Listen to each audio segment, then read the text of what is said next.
Cauldrons and Characters, A Library Witch Mystery, Book 15. Written by L. Adams. Narrated by Hollis McCarthy. Chapter 1. Sylvester, can you please get off the tree? I leaned over the balcony and shooed the owl away from the top of the towering Christmas tree that now dominated the lobby. It had taken the better part of the morning to put the tree up, and we'd scarcely started the actual decorating before Sylvester had planted himself on top and began singing carols at full volume. Preparing for Christmas in a magical library inevitably came with chaos as a built-in expectation. But I didn't recall the owl being this much of a nuisance last year. If anything, I'd assumed setting up the tree a few weeks early would dampen the excitement a bit. Sylvester had already eaten an entire roll of tinsel, which might have given me cause for concern if he'd been a real owl, and not the embodiment of the library's entire store of knowledge. One would think that fact would mean he didn't need to bother himself with such mundane things as human holidays. But he never passed up an opportunity to claim his spot as the centre of attention. "Sylvester, can't you go and help the visitors instead?" Estelle called up to him.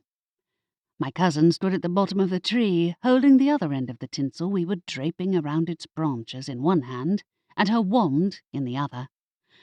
Curvy and tall like her mother, she shared the same red curly hair common to all our family members, and we wore the same silver-lined black cloaks, embossed with the family's logo of an owl sitting atop a book, beneath a pair of crossed wands. "I did." He fluttered onto the balcony and spread out his tawny wings. "I sent them to the Dimensional Studies section." "You didn't, did you?" I never could tell whether the owl was joking or not. Nobody ever went into that section of the library voluntarily. It was the sort of place you fell into while trying to get somewhere else. "If you did, can you please get them out of there? We're busy." "Allow me to solve that for you." Sylvester leaned over the balcony and grabbed the end of the tinsel in his mouth, tugging it loose from the tree. "Sylvester!" I lifted my wand and cast a quick levitation charm, and the tinsel came to a halt in mid-air before it all went tumbling down onto Estelle's head. "What was that for?" "Don't you want to help your visitors?" he inquired. "You're the one who trapped them in there, if you aren't having me on." I levitated the tinsel back into its proper place. "I realize it's a bit early for Christmas decorations, but I thought we needed some holiday cheer after everything we've been through recently." After the turmoil of the last few months, I would have expected even Sylvester to agree. In fairness, he didn't seem to find the holidays themselves objectionable, only our choice of decor. It also didn't help that Estelle and I had ended up handling most of it alone, as Aunt Adelaide was busy handing out textbooks to students cramming for end-of-term exams, while Cass and Aunt Candace never volunteered themselves to help with anything most of the time. Jed, my crow familiar, did his part by flying around, hanging up baubles alongside Spark, Estelle's pixie sidekick, while singing carols in squeaky voices. Unfortunately, neither of them was a match for Sylvester. He offered a loud cackle in answer. "What's he done now?" Estelle called up to me. "Supposedly, he led some people to the Dimensional Studies section," I replied. "I'll get them out. I'm closer than you are." "Are you sure?" She frowned at Sylvester. "That's a bit much, even for you." "It's a harmless prank," he retorted. "I thought you were trying to lighten the mood." "That's not what I meant," she said. "Honestly. If you're sure, Rory, I'll wait here." "Don't cause any more trouble while I'm gone," I warned the owl. As far as pranks went, it wasn't his worst, but the dimensional study section was disorienting at best, not to mention mildly traumatizing for the unprepared. "I'll be right back." I was already on the second-floor balcony, so it was a simple matter to climb the nearby staircase and track down the elusive area that was halfway between the second and third floors.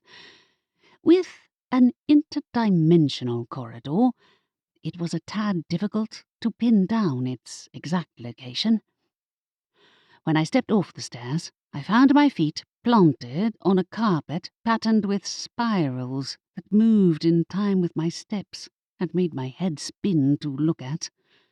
On either side stood a row of shifting bookshelves that also constantly moved, shifting sideways and up and down as if they were on some kind of multi-dimensional conveyor belt, which wasn't that inaccurate. Needless to say, I'd never actually read any of the books in here. If the pages were as unpredictable as the shelves, it would be a headache and a half trying to make sense of their contents. I found the unfortunate visitors, a pair of 20-something witches maybe a year or so out of university, clinging to a ladder propped against the shelves to keep from being swept away by the sliding carpet. With each jolt of the shelves behind the ladder, they let out shrieks of alarm. I moved that way. When the floor lurched sideways, I gave it a stern look. "Hey, stop that!" "Help us!" yelled one of the witches. "Really, Sylvester?" I braced my feet, and the carpet mercifully came to a halt. After nearly a year in the library, I'd grown wise to some of its tricks, including this one. "Hang on," I called to the witches. "I'll get you out of here." The corridor responded with another sideways lurch that caused me to stumble, hands grabbing for the shelf to catch my balance before I fell into an undignified face plant. "Whoa!" "You work here?" asked one of the witches, who had bottle-blonde hair and the sort of pale complexion that I associated with people like my Aunt Candace, who spent all her time indoors hunched over a desk. "Can you tell us where the secret corridor is?" "The what?" I very nearly did lose my balance then. "You were looking for a secret corridor?" "The secret corridor," said her equally pasty companion, who had a vibrant streak of pink in her dark hair. "We heard a rumour at the pub that you have a secret corridor containing a book that can grant your heart's desire." "A book that can what?" I sounded like a broken record, but the words secret corridor put together with heart's desire set off a cascade of warning bells in my head. Nobody outside of the library was supposed to know the fourth-floor corridor existed, nor what it could achieve, and its cranky guardian enforced that rule with brutal efficiency. "Nope. Whoever told you that was lying. There's no such thing as a book that can grant your heart's desire. If there was, it wouldn't be such a huge secret, would it?"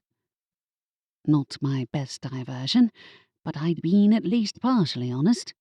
The wish-granting didn't come from a book, but from a hidden door in a corridor that had gone missing for decades until its recent rediscovery.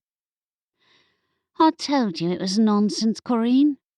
The first witch poked the second in the arm, and then gave a shrill scream when the shelf lurched upward and carried the ladder with it. Both witches were sent flying into the air as though propelled from a trampoline, and I hastily lifted my wand and cast a levitation spell before they hit the ground. I could have used my Biblio-Witch inventory instead, but that would require 2 hands, and I didn't quite dare let go of the shelf. They landed on the swirling carpet and held onto the nearby shelf for dear life. Now that I knew what the pair of witches were looking for, I understood why Sylvester had sent them somewhere they wouldn't be able to cause trouble. But I could hardly leave them stuck in here all day. being semi-sentient, the library itself reacted against people it didn't want probing into its secrets. But a pair of overly curious witches didn't deserve to face the wrath of the corridor's guardian. "It is nonsense," I repeated, hoping the library would get the message and help me get them out before they could cause any more agitation. "I'm not going to pretend the library doesn't have hidden nooks and crannies, since we're standing in one right now, but plainly, there's nothing in here that can offer your heart's desire. Unless your desire is to go into the fifth dimension and never come out." Okay, I'd made the last part up. But Sylvester had frequently claimed the dimensional studies section did contain dimensions not visible to the human eye. While most of his claims were outright nonsense, some did hold a kernel of truth, and I'd learned not to cast limits on what a semi-sentient library was capable of.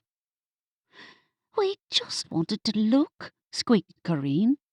"Can you help us out of here? I promise we won't come back." "I can try." I faced the shelves and spoke clearly to the library. "You can let them go now. They won't come up here again." The library showed no signs of having heard me, but its communication style was obtuse at best.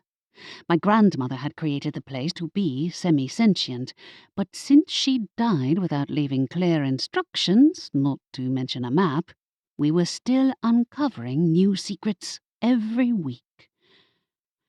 With a creak that sounded like a sigh, the shelves stopped their dizzying shuffle, and the ladder settled on the ground, letting the witches climb down. They took off at a run, and I followed closely behind as they emerged, gasping, onto the main staircase. Once I was sure they were going down to the lobby, I returned to the second floor.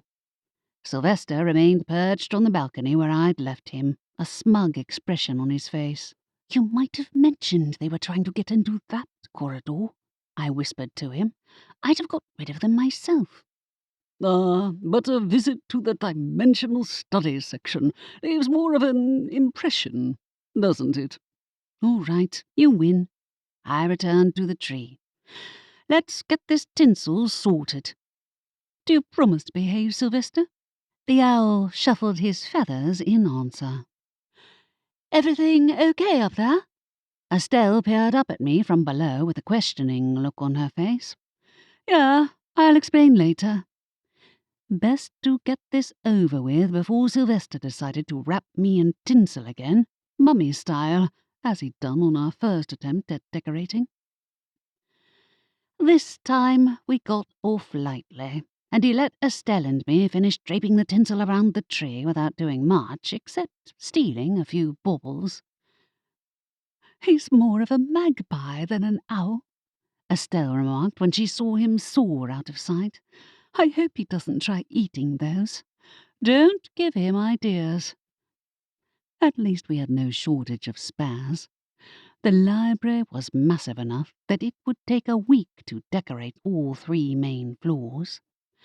As well as smaller trees being put on each floor, the shelves would be topped with tinsel, holly would be entwined along the balconies and stairs, and fake snowflakes would drift gently over the lobby.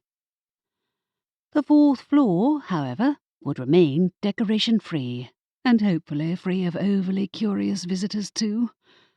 Heard a rumour at the pub, did they? My Aunt Adelaide would certainly want to know about that one.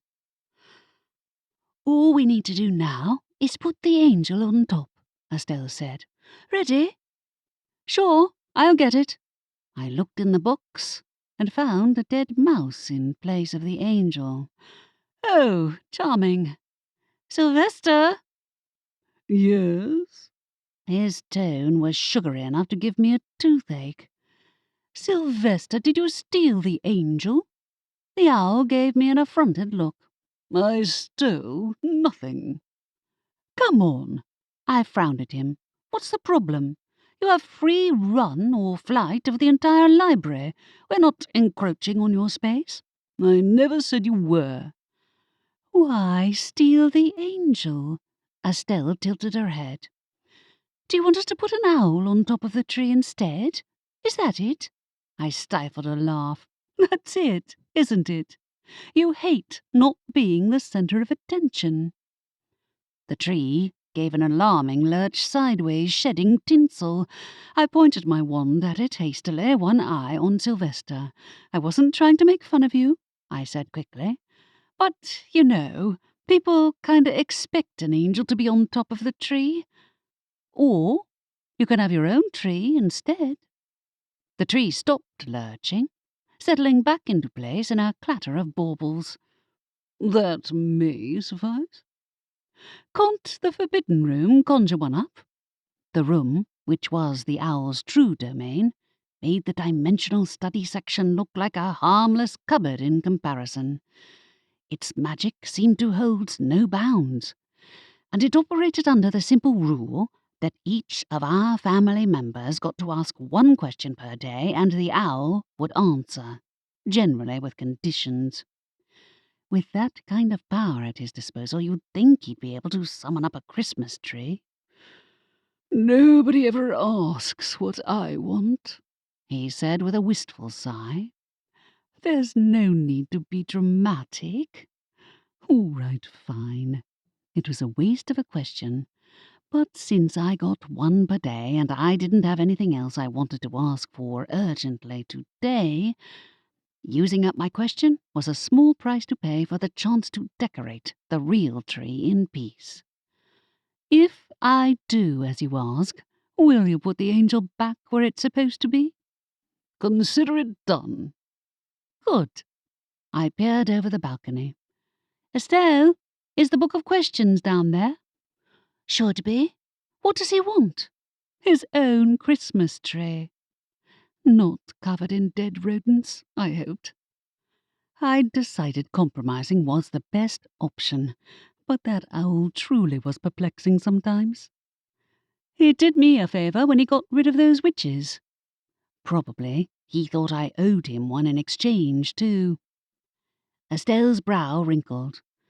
We have room for two, but we might have to do some rearranging. I'll figure it out. I made my way to the stairs, which curved all the way down to the ground floor. An identical staircase lay on the library's opposite side, stopping off at each of the library's 3 main floors and offering an impressive view of the shelves below. The ground floor also contained a number of large tables and classrooms for students to use for group projects, and the ever-popular reading corner encased in the middle of the fiction section near the back. We'd planned to put the tree just to the left of the reading corner, so that it was in full view of the library's most popular corner. But I'd have to ask Aunt Adelaide if she minded shunting it over to make room for another one. I'd also tell her about the 2 witches' unexpected visit while I was at it, too. The universe said otherwise. I was halfway to the first floor when a loud hissing noise came from above, sounding somewhere between a giant serpent and a gas leak. What in the world was that? Estelle came running to the stairs. What's going on? No clue, I called down to her. It sounded like an animal. My other cousin's penchant for rescuing magical beasts and bringing them to the library was well known, but a giant snake was a new one. Don't tell me she found a basilisk this time, or a worm. That's what I'm afraid of. Estelle hurried up 2 flights of stairs to join me, and we made our way upward to the library's topmost floor. Well, almost at the top. The 3rd floor was the location of both the Magical Creatures Division, where Cass spent the majority of her time looking after her array of magical pets, and the door to the once missing 4th floor corridor. A strange noise from either of those places was bad news, but a new magical monster was at least a vaguely known factor. My heart sank when another hissing noise filled the air, louder than the first. Was that the 4th floor? Apparently so. Please tell me Aunt Candace isn't trying to get through the doors again.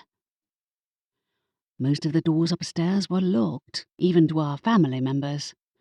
The notable exception was a door that would grant us any wish we desired once per day, like the Book of Questions. I wasn't sure who had come up with the idea first, Sylvester or my grandmother, and the owl had insinuated that I'd be better off avoiding that question if I wanted my eyeballs to stay where they were supposed to be. Bracing myself, I crossed the 3rd floor, ducking around shelves full of books covered in fur, feathers, and fangs. Some growled at me when I walked past, and others had escaped their shelves, as though scrambling to avoid whatever had made that hissing noise. While Estelle hastened to put them back into place, I spied Cass exiting the 4th floor corridor, her red hair tied back in its usual messy bun, and her glasses perched on the end of her nose. Willowy and tall, like Aunt Candace, she always smelled faintly of animals. Not that she'd appreciate me pointing that out. "What's going on?" I asked her. "What were you doing up there? Not summoning a basilisk, I hope?" "Please, no." Cass had been surprisingly disinterested in the corridor's wish-granting powers, but I knew that seeming lack of curiosity would only last until she took a fancy to a new magical monster that she couldn't obtain through any normal means. "A basilisk?" Interest gleamed in her eyes. "No, but if I wanted one of those, I could just buy an egg." "Please don't." Estelle caught up to me. "What's going on?" Cass blew out a breath. "Yeah, Aunt Candace has a dead body up there."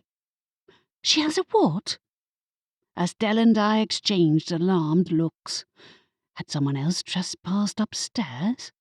I'd thought the Guardian wanted to avoid drawing attention to the library's secrets, and surely even Cass would have had more of a reaction if someone was actually dead. Cass shrugged and stepped aside as I ran through the door, my pulse racing. At the top of the stairs stood my Aunt Candace. She and Cass shared the same tall, willowy frame, except instead of drab colours, our aunt usually dressed in bright, flowery dresses. The notebook and pen that usually floated at her side were conspicuously absent. She also did indeed stand next to a body, or something that strongly resembled one. A broad-shouldered, dark-haired man lay face down on the floor outside the door to the wish-granting room, and while I could only see the back of his head, he didn't look familiar to me in the least. "What did you do?" I asked Aunt Candace. From the pen she held in her hand, I could only assume she'd written a wish on the door to the room, but why would it have given her a dead body in exchange? "Don't tell me you went too far while doing book research on the best ways to murder someone." "He isn't dead," she said. "Well, not that dead, anyway." "He looks dead to me." Estelle peered at the back of his head. "Aunt Candace, who is he?" "I'd have thought you'd recognize him," she said to her niece. "His name is Jackson Hyde." "What?" Estelle goggled at the man. "Jackson Hyde? You mean from that paranormal romance series of yours?" "He came from one of your books." My attention jerked over to the open door to the wishing room. "Seriously?" "Technically, he came from the small town of Mournfang Cliff." Estelle groaned. "You conjured up one of your book characters?" Surely she hadn't intended for him to be dead when he showed up. And while a dead body in the library wasn't ideal, nobody here would know who he was. How would reporting a fictional dead body even work, without getting into the infinitely more tangled question of how real a character who'd come out of a book truly was? Why? Judging by the man's casual clothing, he wasn't from one of her fantasy worlds where everyone walked around dressed in armour, but that didn't mean he would have been remotely equipped for this world if he'd come out of that room living and breathing. Why him? To revive my love life, of course, said Aunt Candace. The real men in town are a disappointment, and I thought, well, the room's right here, isn't it? You conjured up a book character to go on a date with? She had to be joking. You used the room's powerful magic on something as trivial as that. Cass used the room to dispose of a large quantity of manticore dung the other day. Lovely. That's not remotely the same, I said. Would he get a say in whether he goes on a date with you or not? Obviously, she said. Granted, I'll have to come back tomorrow and ask the room to bring me a living version instead of a dead one, but this is progress, isn't it? No, said Estelle. You're going to put that man back, right now, and never try anything like this again. I can't, she said with a touch of smugness. The door only opens once a day. For each of us, I corrected. We each get one wish per day, which means one of us can get rid of him. Exactly. Estelle stepped in. This is out of the question, Aunt Candace. You can't bring a fictional character to life, let alone a vampire. He's a vampire? Wait a moment.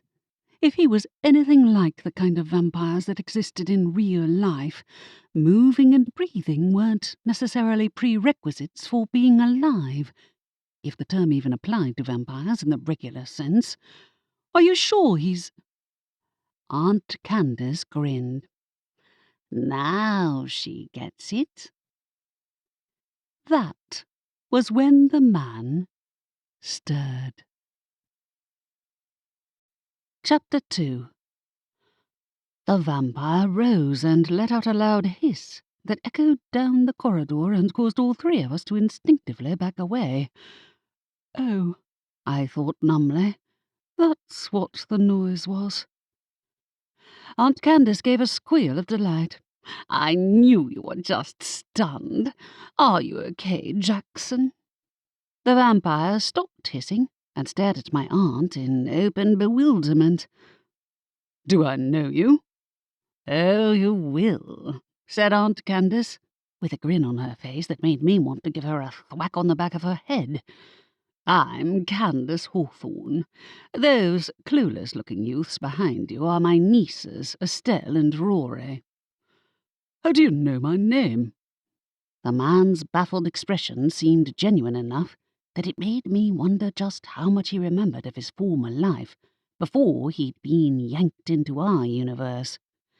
Did he even know he was a fictional character? I don't remember meeting you before. You may have caught a touch of amnesia, she said.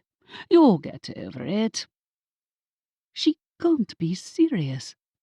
Admittedly, none of the rest of us had a better explanation, and instinct told me it was unwise to mention that Aunt Candace had literally created him. Where am I? He asked.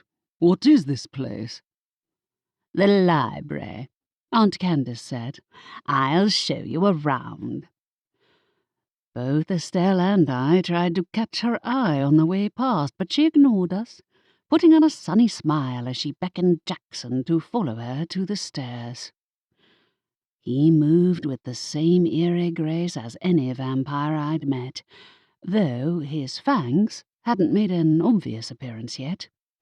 Come to think of it, how many of the rules I was used to even applied to the vampires in Aunt Candace's novels? I'd never read the series he'd come from, and I had to wonder why she'd picked him above all other available options. She has got to be joking. I muttered to Estelle as the two disappeared downstairs. What's her long-term plan with this?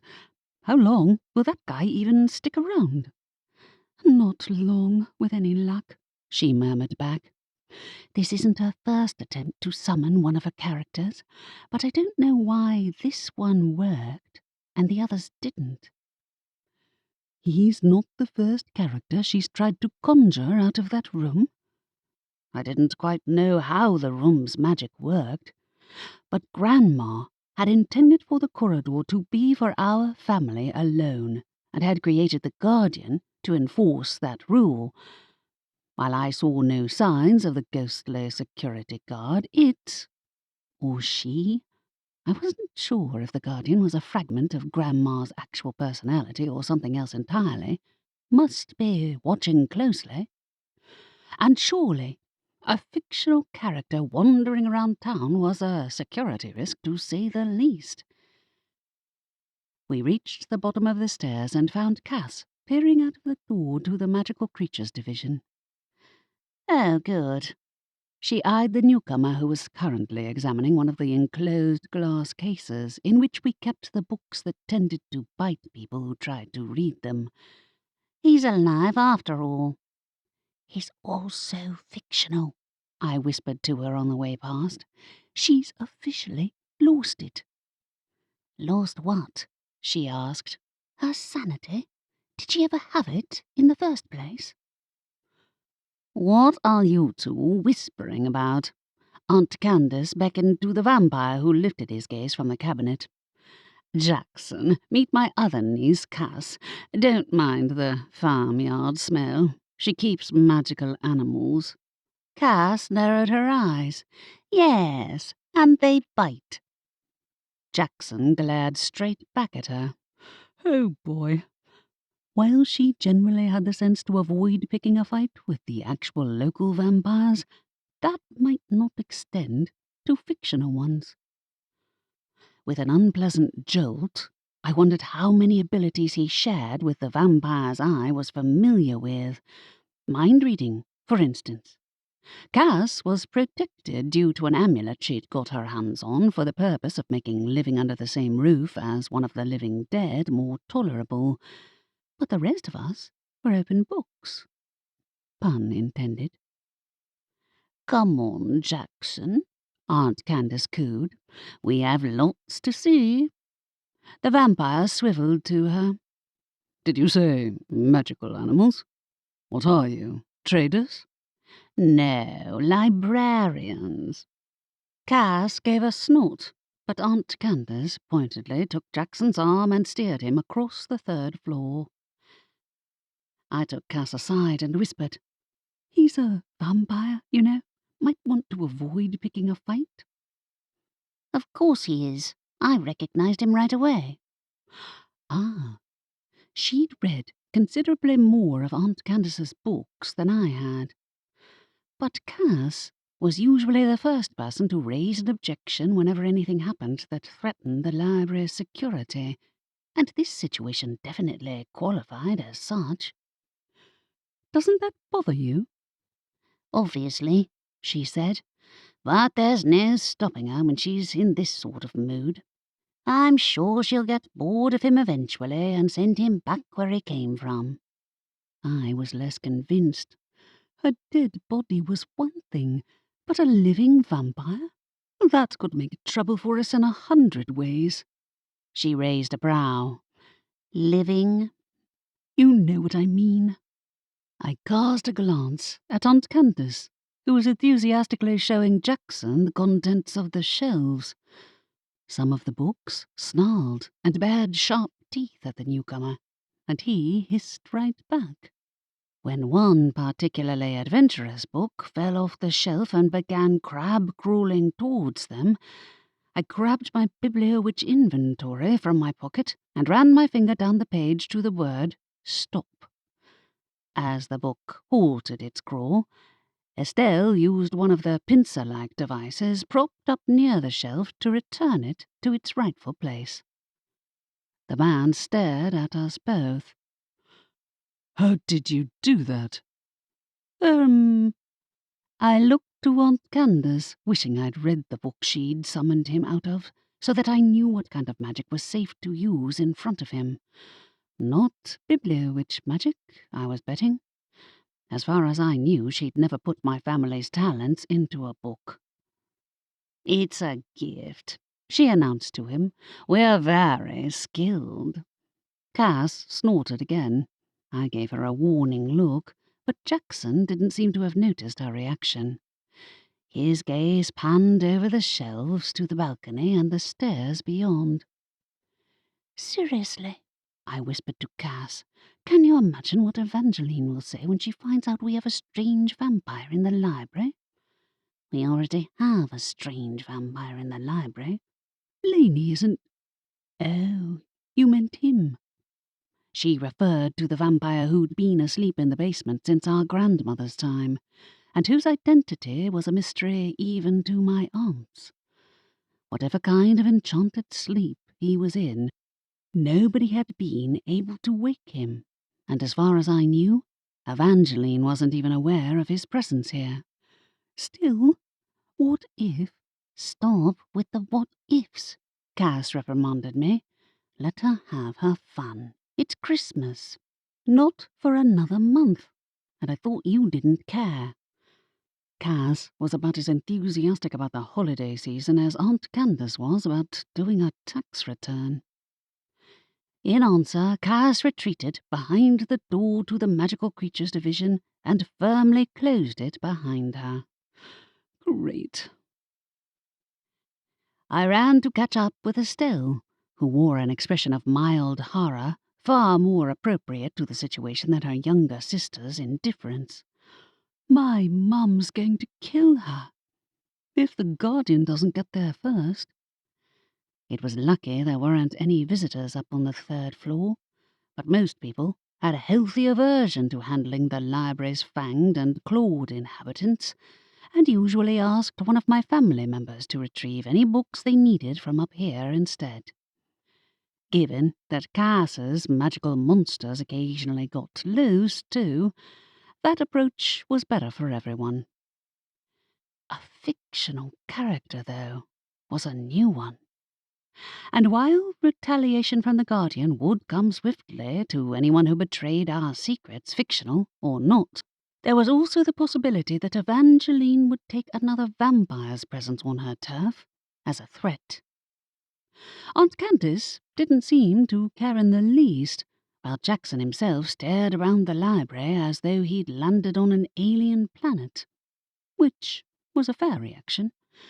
The library had overwhelmed me when I'd first entered too, while I'd come from the normal world and had never encountered anything magical at all before that day. This guy technically came from a world that did have magic, though one that operated on very different rules than this one, and probably did not contain the library. "Do you have a copy of the book he came from handy?" I whispered to Estelle. "I think we're going to need to become experts on that kind of vampire ASAP." "I think I have a copy of the first one in my room. I read it years ago." As Aunt Candace steered Jackson downstairs, I moved to follow, hoping we didn't have to stop him from wandering into the dimensional studies section on the way to the 2nd floor. He kept stopping to stare over the balcony, though the giant tree blocked most of the view of the ground floor. Atop its peak sat Sylvester, whose presence reminded me I'd completely forgotten that I'd intended to fetch the Book of Questions and conjure him up a tree of his own. That would definitely have to wait until later. When we reached the 2nd floor, the path downstairs was blocked by my Aunt Adelaide. Estelle's mother resembled an older copy of her eldest daughter, sharing the family's curly red hair and dressed in the same silver-lined black cloak. She eyed Jackson with one eyebrow raised. "And who are you?" "Now don't be rude," said Aunt Candace, sidestepping her sister. "This is Jackson. He's here with me." Estelle took her mother aside to explain, while Aunt Candace led Jackson on a tour of the second floor. Hoping she'd have the sense to keep him away from the artifacts division, I joined Estelle in telling my aunt about the latest unwelcome development. Aunt Adelaide's expression darkened with every word. When we finished, she waylaid her sister on her way past and snagged her arm, whispering, "You have to return him at once." "Don't be absurd," Aunt Candace muttered back. "It's not possible for me to make another wish today, and he's not doing any harm, is he?" "He's not real, Candace." "Don't say that in front of him. You'll hurt his feelings." Jackson himself appeared too fascinated by the nearby shelves and their floating ladders and lanterns to notice their altercation, but I kept an eye on him as I approached them. "What did you tell him?"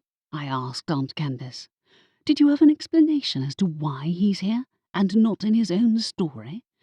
Telling him he has amnesia won't explain why the rules of magic are different." I told him that he was hit by a memory spell, and that we brought him here to the library to protect him and take care of him until his recovery, she said. "It's more or less true. I think the corridor scrambled his memories of where he came from." "And are you sure it won't scramble your memories when you let someone who's living proof of the corridor's existence roam around town unchecked?" "I intend to keep a close eye on him," she said. "Frankly, he's safer here than in his own world as the cutthroat leader of a pack of vampires." "And when the real vampires here find out about him," Estelle asked, "what do you think Evangeline will do?" "Nothing whatsoever, because he's no threat to her authority," she said. "He's from out of town. You needn't worry, he's used to being around paranormals."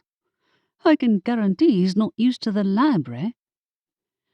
The library was an oddity even in the magical world, and while I'd been completely unprepared when I'd entered for the first time myself, at least I hadn't been conjured into existence by someone looking for a date with a fictional character. Aunt Candace tutted. "It'll be fine. You need to lighten up. It's Christmas." "It isn't," Estelle said ineffectually, as Aunt Candace vanished amid the shelves once again. "Maybe putting the tree up early was a bad idea." "Would waiting have stopped her, though?" Aunt Adelaide shook her head after her sister. "If it's true, and she can't get rid of him today, one of us might be able to, but I expect we'd need to take him up to the 4th floor for it to work." "Seriously?" I arched a brow. "Would Aunt Candace let us haul Jackson upstairs without a fight?" "No." My aunt scowled. "I suppose a day won't do any harm, but I should have been keeping a closer eye on her. I assumed she'd got tired of the idea of conjuring one of her characters after the first few weeks of trying." "I didn't even know she'd been trying to bring her characters to life for that long," I admitted. "Or why the Guardian let her get away with it. Also, you should know that a couple of local witches showed up earlier, wanting to find the hidden corridor, because they heard there was a wish-granting book in there. It wasn't quite accurate, but supposedly they heard a rumour at the pub." Alarm flashed across her face. "What did they do?" "Sylvester shut them in the Dimensional Studies section, so I pretended that was the hidden corridor," I explained. "Needless to say, they weren't keen to stick around and open any of the books." "Good." She sucked in a breath. "How on earth did that kind of rumour spread outside the library?" "No clue, but I guess it's hard to keep that kind of thing a secret." Several people had ended up cursed by the Guardian when the corridor had first opened, including Aunt Candace herself. And while it now trusted any member of our family by default, We didn't need the whole world knowing we had a magical wish-granting machine here in the library, any more than we needed anyone getting their hands on the Book of Questions. I suppose, said Aunt Adelaide. With any luck, she'll get bored of this dalliance within a day. Maybe she'll change her mind when he turns out not to be who she thought he was. Will that happen, though? I asked. I mean, she created him. She made him what she wanted him to be. And the library's magic brought him to life, said Estelle. That's not something we need the whole world finding out, is it? No, and too much of that corridor is an unknown, even to our family, said Aunt Adelaide. I'll go and keep an eye on her. Can one of you watch the front desk? Sure, Estelle and I said at the same time. We'll both go, I added, figuring I could pay a visit to the Forbidden Room while I was there. I guess it's not the first time something from one of Aunt Candace's books has materialized in here, I muttered to Estelle as we made our way downstairs. Remember the werewolves from space? Don't remind me, she said. At least they disappeared when the spell was over. Yeah, but we had to go through a few iterations first. That incident had been the product of a manifestation curse, which had brought various characters and situations straight out of Aunt Candace's novels and had wrought havoc across the town for days. The other effects had included a love spell that had caused Aunt Adelaide to almost remarry her ex-husband and turn the library into an impromptu wedding venue. Really, dealing with a lone vampire was nothing by comparison. I guess, she said. My mum and Cass are probably right. She'll get bored eventually. She usually does. I know, but why a vampire? I sighed. We were doing so well at keeping Evangeline's attention off that corridor.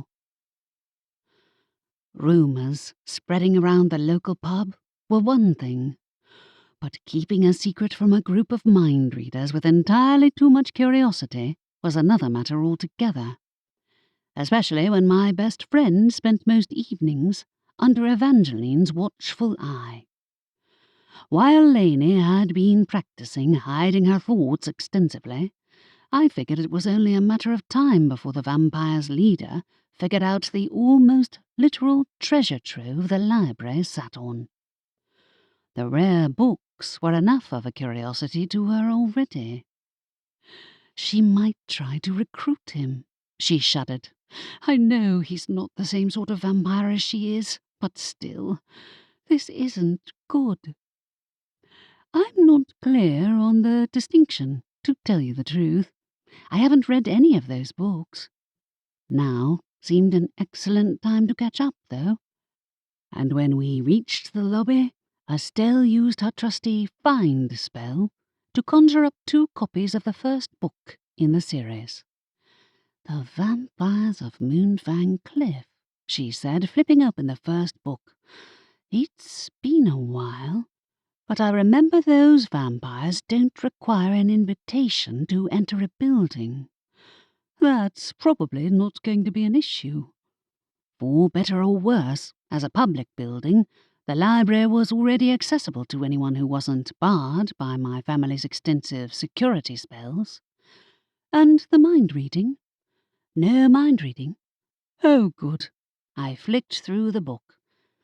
He has the super speed, though, and can cross running water. Not much of that around anyway. Except the ocean, but that apparently didn't count. Anything else we should keep an eye on? I remember something about... Her brow furrowed. Not mind control, exactly, but subtle influence, like a kind of spell that makes people want to listen to the vampire's leader. Seriously? I spun around, as if we might find the vampire directly behind us, wanting to put us under his spell. Okay, that's reason enough to send him packing. He also can't go outside during the day at all without bursting into flames, Estelle said. That means he'll have to stay in the library, only until the sun goes down. And in winter, that would happen earlier rather than later. Does that mean he should be asleep, as it's daytime? Probably, but he's disorientated enough that he won't know what time it is, she tutted. Oh, good. It's not that series where the vampires can turn into bats. That must be a different one. Yeah, we don't want that. We continued to thumb through the book and make notes, while Aunt Candace took Jackson on a tour of the upper floors. When she eventually came down to the lobby, the pair of them were chatting amiably. An irate Aunt Adelaide followed them, her mouth pressed in a thin line of disapproval. We've made a list of what he's capable of, Estelle told her mother after the pair of them had vanished into the living quarters. He can't read minds, and he also can't leave the library during the day. It's what he'll get up to after dark that concerns me. Me too. I glanced up at the clock. Damn it, I already had plans tonight. A date with Xavier, right? Asked Estelle. You should go. We'll keep an eye on Aunt Candace. Are you sure? Of course, Aunt Adelaide said. I doubt my sister will want to stay in the library, and you don't deserve to give up your date because of her. She was right. Just before I was due to leave on my date with Xavier, Aunt Candace came sauntering into the lobby wearing a new flowery dress. Jackson accompanied her, dressed in a smart suit. I decided not to ask where she'd got that from. I'm going out, she announced. We're going on a date together. It's not a date, I muttered so that only she could hear me. It's manipulation. You created him. She tutted. I can't go back and uncreate him now, can I? Yes, you can, said her sister. Tomorrow. Then we might as well enjoy tonight, mightn't we? I shook my head. Where are you going, anyway? Out, she said. I'll let him choose. It'll be somewhere high class. At least that meant she wouldn't show up at the Black Dog pub, which was my and Xavier's favourite date spot.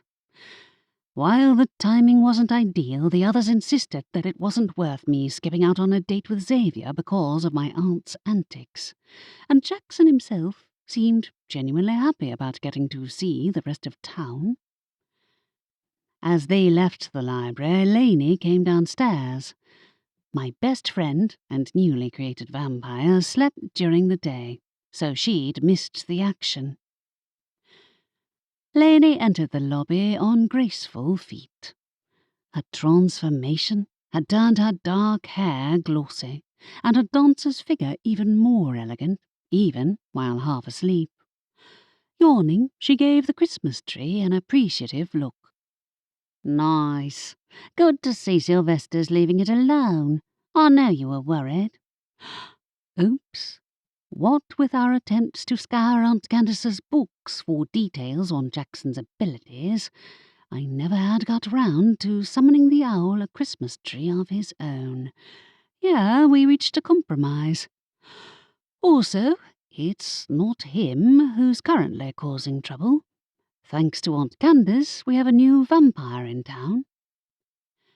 Her eyes rounded when I gave her the details of my aunt's latest scheme. It's a good job I don't have a lesson with Evangeline tonight, she remarked. Tell me about it. If Evangeline had read her mind and deduced Jackson's presence, I could only imagine what her reaction might be. Lainey was practiced at shielding her thoughts from the head vampire, but that didn't mean the notoriously perceptive head vampire wouldn't guess something was amiss, regardless. I thought we could do without another vampire-related complication, but evidently Aunt Candace disagreed. Lainey shrugged an elegant shoulder. He sounds less tricky than the vampires we usually deal with. We don't need to worry about... About him being in league with the founders? I guess not. A fictional vampire couldn't possibly belong to the group who'd inducted me into the magical world with one of the most terrifying experiences of my life, nor the ones who continued to threaten my family and friends. We don't need any of them getting wind of this either, though. Definitely not, she said. I'll stay local tonight. No roaming. Evangeline still has you scouting for trouble? About once a week. A shiver of unease stirred inside me. Lainey was 1,000 times more indestructible as a vampire than she'd been as a magic-free human. But Evangeline's infuriating habit of sending her to scout around for the Founder's hiding spots was a constant source of worry. For me, at least. Lainey herself was unconcerned about the potential danger and enjoyed stretching the limits of her vampire powers, though she gave me updates after each excursion to reassure me that she'd seen no traces of the Founders since our most recent encounter.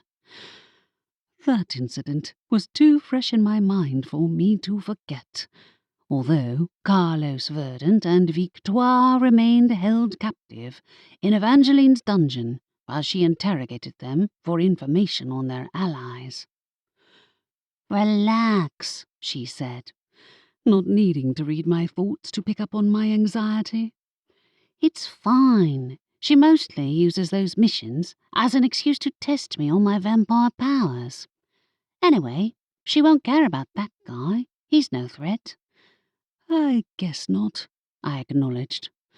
I know it could be worse, too. You weren't here that time half her books came to life, and we had knights and werewolves running amok all over the library. Not to mention the tentacled space monsters. Fun, she said. Do you know which book he came from? This one. I reached for the copy I'd left on the desk. Estelle and I have been making a list of the differences between him and our own local vampires. There are a lot of them. He can't read minds, for one. He isn't a threat to Evangeline, but that doesn't mean I want her to know he's here. She might try to win him over, or worse, designate him as a rogue. Neither would end well for Jackson, nor for Aunt Candace, come to that. I won't let her read my thoughts, she said, if that's a worry. Honestly, it's almost easier if she does catch Jackson and put an end to Aunt Candace's fantasies, I admitted. But life's never that simple. A knock on the front door indicated my own date's arrival. I said goodbye to the others and greeted Xavier on the doorstep with a kiss. As per usual, he looked as far from an angel of death as possible, with light blonde hair and aquamarine eyes, though his black attire and the scythe strapped to his back kind of gave the game away. Hey, he smiled. I just saw your aunt with some guy. Going on a date, is she? I groaned. You don't know the half of it. Seeing him always cheered me up, and very little fazed the Reaper, so I could give him all the details without him responding with much more than a raised eyebrow. Is this even the first time one of her characters has come to life? He asked, when I finished telling him the whole saga. No, but last time she was sensible enough to want them gone. Also, she wasn't the instigator. And they weren't vampires, which was enough of a potential disaster on its own. We reached the pub and picked out our usual table. I worried Aunt Candace would bring Jackson, the vampire, here, I added, as we ordered our food. But she said she was going somewhere more high class, whatever that means. Good. I like us to have this place to ourselves. Me too. We'd been coming here often enough that we didn't attract as many stares as we had at first, for which I was also grateful. After the drama of a day at the library, A relaxing, low-key evening was exactly what I needed, and we soon moved to more pleasant topics of discussion, including my latest magic lessons and my discovery of Sylvester's ambition to have his own tree. Xavier found the latter highly amusing. "At least it'll get him out of your hair," he remarked. "For the time being," I said. I got distracted by Aunt Candace's antics and forgot to actually get him the tree, so I need to do that at some point. We were about to order our second round of drinks when Xavier lifted his head and stared into the distance in the manner peculiar to reapers. "Oh no, I'm being called to collect a soul." I suppressed a groan. "Can't your boss go?" "If he hasn't already, it's up to me." He rose from his seat. "Sorry." "It's fine." When his reaper duties called, saying no wasn't an option. And while Xavier and the Grim Reaper had come to a compromise over him dating a human, that didn't include not interrupting our dates with commands to collect the souls of the dead. I walked with him out of the pub and into the chilly night air. "Whereabouts?" "The High Street. Want me to drop you back at the library?" "Yes. No. Wait." Suspicion stirred. "I'd like to make sure it's nowhere near my aunt and her date." "Please, no. That was all we needed." Xavier and I walked across the darkened square, past the towering form of the library and towards the High Street branching westward. That was where all the high-class restaurants, or the few that existed in Ivory Beach, were located, but so were a lot of other places. It didn't mean anything, and I gave myself a mental shake to stop my brain from conjuring up worst-case scenarios. Xavier halted outside a pub called the Cocktail Cauldron. I'd only been in there once, when Xavier and I had been scouting potential alternatives for our dates, and had swiftly discovered that it was the meeting place for the local karaoke club. Which meant Aunt Candace definitely wasn't in here, at least. She despised the very concept of karaoke. Xavier sidestepped the pub and tucked down an alleyway, using his stealthy reaper abilities to creep along towards a beer garden near the back. There, a woman's body lay sprawled on the ground, right next to Aunt Candace and her vampire companion. Chapter 3. Xavier reached for the scythe he carried strapped to his back. Even having seen him do so countless times, it was still unnerving to watch him go into reaper mode, moving on soft feet and lifting the scythe over the body of the deceased woman. As he did so, a ghostly figure floated upward, resembling a transparent mirror of the dead person below. Shadows fanned outward from Xavier's body, as the ghost regarded him with a look of confusion. She spoke, but her words were drowned out by a commotion as the other people in the pub crowded outside to see what was going on. Luckily for them, they didn't see the door edged in light that appeared at Xavier's command, nor the way the ghostly figure passed through the door into the world beyond. My relationship with Xavier gave me a front-row seat to the afterworld, but they probably just saw him and his scythe and the body. "What's going on?" Someone gave a shrill scream. "That's Party!" "Is she dead?" asked another. "The Reaper's here, you dolt," slurred a wizard who was drunk enough that he could barely keep his feet. "Of course she's dead." "No!" The first speaker, a female troll with a tangle of swampy green hair, poked the body with a foot. "She's dead! She's dead!" As shouts rippled amidst the crowd, I edged closer to Aunt Candace. What on earth had possessed her to a pub with karaoke night as a feature, when she'd stated more than once that she'd sooner eat her own notebook and pen than listen to someone else's terrible singing? I wouldn't have expected a high-class vampire to care much for this kind of establishment either, come to that. But that was the least of my worries at the moment. "How did you end up here?" I whispered to her. "What happened to that woman?" "I haven't the faintest idea." The fact that this wasn't the first time I'd found a family member next to a dead body should have been kind of worrying, really. "Who is she? Did you know her?" I'd never met her before today. I glanced between her and the vampire. "Wait, which one of you found the body?" "Jackson did." "Oh. Oh, no." "We were having such a good night," she added in wistful tones. "I thought you hated karaoke." "Oh, I do," she said.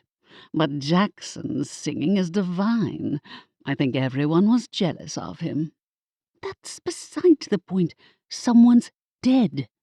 I glanced at Jackson, who stood with the eerie, absolute stillness of someone who didn't need to breathe or move. His expression betrayed nothing, and a flicker of suspicion stirred inside me. "How did she die?" The growing crowd made it hard to see much of the body, but through a gap between two elderly witches I caught a glimpse of her face. Her head was pillowed on one outstretched hand, blonde hair splayed out, mouth slightly open. Wait, I knew her. Wasn't she one of the witches who we'd found in the Dimensional Studies section earlier? She was trying to get to the 4th floor. I gave myself another mental shake. Jackson couldn't possibly have known that, could he? Even Aunt Candace didn't. I moved closer to him. "Ah, you found her like this? You didn't see how she died?" "No," he replied. "I did not. Have you called the paranormal authorities?" "You mean the police? I assume someone has." In his own world, there was some kind of independent authority, but I hadn't memorized everything about the system in the world Aunt Candace had created. I certainly hadn't thought I'd need to know anything about how they enforced the law, but I'd got the impression the vampires were the authority. "Oh, boy. And you didn't see anything strange?" I asked, losing my nerve a little at the vampire's unblinking stare. "Or anyone else outside? I mean, she can't have just dropped dead out of nowhere." "Can't she?" There was a challenging note to his voice that made me wonder if maybe she could have where he came from. As far as I remembered, in the world of his book series, magic was a skill that anyone could learn by studying from a book, and without needing a tool like a wand, and I didn't know if there were any spells that could cause someone to drop dead on the spot. "Not without a cause," I said firmly. "You didn't see anyone?" "No, we didn't," Aunt Candace said. "Stop badgering him." "He found the body," I said out of the corner of my mouth. "I'm not going to be the only person to ask questions." While I assumed Aunt Candace had come up with a cover story to explain where he'd come from, a grilling from the police was bound to expose that he was no ordinary vampire. And if word got out that he'd walked straight out of a book, a possible murder accusation was the least of our problems. I glanced at Xavier, who gave me a sympathetic look in exchange. A Reaper was supposed to remain impartial, and I assumed he would have said if Patty's ghost had mentioned the identity of her killer. I made my way to his side anyway and whispered, "Please tell me she saw who killed her, if someone did." "She didn't," he murmured back. "That man, Jackson, he found her?" "Yes, and she was at the library earlier." "Police!" someone shouted. and the crowd parted to let Edwin and his troll guards through. The smaller elf was flanked by 2 huge men with grey skin crammed into suits. Upon seeing them, Jackson let out a hiss, displaying sharp fangs. They come out when the vampire feels threatened. I recalled this from what I'd read earlier, except the trolls would take his reaction as threatening in turn. When they zeroed in on him, I gave Aunt Candace a look, urging her to step in. To my horror, she watched the display with fascination, as though wondering what Jackson would do next, and in the sudden silence that followed, I heard the distinct scratching noise of her notebook and pen somewhere nearby. Her enchanted pen, no doubt writing an account on this whole situation, so she could transplant it into a book. It was up to me then. Approaching Jackson, I whispered, "They're the paranormal authorities. It's best to answer their questions as honestly as possible if you don't want to get into trouble." "They're the paranormal authorities?" he asked in derisive tones. Oh boy, given what I'd read of the book series, trolls and elves didn't exist in his world, and he evidently didn't think much of them at all.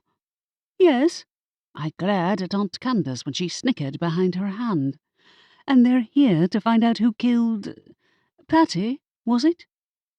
"Aurora." Edwin spoke in the usual tone of exasperation he reserved for me and certain of my family members. "They should have guessed you'd be here." "She was with me," Xavier put in. "I collected Patty's soul." "And your aunt came along for the ride?" "No, she was already here." I jerked my head at Aunt Candace. "She can explain." I hope. Aunt Candace wasn't acting like the pinnacle of innocence either, but I knew she hadn't killed Patty. Jackson, though, if he'd been alone without any witnesses when he'd found the body... "Jackson found this witch lying dead in the beer garden," Aunt Candace told him. "Looks like she dropped dead. Poison, I'm guessing. I knew those cocktails looked toxic." "Didn't you drink 3 of them?" someone asked. I groaned inwardly, but most of the crowd were too busy exchanging shocked whispers to make note of my aunt's comment. There'd been a surprising number of people crammed into the relatively small room, all dressed up and some carrying bright cocktails in vibrant shades. "You found the body," Edwin addressed Jackson. "And who are you? You aren't local." "He's new in town," Aunt Candace interjected. "He's visiting. We were on a date." Edwin eyed him suspiciously. "Where you know? I'll need to ask you some more questions. But first, can someone tell me what happened here?" A dozen voices spoke up, offering variations on the same story. Patty had been at karaoke, they'd said, and must have gone outside to get some air. Nobody had any idea when or why. Evidently, the singing had been too loud to hear a word anyone said. What was clear was that nobody had seen Jackson before that night, and they didn't know Aunt Candace either.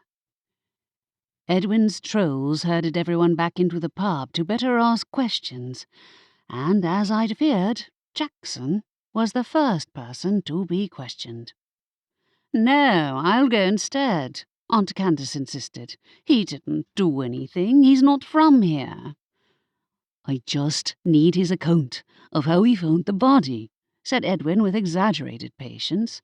"I would prefer not to have to take either of you into custody."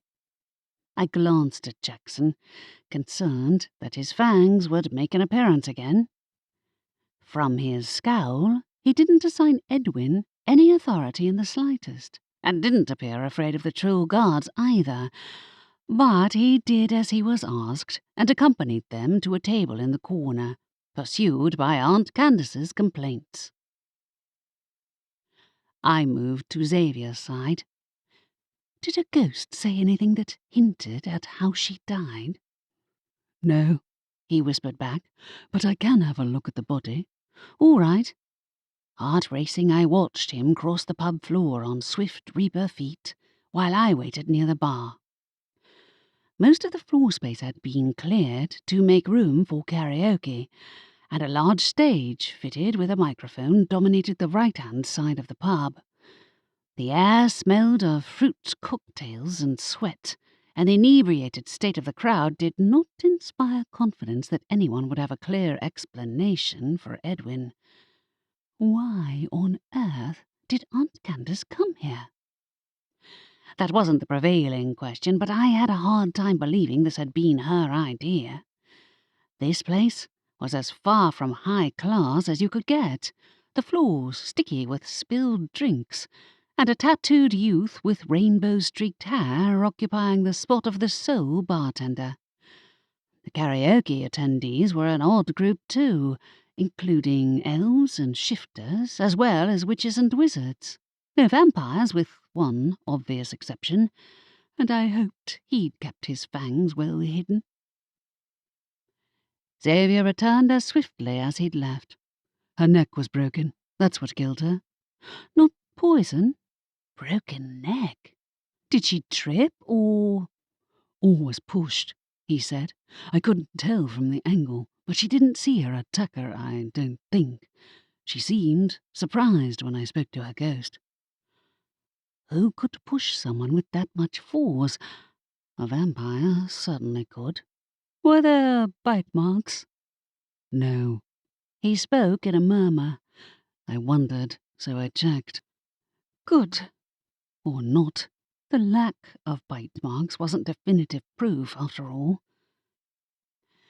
I looked for Aunt Candace and saw she'd finally stopped trying to get past them to speak to Edwin, so I waylaid her. Getting in the police's way won't help, you know. Jackson doesn't understand how the legal system in this world works, she protested. Someone has to help him out. Were you there when he found the body? I dropped my voice. Did he speak to the witch who died at all? Her eyes narrowed. Now I know what you're doing. You have to admit how suspicious this looks. Jackson's character in the book was a tad volatile, to say the least. He'd killed a ton of people on the page, and while that fit with the cutthroat world of the story, acting in that manner in reality would have all too real consequences. She took in a breath. I'm going to ignore the insinuation, Rory, if you don't mind. Tonight has been traumatizing enough for him already. Seriously, I hissed. What if he gets arrested? You'll have to explain where he came from. I most certainly will not. I had no doubt she could come up with a convincing cover story, but would Jackson back up her word? The problem with Aunt Candace was that she was stubborn enough that even if she had originally intended to send Jackson back to his book by the next day, his arrest would likely mean she'd decide to keep him here for another week, to teach everyone a lesson. Then the consequences will be on you if the Guardian decides to wipe your memories again, I said. The Guardian and I are friends, and don't talk about that in public.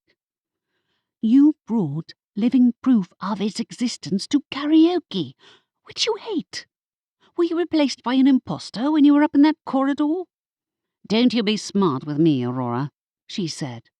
There's absolutely no reason to connect either of us to this unfortunate death. Neither of us is part of their ridiculous karaoke club. Then why exactly are you here? I will suffer through any torture in order to listen to Jackson's divine singing. I gave an eye roll. Don't forget his world operates by different rules than ours. I know. I invented it. That's kind of the problem. I hadn't immersed myself in that world long enough to call myself an expert, and while Aunt Candace might have prepared a cover story or three, the truth was bound to come out eventually, one way or another. I cast my gaze around the gathering patrons, wondering if any of them would offer any clues, pointing to guilt that would get Jackson off the hook. Almost all of them were drunk enough not to qualify as reliable witnesses, except perhaps the female troll who was now sobbing over the bar. Trolls had to drink a lot more than humans for the alcohol to have any effect. When Edwin finally let Jackson go, the vampire made straight for the front door. Aunt Candace hurried over and whispered in his ear. I crossed the room to join them. "What are you doing? You can't leave." "Haven't we given enough evidence?" inquired Jackson. "We should be allowed to walk free." "That might be how it works in your world, but not here." I looked to my aunt. "Aunt Candace, you know why Edwin will be even more suspicious if you go back to the library without waiting for his permission." I didn't ask for a lecture. She glared at me. "And Jackson didn't either. There's no proof against either of us." "That doesn't mean you can just leave." I addressed Jackson. "What did you tell the police, anyway?" Jackson eyed me. "And what business is it of yours?" Aunt Candace gave a laugh. "He has a point." I ignored my aunt and continued speaking to the vampire. "I know my aunt probably didn't tell you this, but in this world, you can get into a lot of trouble for withholding information from the police. I'm trying to help." Aunt Candace's smirk slid off her face. "Maybe we don't want you to." "Have some sense," I said. "This isn't a game. Someone's dead, which, contrary to what my aunt might have told you, isn't as common here as it is where you came from." Jackson eyed me. "I told the police the same as I told you. Isn't that what I should have done?" "Did you talk to Patty before she died?" I asked. "At all?" "She spoke to me, yes," he said. "She seemed quite taken with me." My heart sank. "Did you tell the police that?" "It didn't seem relevant." "It kinda was, if you spoke to each other before she died," I said. "Did she ask any questions, or—" "Stop probing him, Rory," Aunt Candace said. "He already dealt with one interrogation." "And didn't tell the police the full truth." While I might have put that down to simple ignorance of how things worked here, I had to wonder if Patty had guessed there was something odd about him. She'd already been curious enough to come looking for the corridor at the library after all, and hadn't she said she initially heard the rumour at the pub? Had she meant this pub? Had someone here been responsible for the rumour that had led her and her friend to the library? And had those same rumours somehow led her to guessing what Jackson was, and that he'd come from inside a book? A vampire would certainly have the raw strength necessary to break someone's neck with their bare hands, given the right incentive, but that line of thinking was a slippery slope. "I think that's enough from you, Rory." Aunt Candace led Jackson to a nearby table. "We'll wait here. Go and bother your Reaper boyfriend instead." Jackson lifted his head. "Reaper?" "Yes." Inspiration struck. "He can talk to the dead, including the one whose body you found. So, you know, it's not worth trying to hide anything about what happened to Patty." He looked stonily back. "There's nothing to tell. I was not responsible for her fate." Xavier stepped up behind me. "I don't think it's a good idea for me to get my boss involved in this." "Precisely my thinking." I turned to him and lowered my voice. "I can't believe she isn't taking this seriously." "Looks like she's been drinking," he murmured back. "She'll come to her senses." "I hope she does." The rest of the patrons certainly wouldn't. Most were too inebriated to get out much more than a single sentence when the police questioned them, and Aunt Candace herself had little to add to Jackson's account. After he'd finished talking to the others, Edwin approached their table.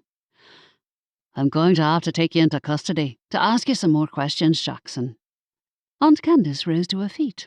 "Absolutely not. This is not your decision, Candace," he said sternly. "I'll ask you both to cooperate." Jackson tensed. "Have I not given you all the information you need?" "No," said Edwin.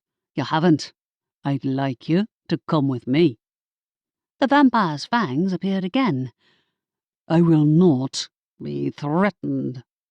"Nobody is threatening you," I said, alarmed. "They just want to talk to you." The trolls did not look as if they planned to do any talking. Their fists clenched, and they closed in on either side, their own teeth bared. I grabbed Aunt Candace's elbow. "Is it worth it? Really?" She shook me off impatiently. "I'll come with him, but this is a waste of time." Jackson watched through narrowed eyes. I held my breath, ready to intervene, but he and Aunt Candace followed the police out of the pub without another word. "That's not good," Xavier murmured from behind me. "We should go." "Yeah." The outright hostile expressions on some of the crowd members as they watched the police depart suggested that Jackson would be the subject of gossip for the next week, whether he was arrested for murder or not. Though the odds of him committing murder in the jail weren't zero either. Why, Aunt Candace? I asked the same thing at least once every other day, but this was on another level. She's not being rational at all. I know she's been drinking, and that Jackson doesn't see murder as a big deal, but she ought to have some level of concern." "Did he put her under a spell?" Xavier asked.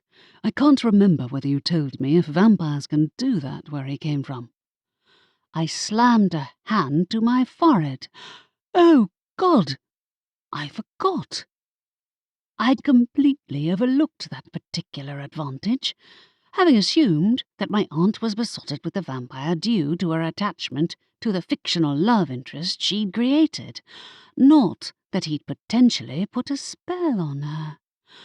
But hadn't Estelle said he could do exactly that? "It's not your fault," Xavier said. "You can hardly become an expert on fictional vampires in the space of a day. Anyway, we should leave." Agreed. We gladly left the damp pub behind. I half expected to leave a trail of sticky cocktail residue wherever I walked, but the rain soon washed all traces off my shoes. I can't believe Edwin's about to arrest someone who isn't even real. "Not necessarily," Xavier said. "I wonder if he'll disappear after a certain amount of time has passed, like that curse last year." I wish. Dangerous choice of wording, given where he'd come from. No, I'm not sure it's the same as that.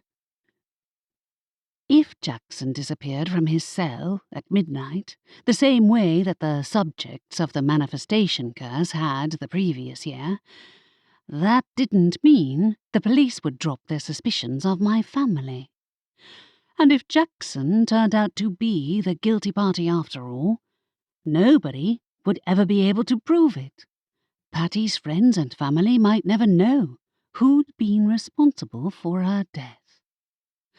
Though it raised the question of whether a person who wasn't real could legally be arrested for murder at all.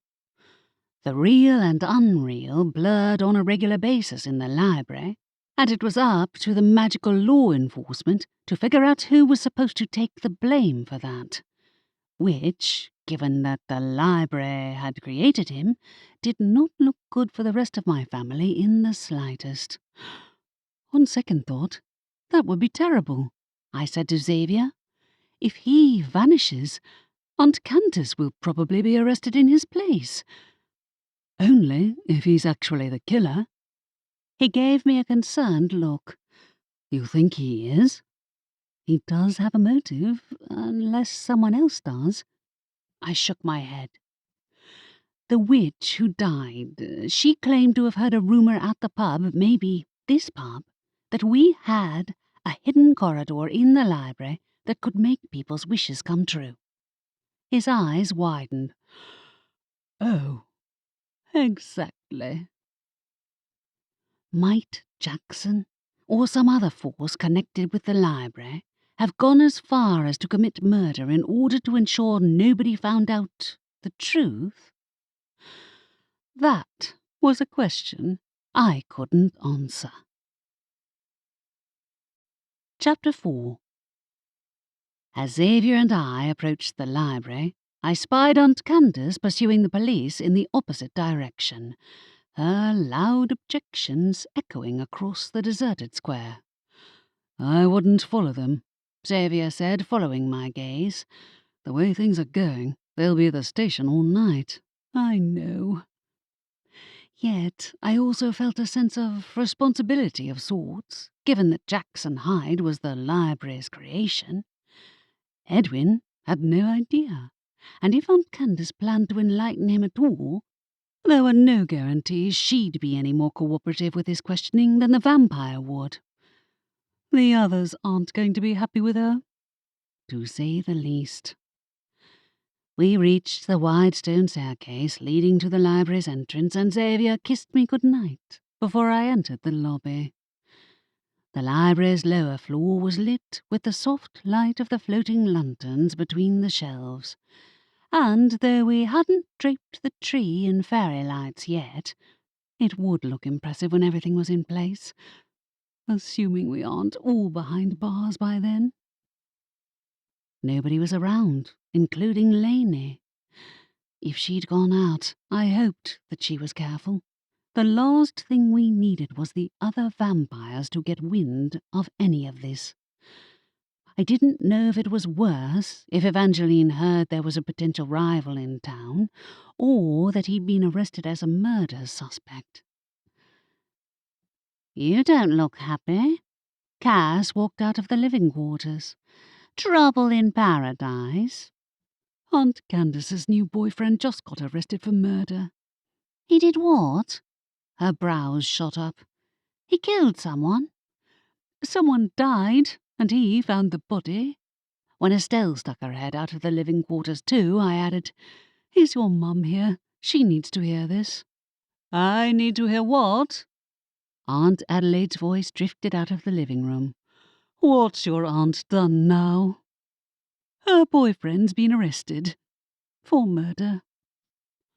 We gathered in the living room, a cosy space between the adjacent kitchen and a staircase leading up to the various bedrooms that either belonged to us or were guest rooms reserved for visitors, and Aunt Candace's research cave, of course.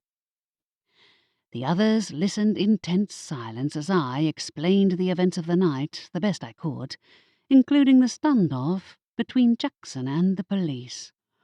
You don't think he actually did it? Asked Estelle in a hushed voice. Did Xavier talk to the witch's ghost? She didn't see who killed her, I explained. Her neck was broken, and I guess whoever was responsible sneaked up on her from behind. Vampires have super strength, Cass said. I know, but that's not why he was accused, I said. Aside from the fact that he found the body, he felt threatened and showed his fangs to Edwin's trolls. He also has zero idea how law enforcement works here, and Aunt Candace seems to care more about sparing his feelings than about actually helping the police. Does that really surprise you? Cass inquired. No. Aunt Adelaide swore under her breath. Is she with him? Yeah, she went to the police station.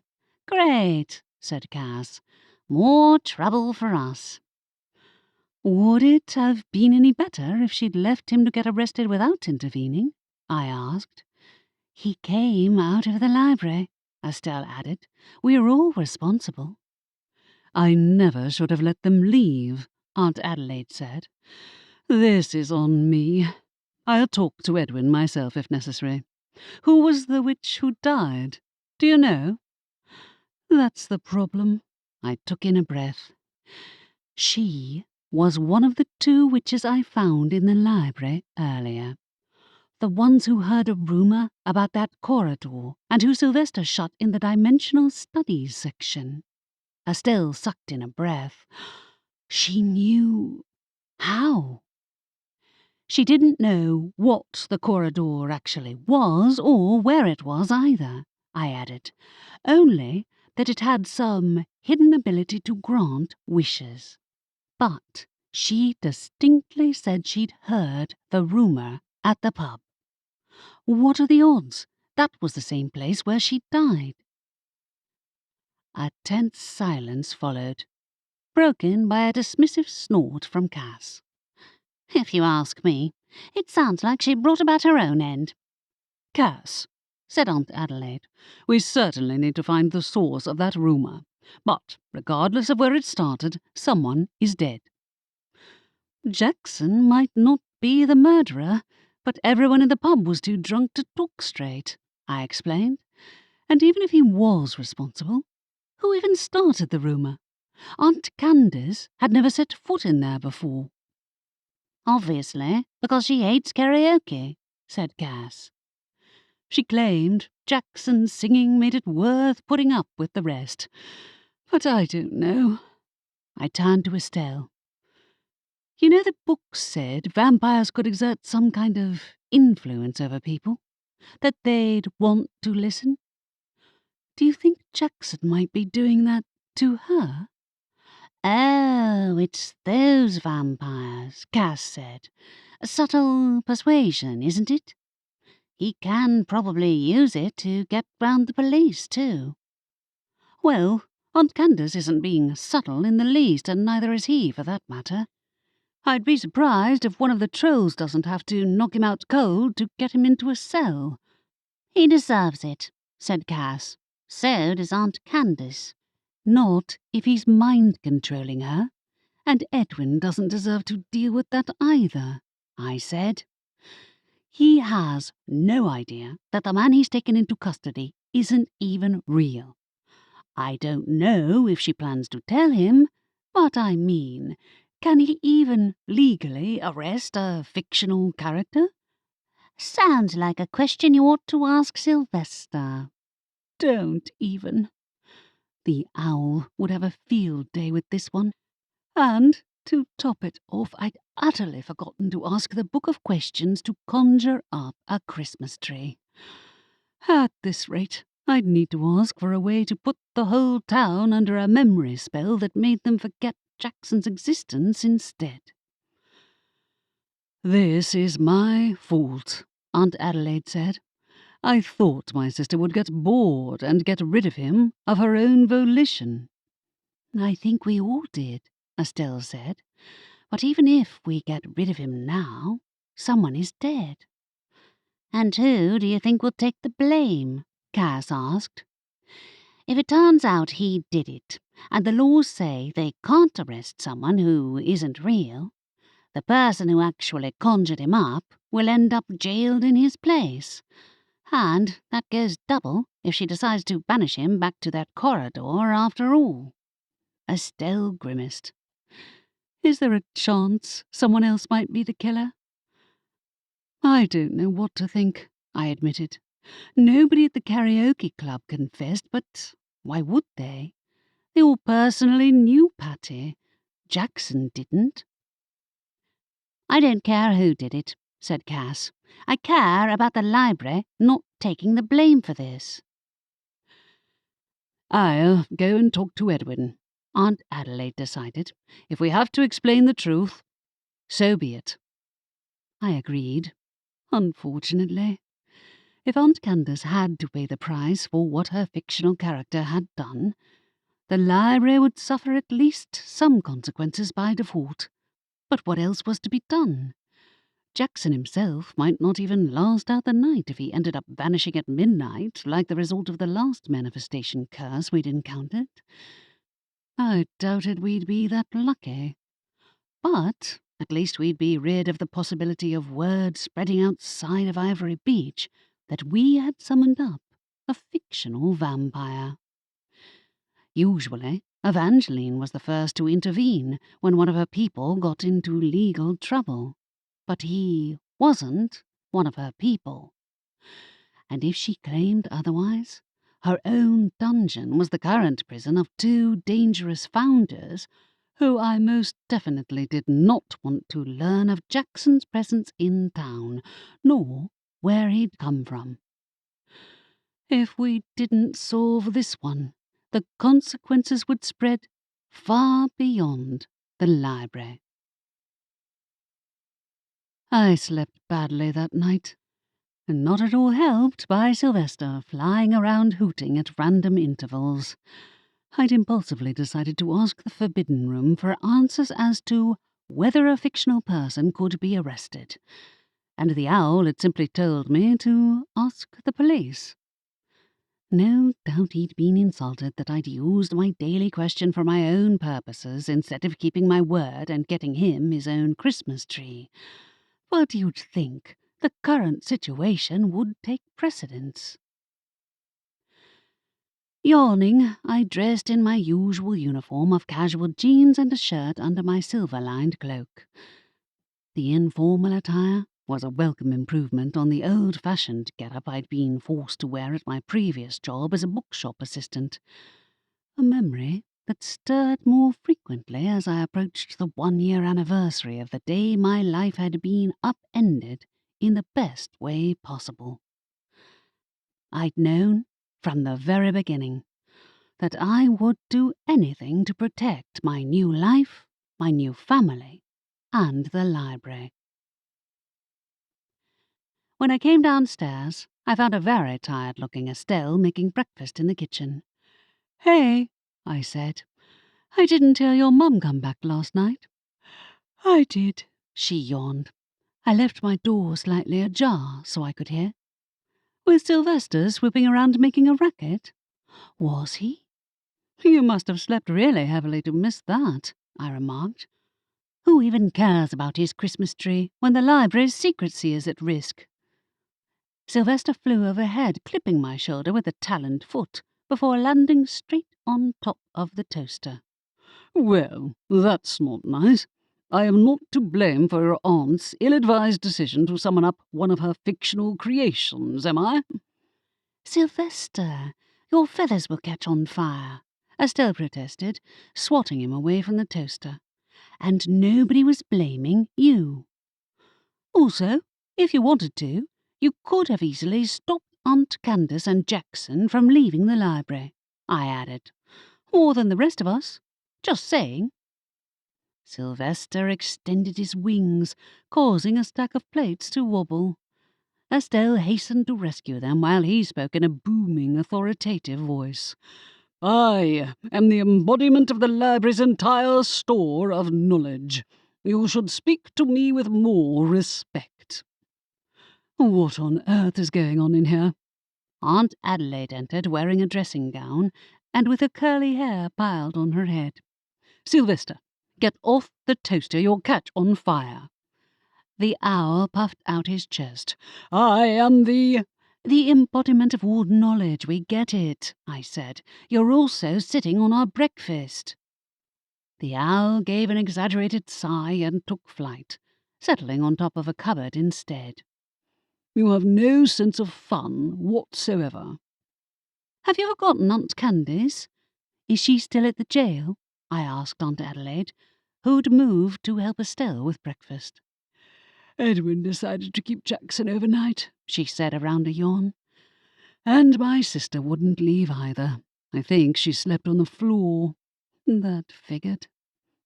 "He didn't start any fights in the jail, did he?" "Not that I saw." "And I assume he didn't vanish at midnight?" "No," she said. "I was there until nearly 1 a.m. I guess it was a long shot." I took a stack of plates and began setting the table. "Did the police bring in any other suspects from the pub?" "No, but they were all in such a drunken state that they were unable to answer his questions," Aunt Adelaide said. "I expect he'll talk to more of them today." Jackson will be asleep during the day, won't he? Asked Estelle. I reread the books overnight, and it sounds like vampires of his sort typically pass out cold at dawn. Might be tricky to question him in that state. That's what I thought, I said. Also, even if the police decided to let him go, he can't set foot outside in daylight without catching on fire. Wouldn't that resolve your problems nicely? Sylvester asked. Not the issue of someone spreading rumours about the library behind our backs, I said. Rumours that led to someone being killed. Aunt Adelaide flashed me a concerned look. We don't necessarily need to conclude the worst. An ordinary explanation for that woman's death is still plausible. There were a lot of people in that room in various states of drunkenness. Yes, but only one of them wasn't... I trailed off, not quite daring to say the word real. Sylvester filled the gap with a loud cackle. I would pay to see your aunt's reaction if she heard that. You're an owl. You don't use cash. Not much of a diversion, but he was right. I didn't dare mention my theory in front of Aunt Candace, especially with her possibly under some kind of vampiric mind control. Aunt Adelaide, does Edwin have any idea that the man he's arrested came from a book? Your aunt made it clear that she intends to break the news to Edwin herself, Aunt Adelaide said. If she desires to, that is. Otherwise, he remains in the dark. For the time being. If Jackson came out as guilty, he'd be exposed one way or another. But I had to admit that I had a hard time believing Aunt Candace would be acting so flippantly if she thought Jackson was actually the killer, even if she was under his influence. I wonder... if he can subtly influence people to listen to him, would it work on Edwin, too? It might. Estelle's expression clouded. He doesn't use the ability that often in the book. That's why it slipped my mind. I wouldn't assume he's using his abilities on the police, Aunt Adelaide said. If he had a strong influence on Edwin, he wouldn't have been taken into custody, I imagine.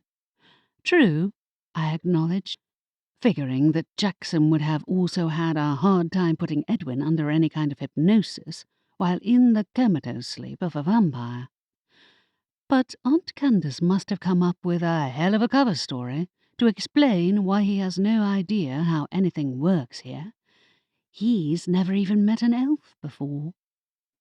I gather the police thought he was an eccentric visitor from another group of vampires who don't have much contact with the outside world, said Aunt Adelaide. A really eccentric one, Estelle said. What are we going to do all day while we wait for Edwin to question him? If he doesn't wake up until sundown, he'll be stuck there for the duration, and so will Aunt Candace. I'd been thinking the same.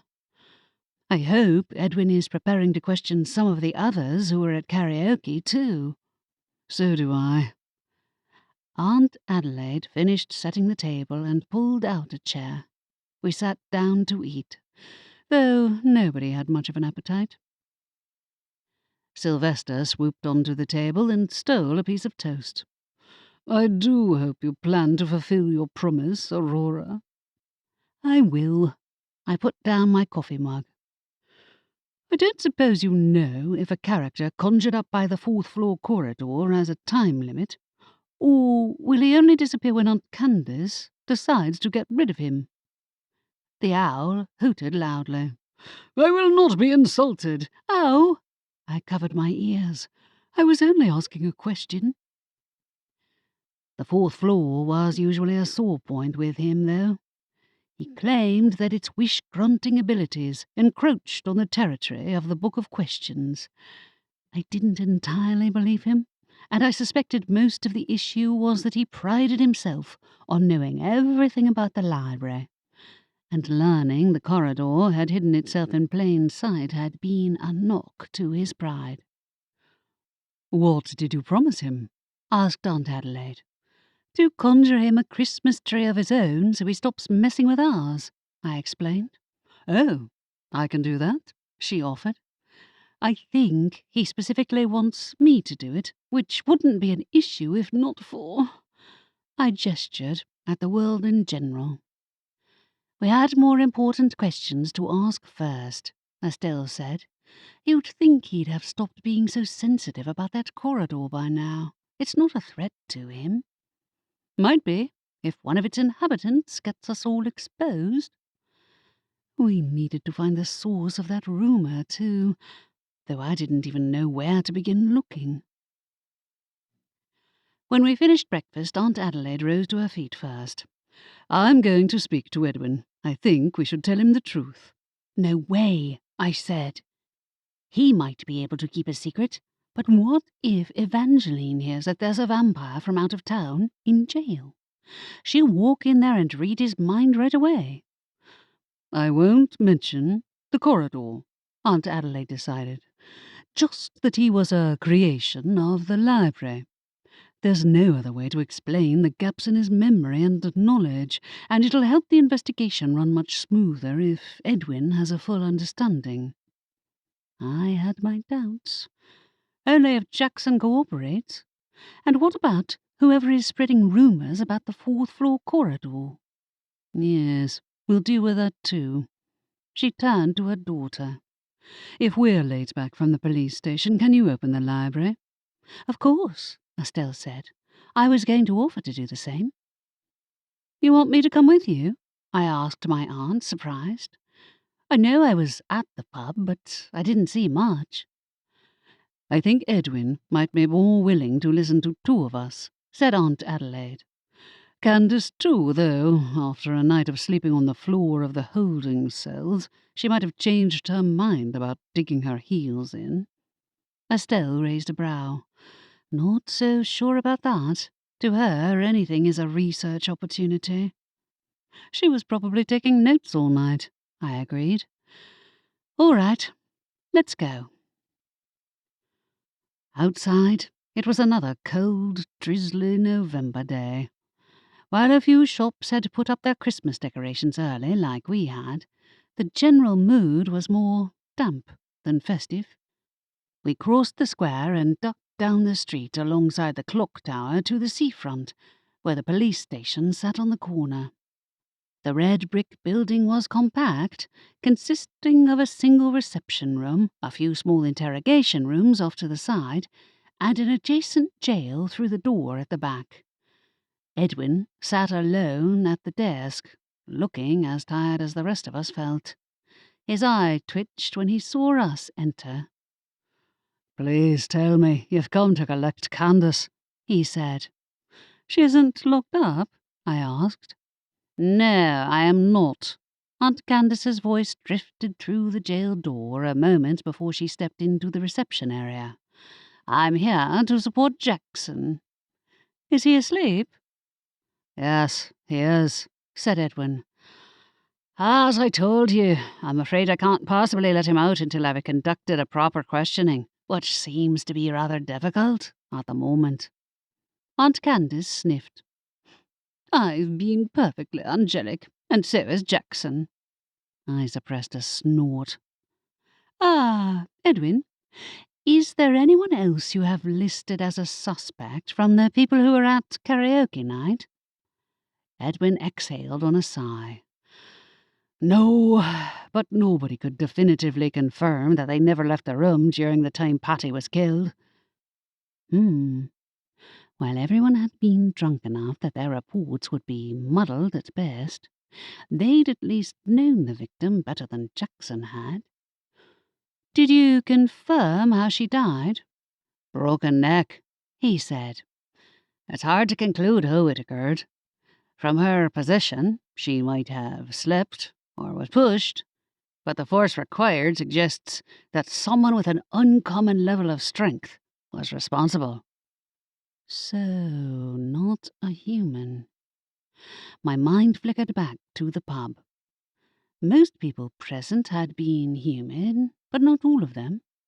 Even a werewolf could break someone's arm with ease, and hadn't there been a troll there too? Ah, Xavier said the same. I didn't quite dare meet my aunt's eyes. I don't think Jackson will wake up until dusk, so it might be worth asking if any of the other people present remember more now that they're sober. You expect me to wait until dusk? Yes, said Aunt Candace. I'm sure you can find someone else to question before then. He puffed out a breath. I thought most vampires could at least function during the day, if necessary. Not this one, I said. Sorry. I wish it was otherwise. He eyed me. Does Evangeline know he's visiting town? No, said Aunt Candace in ominous tones, and I'm assuming you don't want her to find out. If one of her fellow vampires commits a crime, she made it quite clear that she'll be the one to enact punishment. He didn't commit a crime, and he's not one of her people, Aunt Candace said. As a matter of fact, he's mine. I don't need to know that. That's not what she means. I gave my aunt a significant look. I created him, Aunt Candace finished. Edwin blinked. You did what? It was a spell, Aunt Adelaide added. He's a fictional character from one of her novels. He's... What? He blinked again, jaws slack. You're joking. I'm afraid not, I said. Sorry. I knew he seemed familiar. He looked over his shoulder towards the jail. Ah, which series exactly? The Vampires of Moonfang Cliff, Aunt Candace supplied. See, you can't arrest him now, can you? His jaw twitched. What? Being a fictional character doesn't make one immune from the law. Is that actually covered under the regular laws? I asked, curious to spite myself. No, but a woman is dead. His scowl returned. You mean to tell me your library summoned up a fictional creation again? After the last time? Last time was an accident. I stopped, figuring that it would not help matters to remind him that Aunt Candace had conjured one of her fictional creations on purpose this time. I really needed some more sleep. Anyway, there's a chance he might disappear like the last ones did. A slim one, admittedly, but it was there. I don't. He looked helplessly around.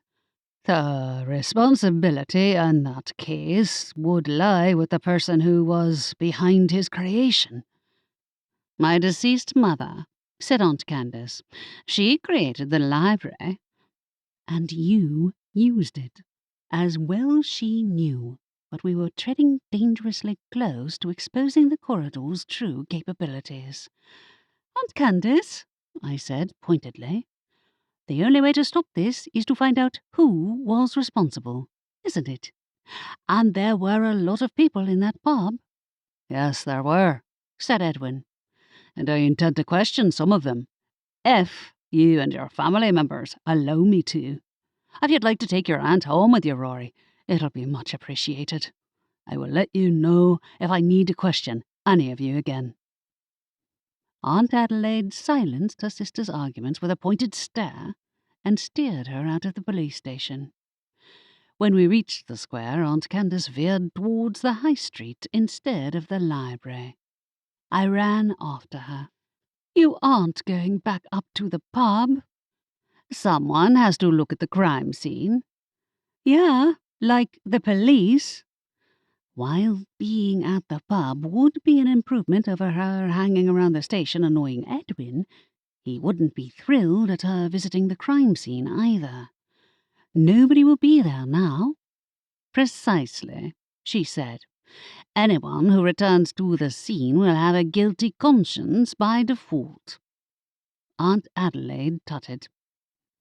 I doubt anyone will be there at this time, but if the staff are around, it might be worth asking for the source of those rumours. Oh, not a bad idea now she suggested it. Aunt Candace, if you didn't know, someone was spreading rumours about the library that came pretty close to what the fourth-floor corridor can actually do. Rumours? She echoed. That's nothing. Someone starts a new rumour about the library every week. Except one of the people who mentioned those rumours is the witch who died, I said. She and her friend were in the library a few hours beforehand. They'd almost made it up to the fourth floor when Sylvester diverted them into the dimensional study section. She gave a laugh. Serves them right. Had she not made the mental leap between Patty being in the library and later turning up dead? Well, they claimed to have heard the rumour at the pub. Lucky we're going there, then, said Aunt Candace. It'll be easier to hear ourselves think without that ghastly singing, too. We? I echoed. Aunt Adelaide gave me a searching look.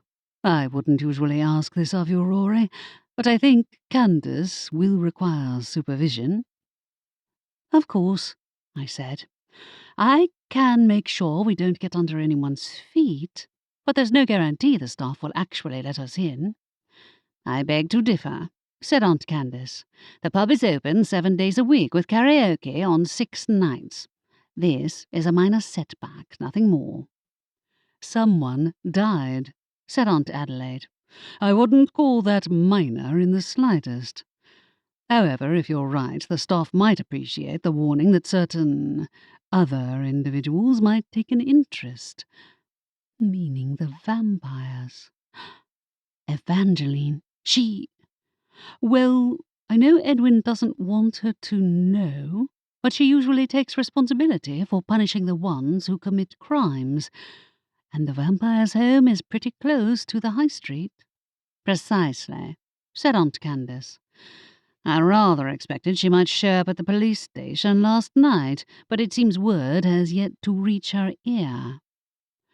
That's why you spent the night in jail? I'd thought she was trying to get under Edwin's feet, or had been dazzled by her attachment to Jackson, but maybe there was some method to her madness after all. Speaking of rumours, we really do need to find out if someone at that pub was whispering about the library behind our backs, and how much they know. I like the way you think. Aunt Candace grinned, her notebook and pen bobbing at her side. Let's go and investigate. What have I got myself into? Chapter 5. We reached the high street and made our way to the cocktail Cauldron. The pub shouldn't be open at this hour, but Aunt Candace pushed open the door and strode right in. As I'd expected, the place was empty, though the same bartender from the previous night was behind the counter, idly polishing a glass. Even during the day, the place smelled strongly of fruit magical cocktails. The bartender looked up in surprise when we walked in. Oh, we're technically closed. Sorry. I hastened to catch up with my aunt at the bar. We can come back later. The bartender ran a hand through his spiky hair. I was pretty sure he was wearing the same faded black t-shirt as the previous night, on which a name tag read Shaw Jr. You were there last night, Aunt Candace said to him. We were hoping to ask some questions. I groaned inwardly. If he'd been the only fully sober person present last night, he might have more to say than the people who were at karaoke, but not if Aunt Candace insisted on applying an approach with the subtlety of a sledgehammer. His brow furrowed. Did the police send you? No. Kind of, I amended. We're from the library, and the witch who was killed was one of our patrons. Aunt Candace gave me a smirk that made me feel doubly guilty for stretching the truth, even if I had a good reason for it. That's right. Oh. His shoulders hunched. What do you want to know? Who was she? I asked. Patty, I mean. Did she come here often? Sure, most evenings, he said. "She and her friends were regulars at karaoke." Her friends? I leapt on the chance.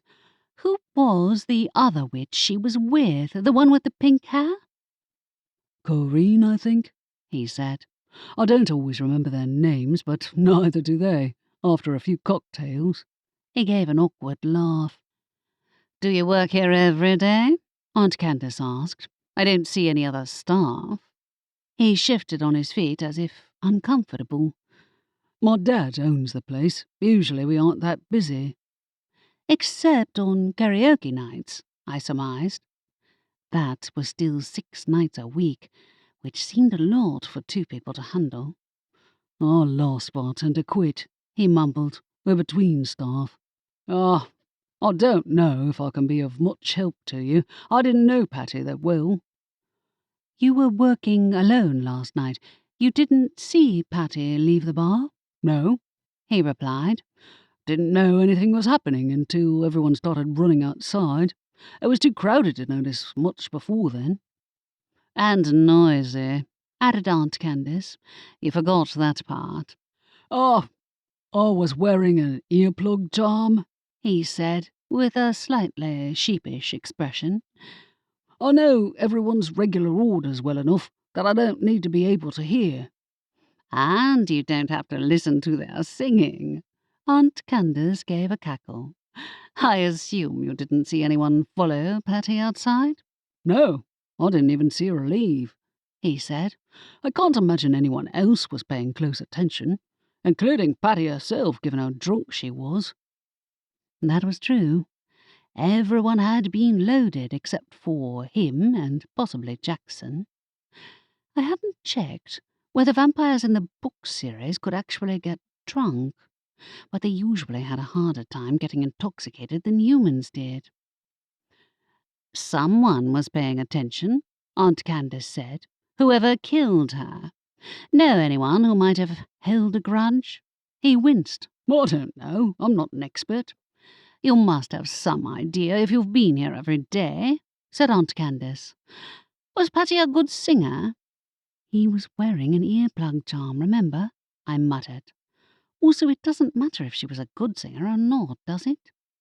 "To the karaoke club it does," she said. "Maybe someone was jealous of her." "Might be." His forehead scrunched up. "She wasn't a troublemaker, but once she fell asleep at the bar and I had to wake her up." "That doesn't sound like much."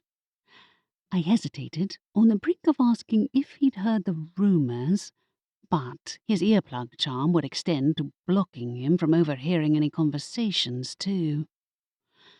"I gather there were a few rivalries among karaoke's regular attendees," said Aunt Candace. "Did anyone have reason to want her dead?"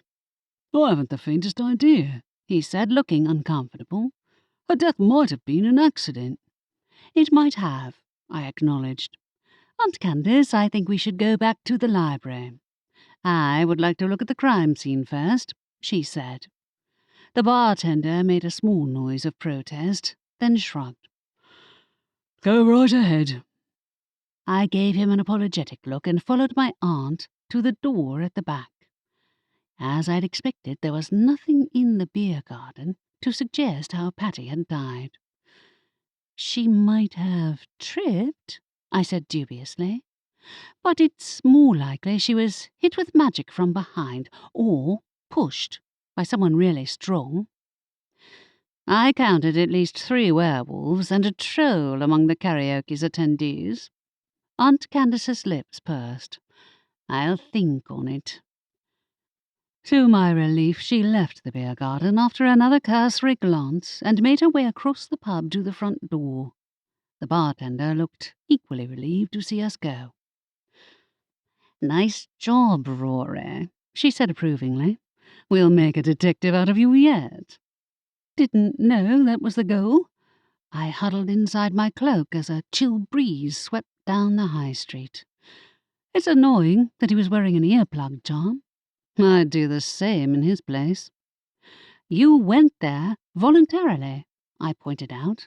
"Also, I meant that he might have been able to tell us the source of the rumours, unless you heard anything.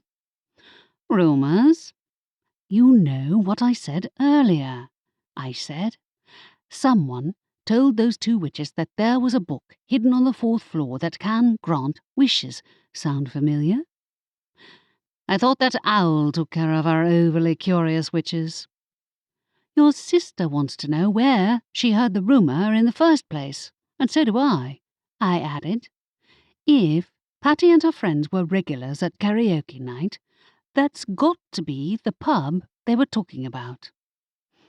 We'll just have to come back tonight, won't we? Oh, boy. At least Aunt Candace didn't take any more detours on the way back to the library, and when we entered, she went straight to the living quarters and upstairs. Good, you're back. Aunt Adelaide sat behind the front desk, sorting through a pile of returns. Did you manage to talk to anyone? We talked to the bartender, and he said he had a soundproofing spell on last night, so he didn't hear anything, I explained. Everyone was drunk anyway, including Patty. She's the witch who died. Did you ask about the rumours? She asked. I suppose he wouldn't have heard anything if he was wearing a soundproofing spell. Exactly, I said. I did find out the name of the witch who was here with Patty in the library. Her name's Corinne, but I don't know if she's a possible suspect or not. I hope she's on the police's list of people to question, said Aunt Adelaide. They'll have plenty of time if Jackson's asleep all day. Though, when he wakes up, I hope he cooperates and doesn't leave out any key information this time around. That's what I'm afraid of. He doesn't seem to grasp the concept of a police investigation, and, well, there's still a non-zero chance he did do it, even if he was possibly defending the library's secrecy in the process. Exactly, she said in grim tones. I'll have to keep an eye on my sister to make sure she doesn't try to sneak back to the police station. I'll help. Where's Estelle? She was checking on the tree. I hope Sylvester didn't get to it again. Oh, no. I'll find her. I found Estelle at the foot of the Christmas tree, standing in a puddle of tinsel. 3 guesses who's responsible for this. Sylvester. I lifted my gaze and saw him perched on a lower branch. When he caught me looking, the owl ruffled his feathers. Remembered I existed, did you? I was busy trying to stop our family from getting arrested, I informed him. It was urgent. And I apologized for not asking the right question last night. There was no need to ruin all Estelle's hard work. We can fix it, no worries, she said. And I told you, Sylvester, Rory will help you. Right now, I added, sensing that the owl would accept nothing less, provided you behave yourself in the meantime. I returned to the front desk. Here's the book of questions here. Aunt Adelaide looked up from the books she was sorting. My sister took it, I groaned. Typical. Sylvester swooped in behind me and landed on the shelf overlooking the desk. Well? You must know Aunt Candace has the book of questions, I said. No doubt she's searching for ways to get Jackson off the hook. Which the owl should know, given that he was both inside the room and outside of it at the same time, a fact that made my head spin if I thought too hard about it. You forgot about me. My feelings were hurt.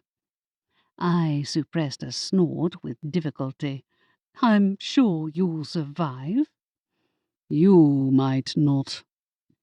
His tone was entirely too ominous for my liking. I'll get it from her when she's finished. I'll hold you to that. He wasn't kidding. The owl shadowed me as I helped Aunt Adelaide put the returns back into place on the ground floor.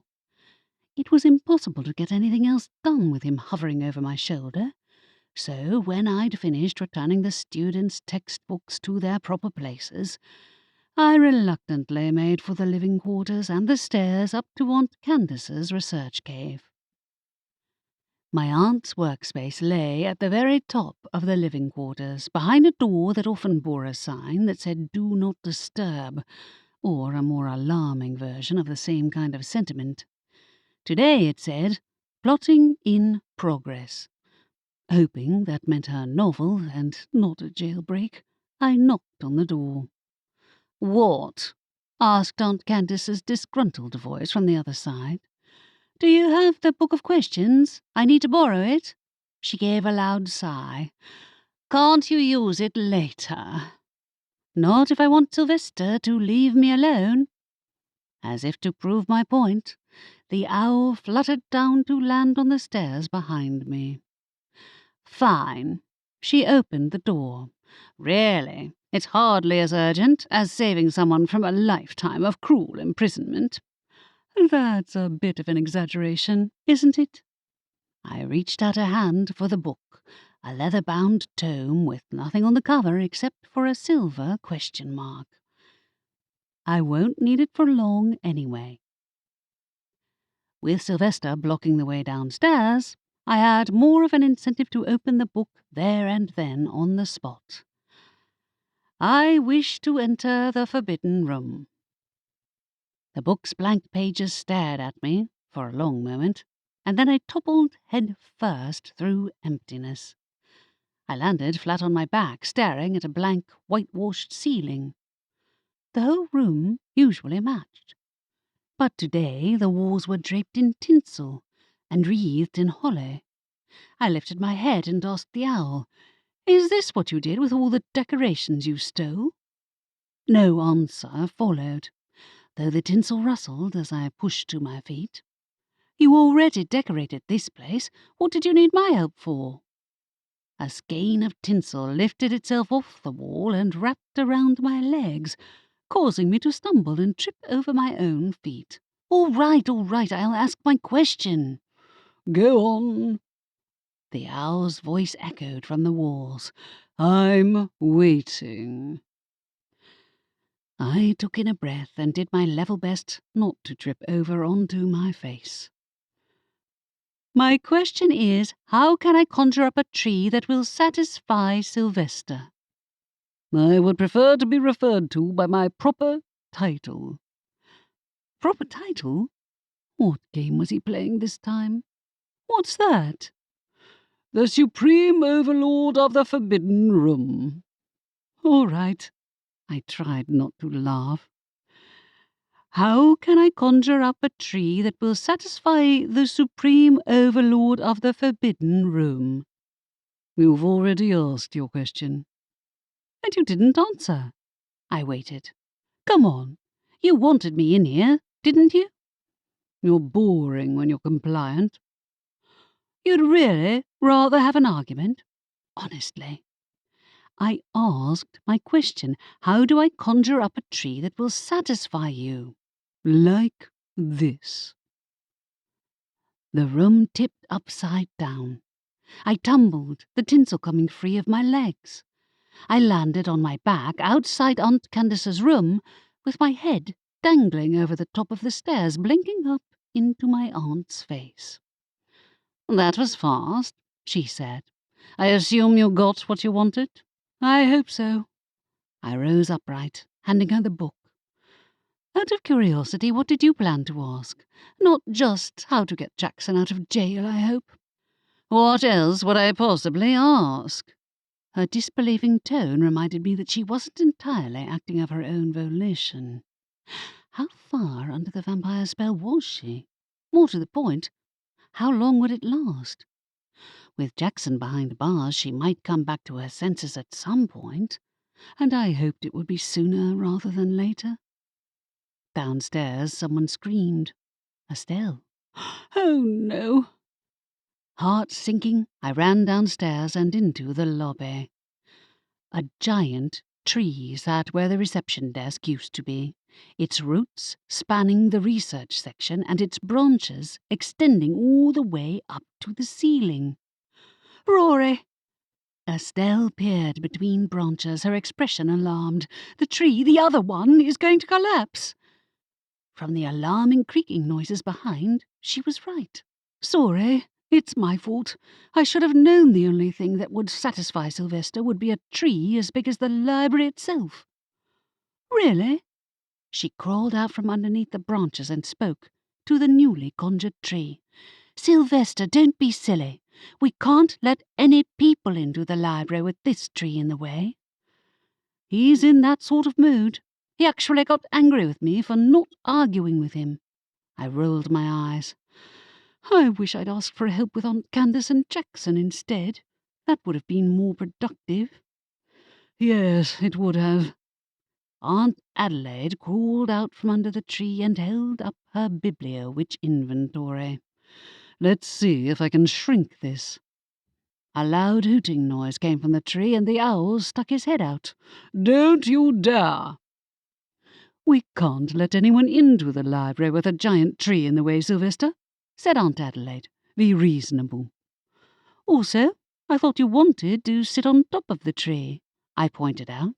You can't do that when it's on a level with the ceiling, can you? That won't do, he agreed. I suppose I might be able to compromise, provided my tree is bigger than the other one. Well, of course. I gestured to the tree. Just make it so that people can get to the stairs, at the very least. I shall oblige. There was a popping sound, and the tree shrank to a more manageable size. Luckily, no bookshelves had been damaged by the tree's sudden appearance, though several mildly shell-shocked students crawled out from underneath, covered in pine needles. The owl immediately flew upward to land on the top, looking imperiously down at us. That's better, Estelle said. Did Aunt Candace get anything out of the book of questions, Rory? I think she was deciding what to ask, I said. She's so far under the vampire spell that she can't think about anything else. Will it eventually lose its effects while they're apart? Good question. I can check. She reached for the stack of Aunt Candace's paperbacks she'd left on the desk. Sorry you ended up having to handle her alone at the pub. It wasn't a complete loss. We did speak to the bartender, I said. His dad owns the pub. He didn't give us much in the way of clues about the murder, though, as he was wearing an earplug charm. Then he won't have heard the rumours either. She glanced at her mother, her gaze clouded. I wish I knew how that got out. The corridor erased the memories of anyone who trespassed inside, didn't it? That's what I thought, too. The Guardian had even enacted the same punishment on Aunt Candace, until she'd proven that we were all Grandma's relations and therefore trustworthy. Ah, have you seen the Guardian recently? No, but I haven't been upstairs, she replied. Cass might have. She might, agreed Aunt Adelaide. Or not. I'm not sure if she's been to the 4th floor recently. Aunt Candace said she wished for the room to dispose of a pile of manticore dung. She didn't, did she? Aunt Adelaide shook her head. I suppose that does at least have a practical use, unlike my sister's antics. I figured it was worth asking, and since we didn't have many visitors, I decided to go upstairs to check. I was kind of surprised Cass hadn't appeared during the tree's sudden arrival, but I figured she was used to ignoring the noise from the rest of the library while she was with her animals.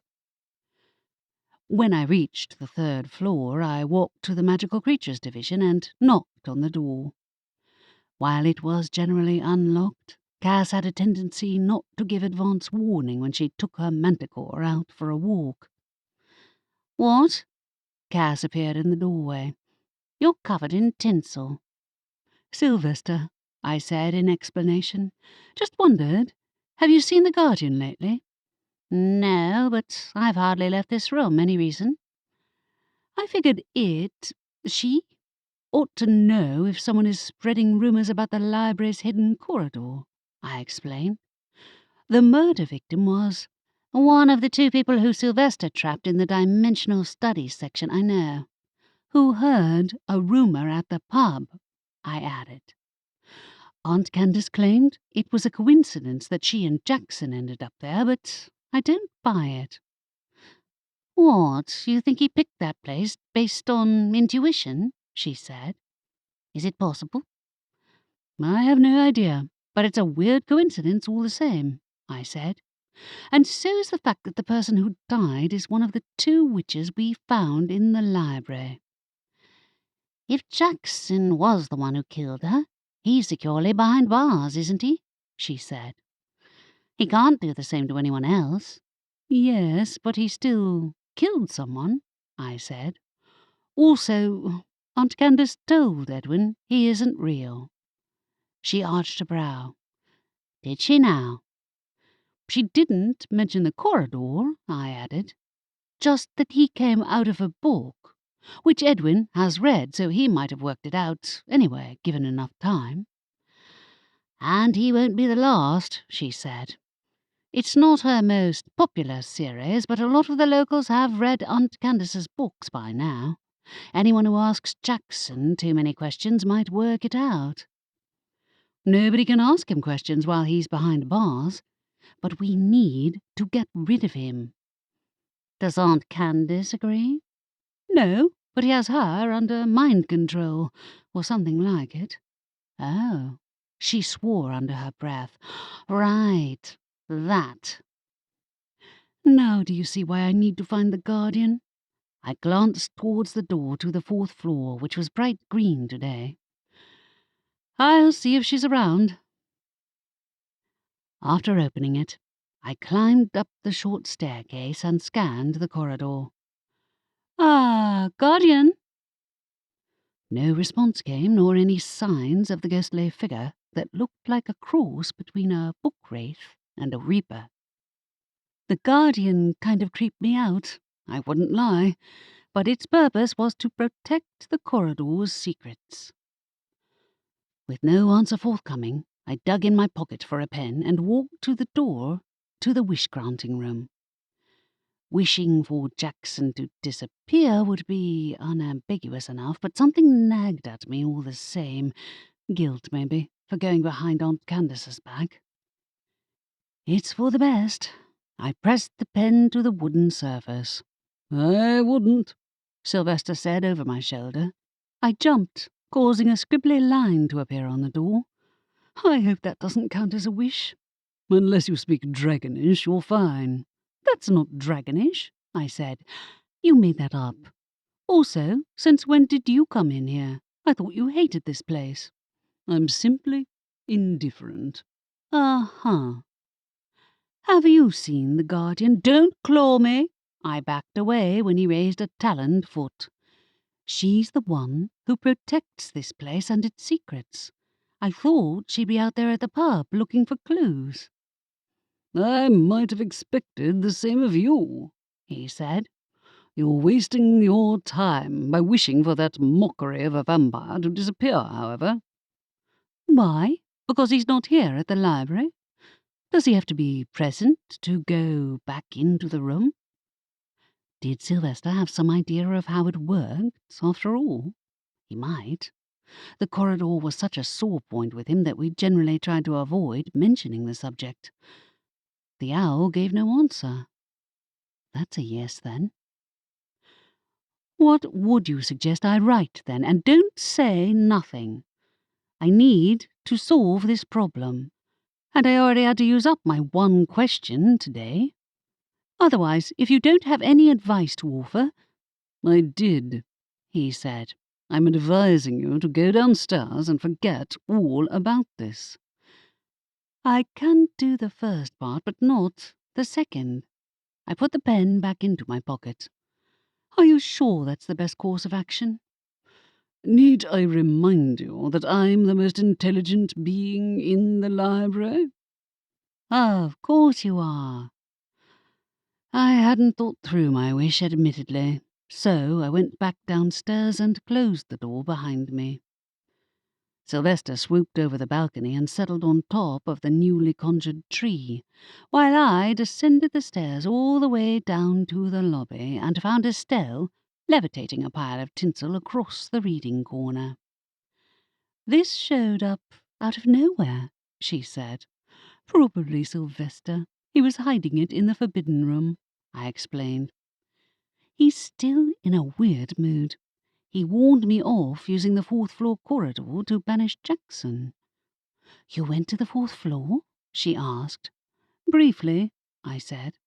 "Sylvester told me not to bother making another wish, so I didn't. I couldn't think of one anyway, and, apparently, I can't banish Jackson when he isn't in the library." Her brow wrinkled. "I thought Sylvester hated that place." "So did I.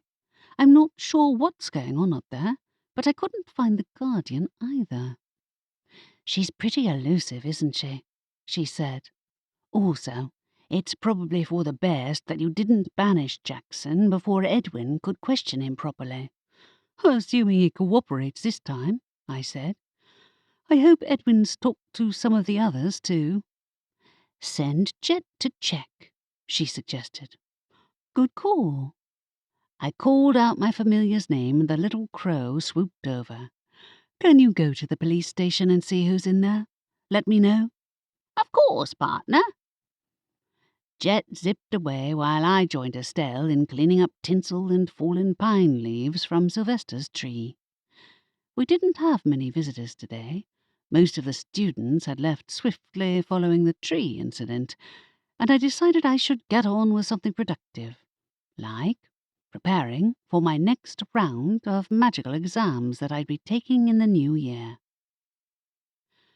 I was on the 4th level of my magical studies, which was the most complex one yet, and while it was usually reserved for junior witches of around 11 years old, I'd had a delayed start to my magical education due to only moving into the library just over a year ago.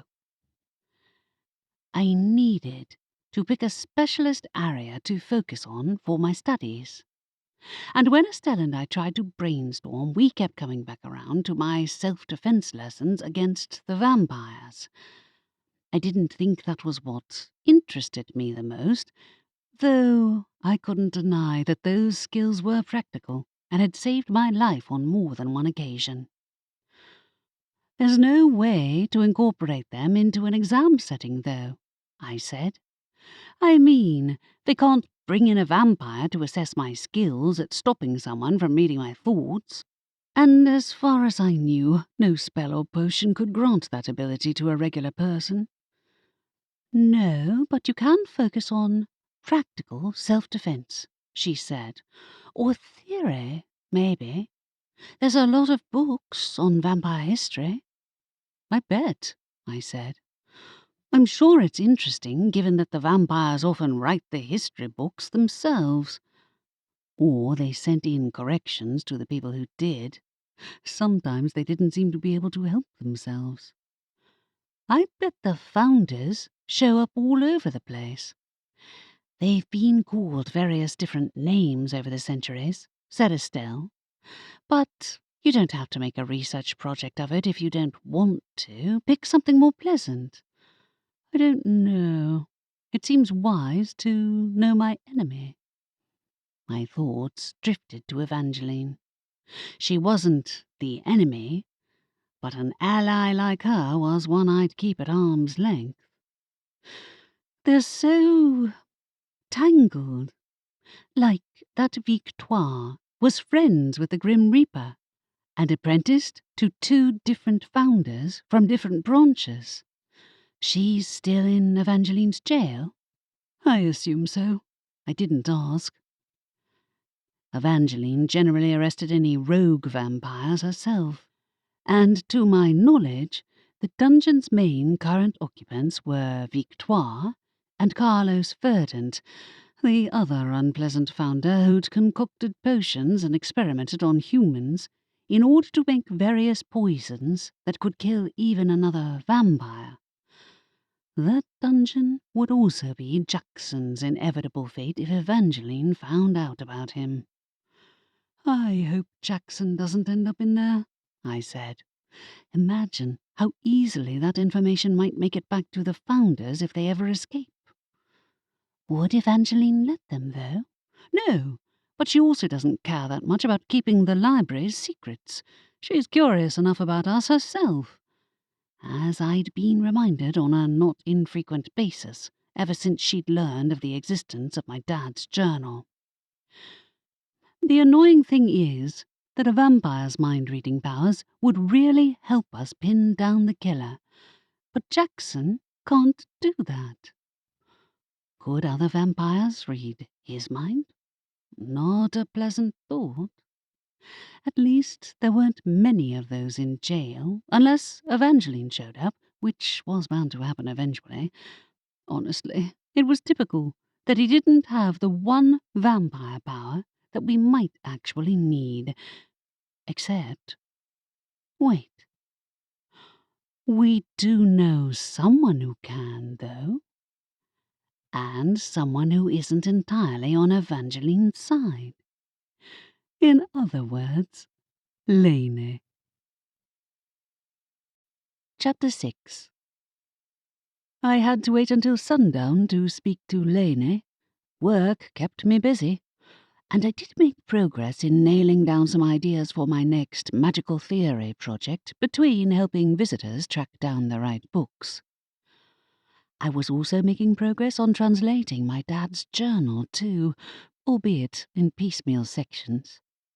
Dad had written the journal in a code that I'd had to translate one page at a time, with the help of a magical contraption of his own creation, which was made more complicated by the number of out-of-order entries and digressions and after-the-fact interjections written in the margins that appeared all over the pages. At lunchtime, Jet returned from the jail with the news that the police had invited in a group of witches to question, but that he hadn't been able to get close enough to hear what they said. I didn't need the police berating me for sending my familiar to spy on their interrogations, so I was glad he'd kept his distance. But Aunt Adelaide called the jail and received a terse reply from Edwin saying that he hadn't been able to wake Jackson from the death-like sleep of a vampire. It didn't seem fair that the elf would have to stay at work late to finish the questioning, but even Aunt Candace couldn't control her fictional vampires' sleep schedules. Aunt Candace herself came sauntering downstairs in the early evening, dressed as if she was going to a party. "Where are you going? Not the jail, surely. I doubt Edwin's had time to question Jackson yet." "Oh, I'm not going there." She gave a laugh. "I intend to have a word with some of the karaoke club members." "Edwin already questioned them, didn't he?" "And you told me not to bother him. See, I can do as I'm asked." Aunt Adelaide made a sceptical noise. A karaoke night is hardly the right atmosphere to question anyone. "Why do you think I'm going there early?" she inquired. "I happen to know some members of the club like to show up 2 or 3 hours beforehand to plan their song lists." But I broke off as she made for the door like a flowery whirlwind and disappeared out into the square. They're not going to answer her questions. And even if they do, how's she going to avoid mentioning Jackson isn't real? She even had to tell the police. "Yes, and I gather that's presented a problem for Edwin," Aunt Adelaide said. "The law clearly puts the blame on Candace should he be found guilty, but the library will certainly be drawn into the investigation as a consequence." A yawn came from behind me, and Lainey appeared in the doorway to the living quarters. "Hey, Rory. Anything new?" Sometimes I envied her ability to sleep like the dead. "Jackson got arrested as a murder suspect last night when someone showed up dead at karaoke night." "Murder?" Her eyes widened. "A vampire death? I didn't hear about anything." "Evangeline doesn't know. Yet. Also, it might not have been him, but the victim's neck was broken, and since Jackson found the body, it doesn't look good for him. Aunt Candace is convinced that he's innocent and has gone back to the pub to ask the other people who were there. Shouldn't that be the police's job? I tried to tell her that. But Jackson's been in a dead sleep all day and nobody has been able to question him, so she's getting antsy. Oh, she frowned. I guess he was bound to draw suspicion, even if he hadn't found the body. He also nearly started a fight with Edwin's guards because he felt threatened. I sighed. It's not ideal. To top it off, the murder victim is one of the 2 witches I found trying to find the secret corridor yesterday. So it sounds like someone at the pub is spreading rumours about the library. No wonder your aunt went back there, she said. I can always follow her and eavesdrop on a few people. I think the situation might call for it, I admitted. But you really don't have to get involved if you don't want to. I know, but we don't want Evangeline involved, do we? And that's likely to happen the longer this goes unsolved. She had a point. In fact, it wouldn't have surprised me if the vampire's leader had already become aware of the situation. She had no morals about reading the locals' minds herself, after all. You're going after Aunt Candace? Estelle came into the lobby. Oh, Lainey, yeah, I can see where your abilities would come in handy. I nodded. Not sure it'll work, but someone needs to keep Aunt Candace out of trouble, if nothing else. Let me know how it goes. We left the library for the cocktail Cauldron, stepping out into the cold, rainy evening. Despite the weather, or maybe because of it, the pub was packed. Lainey and I hovered in the doorway, scanning for Aunt Candace amid the crowd. Strangely, karaoke was already in progress, and the sound of someone warbling out of tune into a microphone drowned out all other noise. Is there karaoke every night? Asked Lainey. 6 nights a week, but I thought it didn't start for a few hours. I spied Aunt Candace talking to a tall wizard in the corner, her pen and notebook hovering at her side.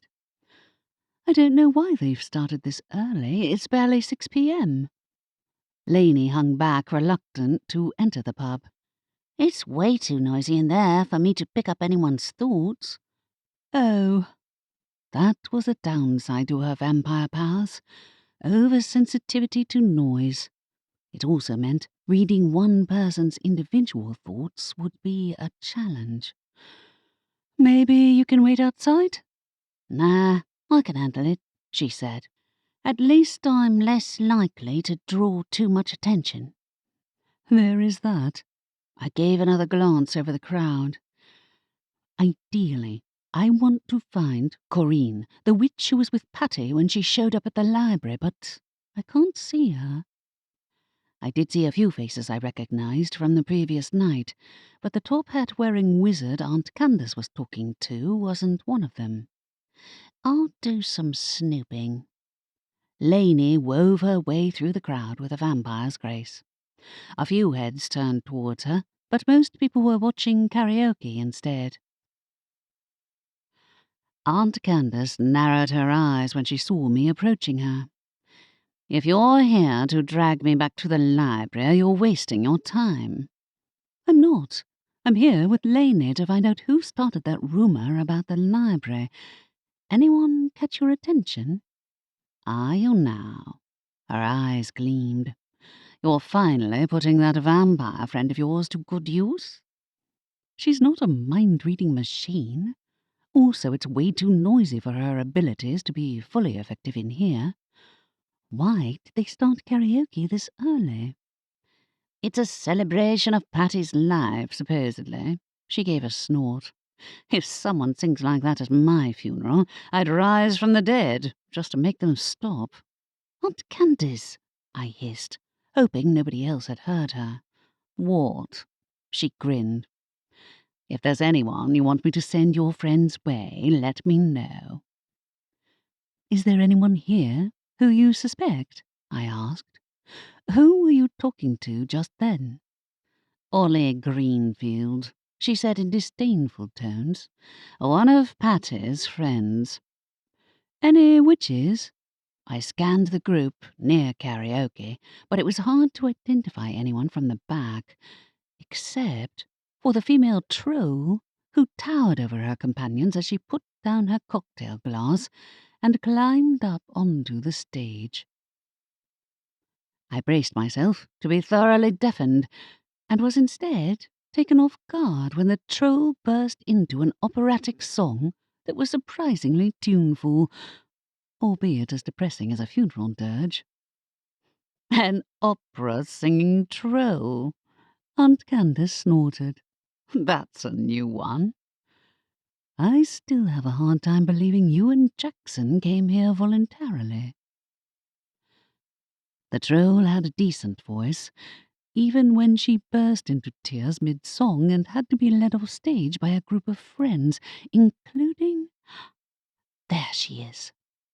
I recognized Corinne among the group and kept an eye on her as I looked for Lainey. I spied her standing by the bar, her pale face glowing with the light of a cocktail glass she held in her hand. "This," she said in an undertone when I approached her, "is foul. It's like drinking concentrated sugar." "I thought you didn't really go for human food anymore." "No, but that guy at the bar was eyeing me suspiciously, so I figured I ought to buy something. They didn't even ask if I wanted blood, even to say they didn't have any." I suppressed a shudder. A lot of pubs would serve a vampire if asked, though they were usually asked to provide their own sustenance, unless the pub had a significant clientele of the fanged variety. Seeing my expression, Lainey held out her cocktail glass. "Want some of this?" "Not particularly."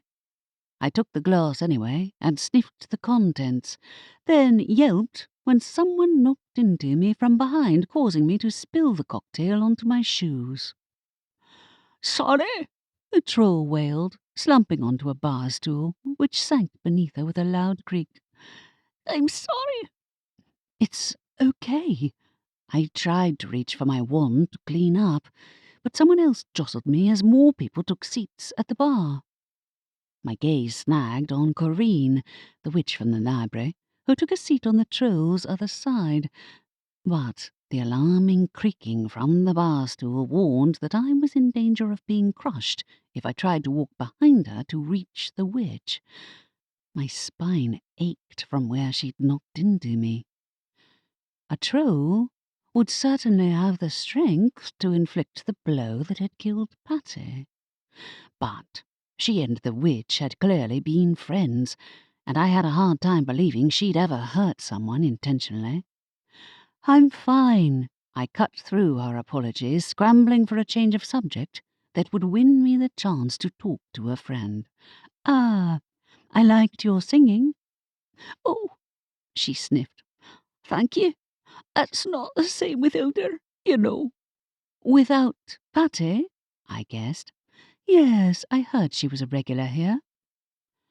Out of the corner of my eye I saw Lainey move, shadowing the group from behind, and I found myself wondering if she could read a troll's mind as easily as a human's. I'd never had reason to ask before, but if she got close enough to the witches, she might be able to pick up on their thoughts, at least. "Of course, she was here every night," she sniffed again, tears leaking from her eyes. "I miss her." "We all do, Rhonda." The pink-haired witch leaned over and put an arm around her. "You gave her a great tribute." "Thank you, Corinne." Rhonda sniffed again and called to the bartender. "3 more, and one for you as well?" she asked me. No thanks." I shifted uncomfortably as some of the other karaoke goers glanced curiously in my direction. "I'll just get a Coke." "They don't serve anything except cocktails," She eyed me blearily. "You're new here, aren't you?" "Yeah, I'm here with my aunt." I'd rather they noticed Aunt Candace than Lainey, who was currently lurking behind them. I wasn't sure where Aunt Candace was, but the karaoke stage appeared temporarily unoccupied from what I could see. "They don't serve food?"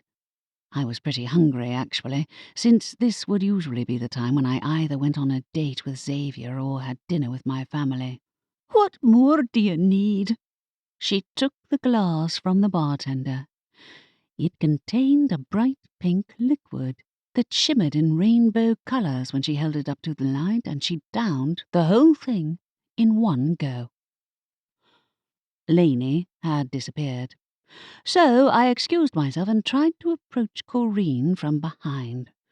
The troll's stool chose that moment to collapse, tipping her onto the floor, and I slid sideways to avoid being crushed. "I'm sorry," she wailed again. I scrambled to my feet and nearly fell over again when half the bar's occupants stood up at the same time, all of them staring in anger and indignation at the karaoke area. "What's she doing there?" Corinne, too, peered over the crowd. "I can't believe Trina would dare show her face here tonight." "Has she?" Rhonda climbed upright, leaving a pile of splintered wood in place of the bar stool. I craned my neck, but the dense crowd made it difficult to see who they were staring at. "What's going on?" "Trina," said Rhonda. "She and Patty weren't friends. It's downright insulting her showing up tonight when we're supposed to be celebrating Patty's life." "Was she here last night? Trina, I mean?" "Of course. She's a regular. And no welcome here. Get out of here!" She raised her voice to a booming shout that was echoed throughout the crowd. As the group from the bar moved towards the karaoke area, including the witch I'd been meaning to talk to, I tried to follow and slipped on the spilled cocktail. Only Lainey's steadying hand on my shoulder kept me from falling flat on my face. "Thanks." I caught my balance, whispering. "Find anything?" Lainey shook her head. "Reading drunk people's minds is slippery, and trolls are particularly hard, but that Rhonda isn't the killer, for sure." I didn't think so. I peered through a gap in the crowd and saw someone had placed a footstool on the stage, onto which an elf had climbed in order to reach the microphone. That must be Trina. "Who?" "Someone who didn't like Patty." I watched the group from the bar move closer to the stage. That witch, the one with the pink streak in her hair, is Patty's friend who was at the library. I'll try to get closer." She slipped through the crowd while I backed up against the bar before someone knocked me over again. There was a growing clamour near the stage when Patty's friends reached the elf's perch. Lainey listened for a minute and then returned to my side. I heard Trina hated Patty's singing. Something about her always getting the lyrics wrong. That's what they're arguing about. Only about Trina being here at all. They think it's disrespectful, but I didn't hear anything that pointed to her being the person they suspected of murder. Was bad singing a motive for murder? I mean, maybe. It was no less plausible than some of the alternatives. But that was up to Edwin to decide, and I somehow didn't think he'd be making arrests over someone mixing up song lyrics. There was a chance the police had already spoken to Trina and the others, too. "What about rumours about the library?" I asked. "You know, like Patty and her friend heard?" "Nothing so far. I can try to get to Corinne again, but—" The microphone screeched as the elf fell off the footstool into the crowd. Fists flew, and so did sparks, indicating someone had got out their wand. A brawl at karaoke. Now I've seen it all. I looked for the bartender, who was continuing to polish a glass, utterly oblivious to it all. I waved a hand to get his attention. "Excuse me." "I'll get him." Laney skirted the bar and poked Shaw in the arm. He jumped a foot in the air, startled, but recovered when he saw the rowdy crowd. Reaching for his wand, he ducked out from behind the bar. Hey, stop it. My dad's gonna flip out if you wreck the place." At first, nobody heard him, but when he raised his voice, several people gasped. "I don't want to see Shaw Senior." Shaw's dad seemed to have a reputation, given how the crowd began to simmer down almost immediately. Shaw returned to his previous position at the bar, though he didn't cast another soundproofing charm, and I leaned over to talk to him. "Are you always left to handle all of them alone?" "Like I said, our last assistant quit." He shrugged. "I don't mind, usually. They don't get rowdy that often." "Still, seems like a lot for one person to handle." I could only assume he and his dad lived in the flat above, or else Shaw Senior was lurking in a back room somewhere. "Then you make all the cocktails yourself?" "With magic," I assumed. Given that every single person was drinking one, I was clearly in the minority in thinking they smelled way too sweet. "They bring good business." Shaw shrugged again. "Anyway, if you're looking for your aunt, she already left." "She what?" I hadn't seen, but she must have slipped outside during the ruckus. Scanning the room, I spied her hovering outside the front door. Leaving the bar, I hastened to her side. "Why are you lurking outside?" "I'm not lurking, I'm loitering," she said. "You're bright pink, did you know?" I looked down at myself. Sure enough, my cloak had turned pinkish blue from the spilled cocktail. "You're avoiding the fight, aren't you? Or waiting to ambush Trina?" "What would give you that idea?" "The fact that everyone nearly started a fight with her because she and Patty hated each other so much." "Exactly. She's obviously a contender for a suspect." "It's Kareen I wanted to talk to." I looked around. "Where's Laney?" "I imagine she went to talk to Evangeline." My heart skipped a beat. "What?" "You should have used a soundproofing spell if you've damaged your hearing from that racket." "You know I heard you.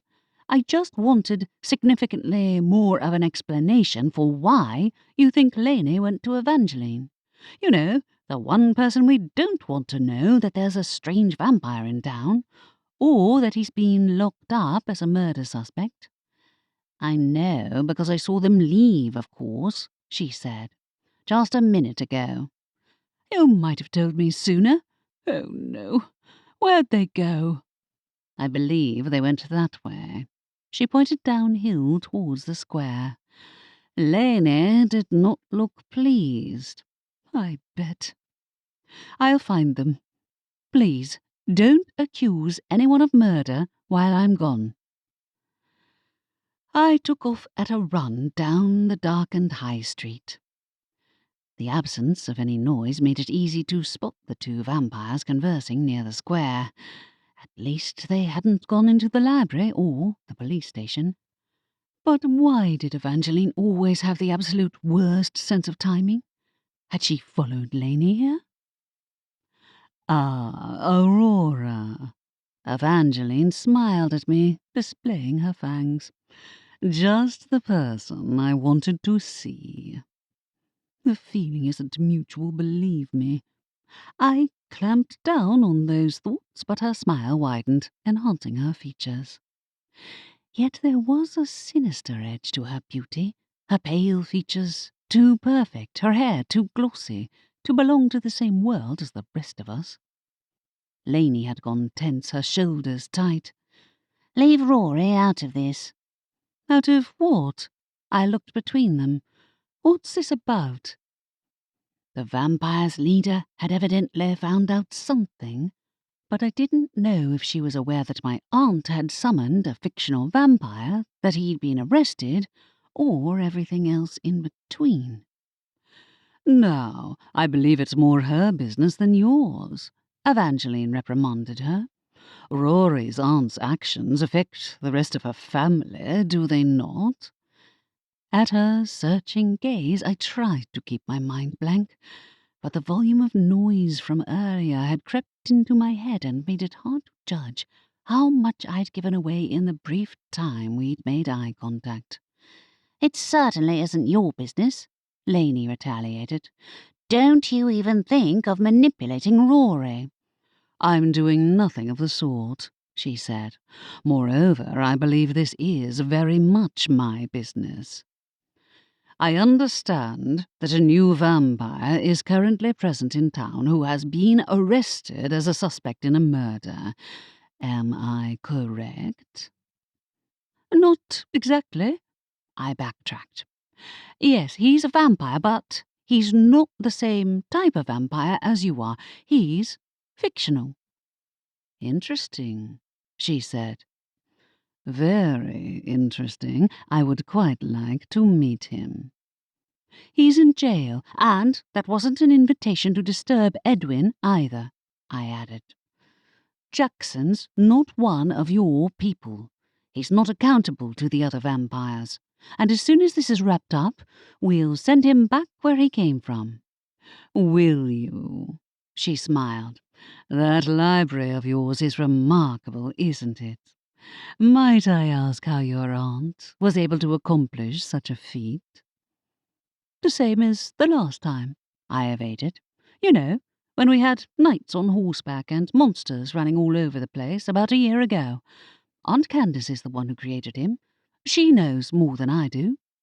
"Perhaps I will speak to her. If you do, I can't promise she'll answer."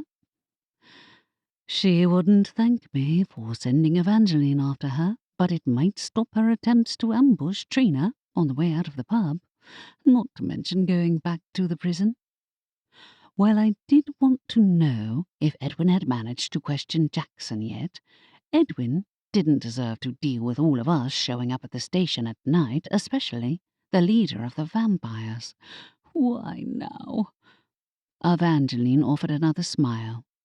"Thank you for that insight, Aurora. I shall speak to her." And in a blink, she was gone. "So much for her not getting involved," I muttered to Lainey. "Damn it." "Sorry," Lainey said. "She was hanging around outside the pub, so I went to see what she was up to. I shouldn't have come. I bet she followed me." "It's not your fault. It's hers. She has to poke her nose into everything." She sighed. "I guess if I were in her place, I'd probably be curious too." "Tell me about it," I said. I hope I satisfied her curiosity enough to leave well enough alone. She didn't even ask about the murder, which was weird, now that I thought about it. It was natural that Jackson's presence would be of more interest to her than his arrest, but Evangeline must care about a vampire being accused of murder, even a fictional one. Right? Chapter 7. My initial plan was to go back to the library right away, but Aunt Candace shook off Evangeline quicker than I'd expected and caught us up halfway across the square. She pointed an accusing finger at me. "You set the vampires on me, didn't you?"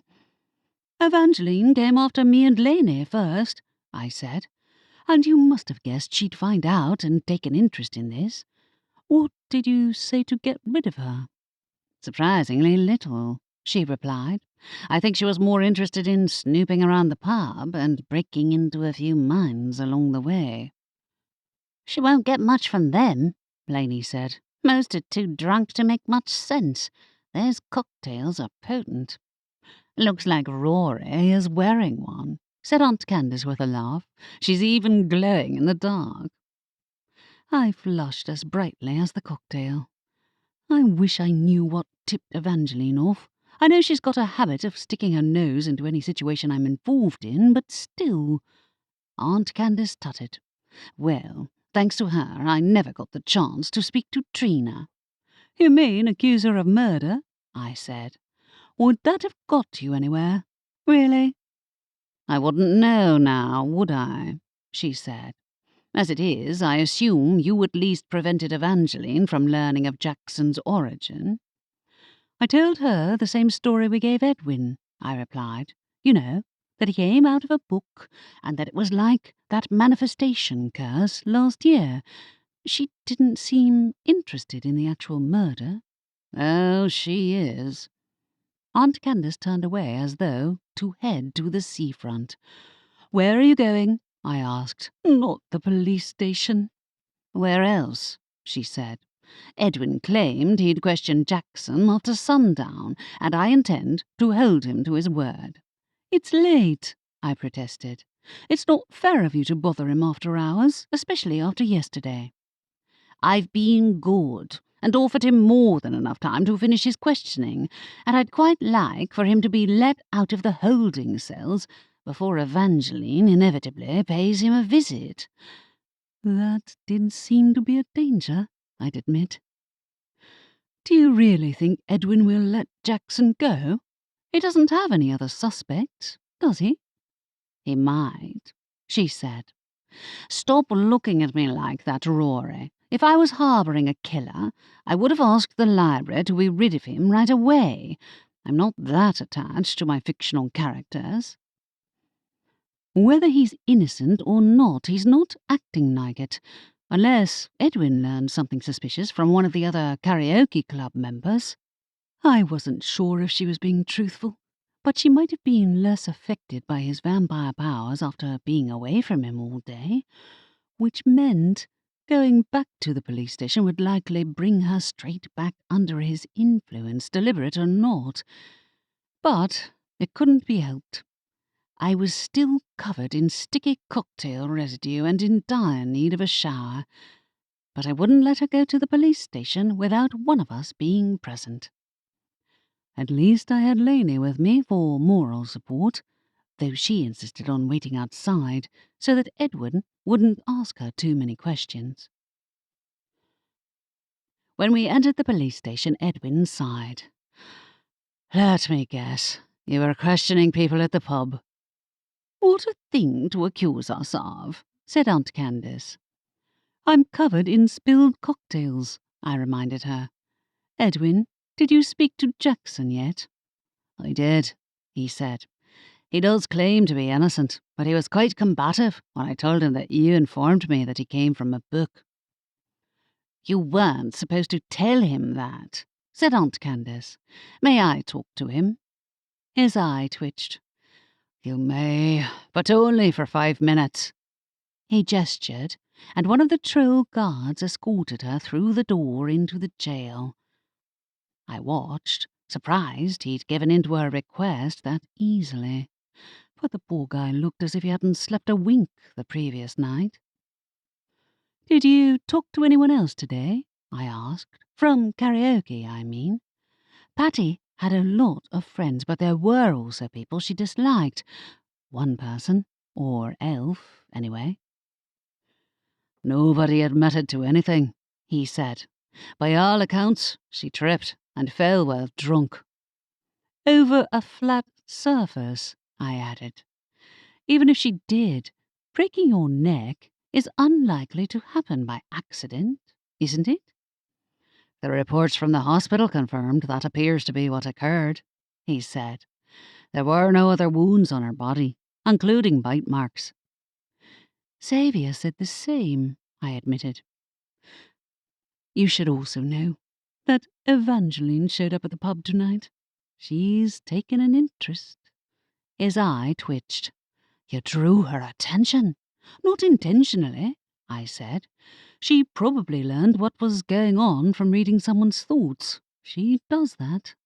That's... He glanced over his shoulder at the jail. I've made allowances for your family, but this situation puts me in a difficult position. I know, and I'm sorry, I said. I think it'll cause you less hassle if he's not here, though. Did he really say anything that would implicate him in Patty's death? No, he said. While his explanation is odd, I grant that he's no more likely to have committed the murder than anyone else who was present that night. I was less convinced, but I had an inkling that Edwin wanted to avoid a visit from Evangeline, and who could blame him? Then you're letting him go? Regrettably. Yes.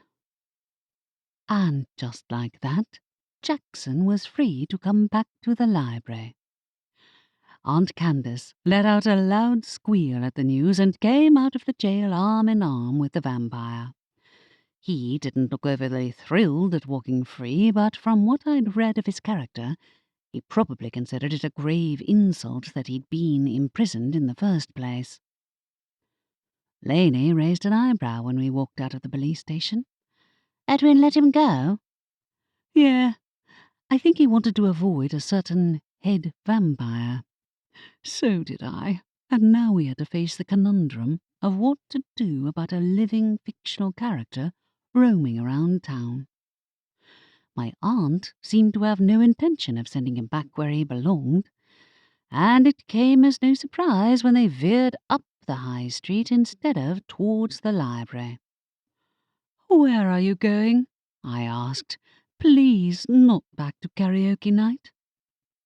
Jackson hasn't had a proper tour of the town yet, she said. And no, we're not going back there. But you can't stop us from having any fun. I knew when I was beaten.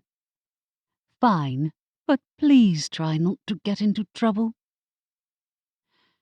As they departed, Lainey gave a low whistle. She's completely smitten, isn't she? He has some influence over her, I explained. Kind of like hypnosis, I guess. He can make anyone believe any word he says. She must have some level of resistance, being his creator, though. She might, but she's also biased for the same reason. Resigned, I turned back towards the library. I hope they don't run into Evangeline. It didn't sound like she'd been to the police station. But even if she and Aunt Candace didn't encounter one another tonight, it was only a matter of time before she came to the library asking to speak to the new vampire.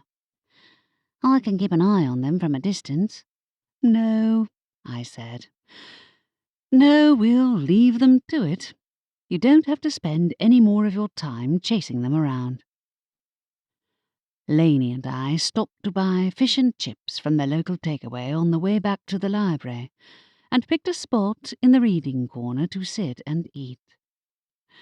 I was reminded of our childhood sleepovers when we'd been younger in Lainey's cosy attic room. The floating lanterns, coupled with the lights on Sylvester's Christmas tree, unlike the other tree, his was fully outfitted and not so much as a bauble had fallen off, made for a cosy atmosphere that banished some of my lingering unease. Not all of it, though. After all, we now had an actual fictional character living in the library, and Evangeline knew he was here. I woke the next morning to the sound of Sylvester singing carols at a pitch that would have put off even the most avid karaoke goer. I took a leaf out of Shaw's book and cast a soundproofing spell so I could get a bit more sleep. But my mind was now thoroughly wide awake. Giving up, I went downstairs to the kitchen. Aunt Adelaide and Estelle were both early risers, but there was no sign of Aunt Candace nor her vampire companion when I found Estelle making breakfast in the kitchen. "Did those two ever come back last night?" I asked as I joined her. "They did," she confirmed. "Very late." "Isn't Aunt Candace supposed to be giving you a magic lesson today?" "Technically. My aunt was an erratic teacher at the best of times, and I was generally better off when left to my own devices. I think we're starting on potion making. If she doesn't come downstairs, I can just read the textbook instead. I can help, Estelle offered. I miss teaching, so it's no bother. I was thinking of volunteering at the university, actually, if I can fit it in around work at the library. And organising social events, too, I added. You weren't thinking of doing another PhD as well? Maybe. She gave a wry grin. I know. Cass called me a weirdo when I suggested it. So am I reminded her. I would do a lot more studying if things didn't keep blowing up. I've spent longer rereading Aunt Candace's books this week than textbooks, let alone my dad's sorely neglected journal. I was starting to think I'd need to exile myself to a desert island to finish the translation. Estelle and I were finishing up breakfast when Aunt Candace came sailing into the kitchen wearing a wide smile. It's a lovely day, isn't it? Where'd you end up going last night? I asked her. Around, she answered cryptically. Relax, Rory. I didn't set foot in the cocktail cauldron. Where's Jackson? Sleeping, of course. I procured him a coffin and a guest room. And then you're going to get rid of him, right? We've hardly got to spend any time together, she said indignantly. You aren't willing to give him a chance, that's your problem. You were out all night, weren't you? Estelle said. You've had plenty of time. Yeah, she's definitely under his spell again. Could we banish Jackson without her input now that he was back in the library? If so, we'd probably have to carry the coffin up to the 4th floor, which was not ideal. You're just jealous. We really aren't, I said. Come on. Can you think of the long-term consequences of summoning a fictional character? It's not like he can stay long-term. I don't see why not. The longer he stays, the more likely it is that people will figure out where he came from, I said. Evangeline is already suspicious. Yes, and don't think I've forgotten you sent her after me last night. Because she showed up asking questions about the new vampire in town, I said. I had to tell her he was fictional, so she wouldn't try to recruit him to join her, or try to kill him as a rogue. Aunt Candace, you know this reflects badly on the library as a whole, said Estelle. At least consider listening to us. He can't stay forever. I never said he would, she said. Also, anyone else who had access to a room like ours would do the same as I did. I can guarantee it. That doesn't mean conjuring up a fictional character is a sensible choice, I said, even without the murder. Also, what if he doesn't want to stay? He's been dragged away from his home.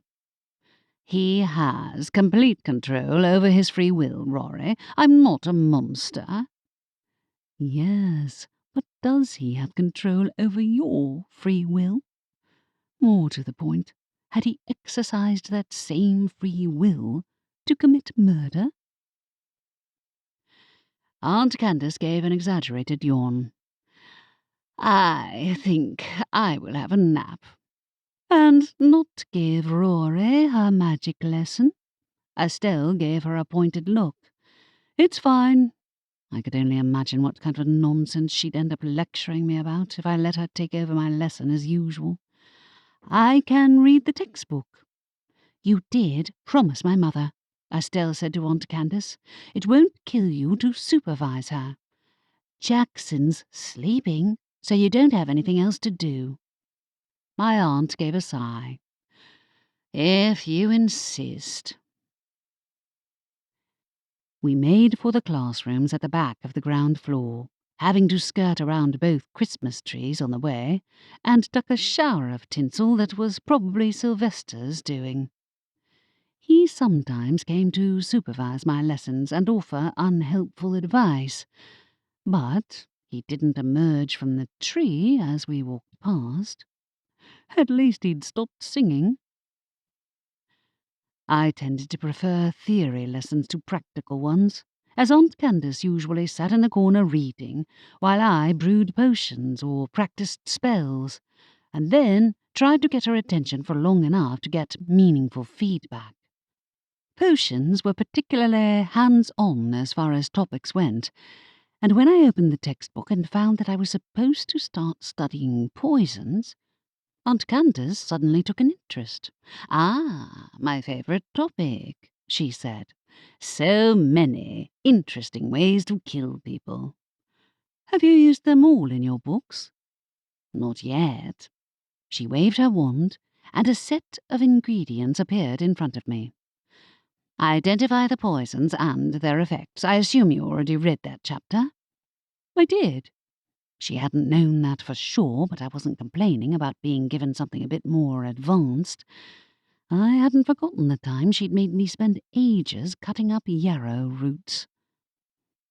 "I don't have to brew an actual poison in the exam, do I?" "Oh, yes." She grinned. "Occasionally students try to use it on the examiner. That's always memorable. Oh, and you might want to take off your cloak. Those poisons can leave traces on your clothes." I did so, and then I got on with sorting out the plants and herbs into various piles and noting their effects. The potent smell was uncomfortably reminiscent of the lab I'd found at the Founder's hideout, which had been full of their sickening attempts to experiment on humans to develop potions that had various effects on vampires. For that reason alone, I was glad Carlos Verdant was safely behind bars, and that the sole known copy of the recipe for a poison capable of stopping a vampire's heart was safe inside the library. I didn't know exactly how it had ended up in the form of an untranslated document at the town's university that had led to several murders before we got it back into our own hands, but I suspected a connection with the Founder's attempts to recruit students from the university to join their cause and turn them into vampire lab rats. They'd targeted normals too, which was how Lainey had been turned into a vampire in the first place. She'd barely begun to adjust when she'd been hit by the same poison and had nearly died. And I'd only been able to save her thanks to a phoenix feather conjured up by the fourth-floor corridor. That was the first and only time I'd used a wish from the corridor, and if you asked me, its original purpose was to handle emergency situations. Summoning fictional characters definitely didn't qualify as urgent, but I knew better than to pursue that line of argument with Aunt Candace. When I'd finished sorting the poisons, I got her attention and she checked my work. "Perfect, obviously." "Thanks." From her, that was high praise. "Anything else?" I peeked at the next chapter and... "Meaning you already read it?" She rolled her eyes at me. "And you accuse me of needing a better hobby." I ignored the jibe. I'd been interested when I'd found part of the chapter covered potions that affected someone's mental state, including subtle persuasion and influence. No cure was mentioned, but I had to wonder if there might be a potion that could erase the spell Aunt Candace's vampire friend had exerted over her. "I think we're done here." She walked to the door. "Oh, and you might want to have a shower and avoid touching any food for a bit if you want to avoid poisoning anyone. Though, that boyfriend of yours might survive it, since he's already dead." "He's not dead." She had a point, though. "I'll go and clean up." I scrubbed myself thoroughly in the shower, and left my clothes with the outfit that had got soaked in cocktails the previous day in the laundry basket. Then I returned downstairs to help the others open the library for the day. With Jackson sleeping, we could almost pretend to return to normality. And when no visitors entered at first, I pulled out the textbook again. "Was Aunt Candace no help in your lesson?" Estelle asked, seeing what I was reading. "No, she was fine," I replied. I'm wondering if there's an anti-mind control potion we can brew. One that can remove influences over someone's mind? What? Oh, like the vampire's abilities? Yeah, I said. I don't know if there's anything that'll work on someone who's under a spell that isn't even from the same version of reality as ours, though. Good thinking. She nodded slowly. That won't be in the textbook for grade 4, but you might find something more specialist in the potions and poisons section. I thought so. I resolved to check when I had a spare moment, though, as it was another rainy day, we soon drew in a stream of visitors who'd come to take refuge. Estelle and I received a lot of compliments on the decorations, though the 2 giant Christmas trees did make it difficult to retrieve books from the ground floor. When I had a spare moment, I waylaid Aunt Adelaide. Hey, I wondered, might it be possible to use a potion to cure the vampire's mind-altering effect on Aunt Candace? Oh, that's a good point, she said. A potion might do the trick. I don't think that vampire's spell is going to wear off her otherwise without someone intervening. That's what I thought, I said. It'll be in the potions and poisons section. Yes, but those potions are a bit advanced. She pursed her lips. Candace wouldn't be pleased with me for suggesting it. She doesn't want to be under his spell forever, does she? I queried. I'm not that keen on the idea either, but we need her to come to her senses before anything else happens. Or before the police arrested him again. As far as I knew, they hadn't found the real killer, as Xavier told me when he showed up at lunchtime with a bag of goodies from the bakery. Sorry I didn't get in touch yesterday, he said to me. My boss was being difficult. He kept asking questions about why Evangeline was hanging around that pub last night. He knew, I asked. I sent her packing. But I thought your boss didn't care about people being murdered, as long as their souls ended up where they were supposed to. Usually not, but anything involving the vampires sets him on edge. He's not the only one. I took in a breath. Did you tell him about Aunt Candace's friend? No, I didn't. Wait, did Jackson get out of jail? Last night. I filled him in on what he missed. I think Edwin only let him out to avoid a chat with Evangeline. I'm not convinced she'll stay away from the library for long. She's fascinated by Jackson. At least he isn't wanted for murder anymore, he said. Want to go out tonight? Definitely. We were long overdue for a date without any Reaper-related interruptions. Famous last words, Rory.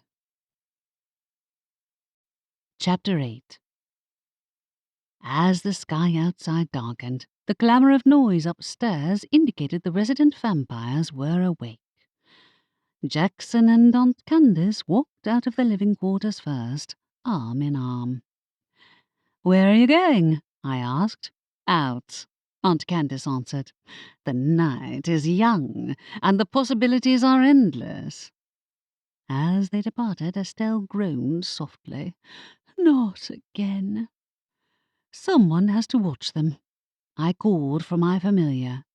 "Jed, can you follow Aunt Candace?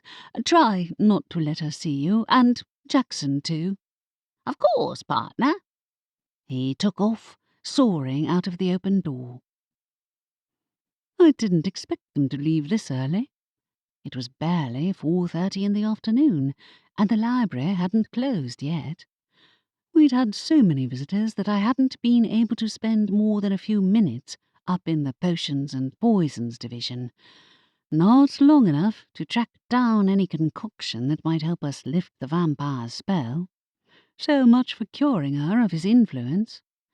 "A potion would have taken a few days to brew," she said. "We still have time. Unless—" The obvious hit me. I bet the fourth-floor corridor can conjure up a cure. There's still time to try, she agreed. Though we'd need to ensure Aunt Candace actually drinks it. Drinks what? Aunt Adelaide walked into view. Don't tell me, that was my sister. They went on a walking tour, I said, or something like it. We were discussing using the fourth-floor room to conjure up a potion to break the vampire's spell on Aunt Candace. It's quicker than brewing a cure ourselves. But riskier, she said. I would say that using the room to banish him would be more effective, but my sister would likely never forgive us if we went behind her back. It also might not work for us. There's a possibility that only the person who conjured him up can banish him. Then we'd have to bring her to her senses, I said. I know, it's not ideal. Sylvester warned me off the last time I thought about using that room to make a wish. Ask him, she suggested, or ask the Book of Questions. I should have asked sooner, really. I peered behind the desk and saw that Aunt Candace had returned the book to its former spot. Picking up the Book of Questions, I flipped it open. I wish to enter. The door opened, and Jet flew back into the library, shrieking, Danger! Danger! Oh, God! I closed the book. What is it this time? The vampires are fighting, he squeaked. Which vampires? Not Evangeline. I dropped the Book of Questions on the desk and ran out of the library. Drizzle blew into my face, and the cold breeze cut through my cloak to my skin as I turned up the high street and ran until I reached the renovated church, where the vampires made their home. Its spired roof looked spookier than ever in the cold rain, silhouetted against the darkening sky. And outside, Jackson stood face to face with Evangeline, his fangs out and his posture readied for a fight. Evangeline's stance was more casual, but I saw the predator lurking beneath her pretty face. Gasping for breath, I halted at Aunt Candace's side. What's going on? She didn't answer. Her attention was riveted on the others as the vampires stared each other down. Aunt Candace, you didn't bring him here, did you? I whispered to her. He came here himself, she muttered back. I couldn't stop him. Aurora, said Evangeline without so much as a glance at me. I would prefer to deal with this rogue vampire myself. He's not a rogue, I said. I told you, he's not local. He's not even from this planet. He should not have set foot near my territory. She bared her teeth, and Jackson hissed right back at her. You should know, from living in the library, that a person created by a curse is just as dangerous as their living counterpart. What is that supposed to mean? Jackson snarled. I assumed your creator would have told you about your origin, said Evangeline. Perhaps you ought to discuss the matter between yourselves. And she vanished back into the house, the oak doors closing behind her with a soft thud. Jackson's gaze remained fixed on the closed door, a snarl slipping between his teeth. How dare she? It's better to leave her alone, I told him. Trust me.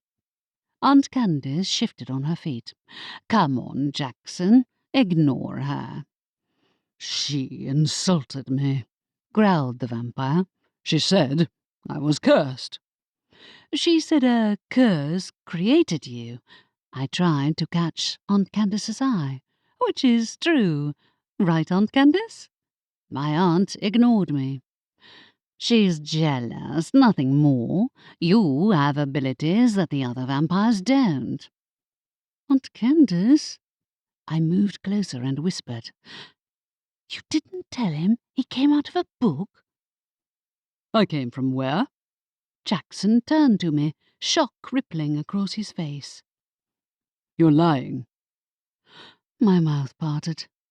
I'd forgotten his super senses would pick up on my words, but I'd assumed my aunt had already given him the full story.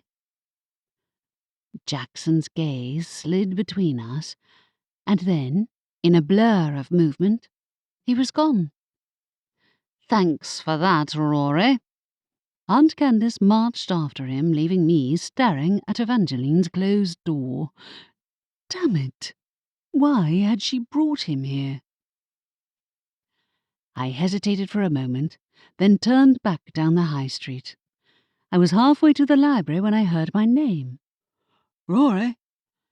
I halted, seeing Xavier peering over the fence to the cemetery. "What's going on? Were you at the vampire's house?" "Aunt Candace," I explained. "Jackson decided to trespass on Evangeline's territory. It went about as well as you'd think." His eyes widened. "They got into a fight?" "Almost, until I accidentally told him he wasn't real and that he came out of a book," I said. "Turns out my aunt never told him. And I think the truth sent him into an existential crisis." "Then he's gone?" "He ran off and my aunt followed him." I took in a breath. "I'll tell you more when we're back at the library." We walked the rest of the way to the library and I opened the front door. Honestly, what did Aunt Candace expect when she brought him outside? Of course he'd be curious about the other vampires. "Hey, Xavier," Estelle said to him. "What was Jet yelling about?" "Jackson had a standoff with Evangeline," I replied. "He decided to get too close to her territory. Then he took off when I told him he actually came out of a book. I didn't realize Aunt Candace neglected to tell him." "Oh, no," she winced. "Did she go after him?" I nodded. "I hope he didn't leave town. She's still under his spell, and if she leaves, there's no guarantee either of them will come back." "Under his spell?" asked Xavier. "The vampires in her series have the ability to influence others' thoughts," I clarified. "He might not even realize he's doing it, but Aunt Candace isn't acting under her own power. I know, I should have gone after her, but I'm not sure I'd have been able to convince her to turn back." "Probably not." Estelle's expression darkened. "This is a problem." "Tell me about it," I said. I knew I should have found a way to undo that spell. I was about to ask Sylvester before I got distracted when Jet called me out of the library. "Want to do it now?" Xavier suggested. "Otherwise, I can track your aunt using my Reaper abilities if you want me to."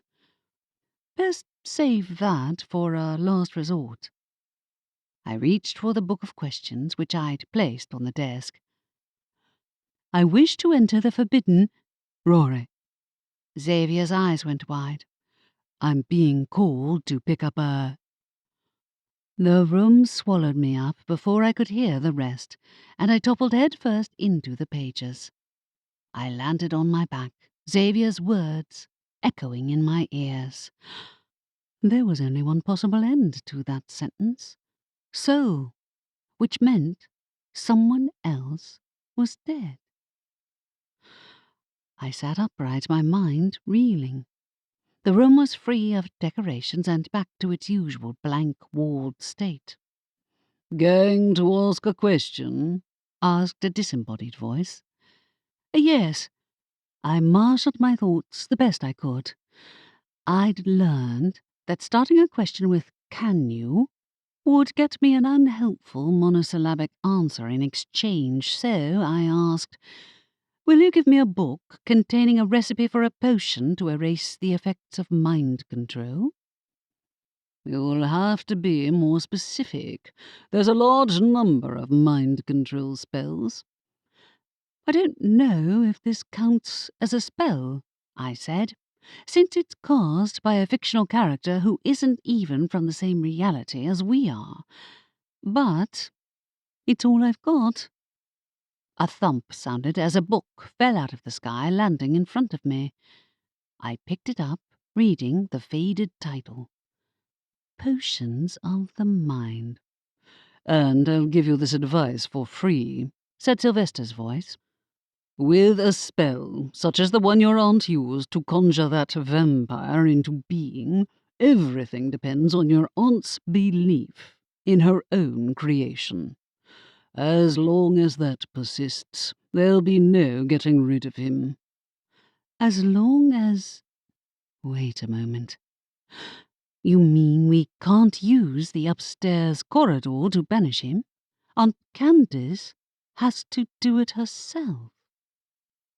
In answer, the room tipped over and I tumbled out, landing on my back next to the desk. Estelle peered down at me. "Oh, Rory. Sorry, Xavier left. He said he'd been called to collect a soul." She inclined her head. "Yes, I don't know who it was. I'll find him." I rose upright, finding that the book the room had given me had landed at my side. Potions of the mind. Resolving to check it for recipes later, I left the book on the desk and ran out of the library. What are the odds that Jackson was involved? The thought nagged at me as I walked, and a curtain of rain swept down on my head. Huddled inside my cloak, I ran across the square and spied Aunt Candace coming the other way. "Hey, wait!" "What?" she asked. "Haven't you done enough damage?" "She's under a spell," I reminded myself. "Someone's dead. Xavier was called to collect a soul. Did you see him?" "No, I didn't." She rotated on her heel. "Where?" "I don't know." When in Reaper mode, he could walk past someone in broad daylight and not be seen.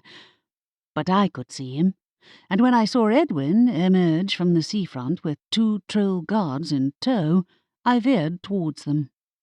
"Aurora," he said, "if you wanted to see me, you'll have to wait." "That's not it," I said.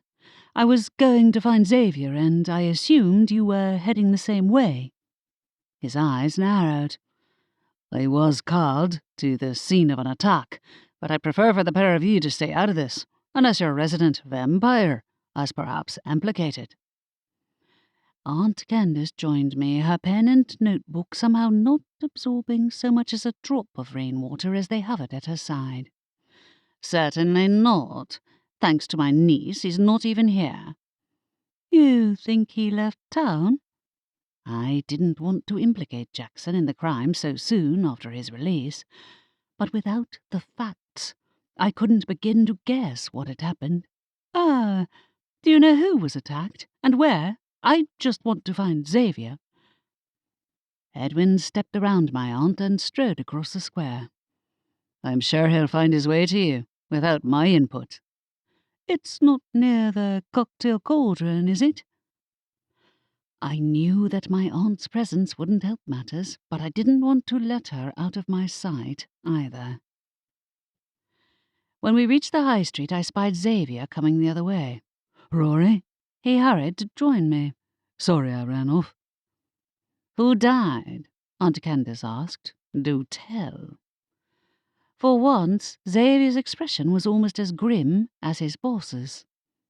"A wizard named Ole. He was killed by a vampire." "It was a vampire attack?" My heart plummeted. "Where?" "Up there." He pointed uphill. "Not on Evangeline's territory, but close enough to have me worried. I don't think either of you should go there." "I'll make that decision," Aunt Candace said. "Unless you'd like to speak to the police yourself and report back to us, Reaper." "That's not Xavier's job." Admittedly, I was curious enough myself, but that didn't mean I wanted Xavier to end up at a crime scene instead of on a date with me. "My boss will want me to report in," he said apologetically. "Deaths inflicted by vampires always get his attention, even if there's no chance of the person coming back to life." "Isn't there?" I asked. "The attack wasn't intended to turn him into a vampire?" He shook his head. "There were bite marks, but shallow ones. I'm not sure what the actual cause of death was." "How disappointing," said Aunt Candace. I think I shall have a closer look myself. Edwin won't let you, I replied. You know that. I thought you wanted to find Jackson anyway. Do you really think he left town? You hope so, don't you? She glared at me, the effect somewhat dampened, literally, by the rain plastering her hair to her forehead. You'll never understand what exists between us. Right. If she wanted to get herself into trouble with the police again, there was little I could do to stop her. But I couldn't help wondering where Jackson was hiding. Xavier? I'm sorry, Rory. He drew me into a hug. We can reschedule our date for tomorrow, and I can try to stop by later if my boss lets me. Or if nobody gets arrested again. I spoke in a low voice, conscious of my aunt within hearing distance. Really, I was less upset about missing our date than I was about, well, everything else. I'll tell the others. As little as I wanted to leave her at a crime scene unsupervised, Edwin's presence would make her less likely to cause trouble, at least for a bit. I walked back to the library where all my remaining family members had gathered in the lobby, even Cass. She must have come downstairs when she'd heard the noise, or else one of the others had fetched her. You look like a drowned rat, said Cass. Don't tell me Aunt Candace got arrested again, or Jackson did. I cast a drying spell on my sopping wet hair and cloak. No, he's missing, and someone else is dead in a suspected vampire attack. Aunt Adelaide hissed out a breath. This has gone too far. He has to go. He's already gone, I said. That's the problem. He ran off, and you know how fast vampires move. He left town? Estelle asked. I don't know. I almost hoped he had. Not sure where he'd go, though. He can't have left town, said Aunt Adelaide. I didn't mention this earlier, but a creation of a manifestation curse is usually tied to its source. The same likely applies to him. My mouth fell open.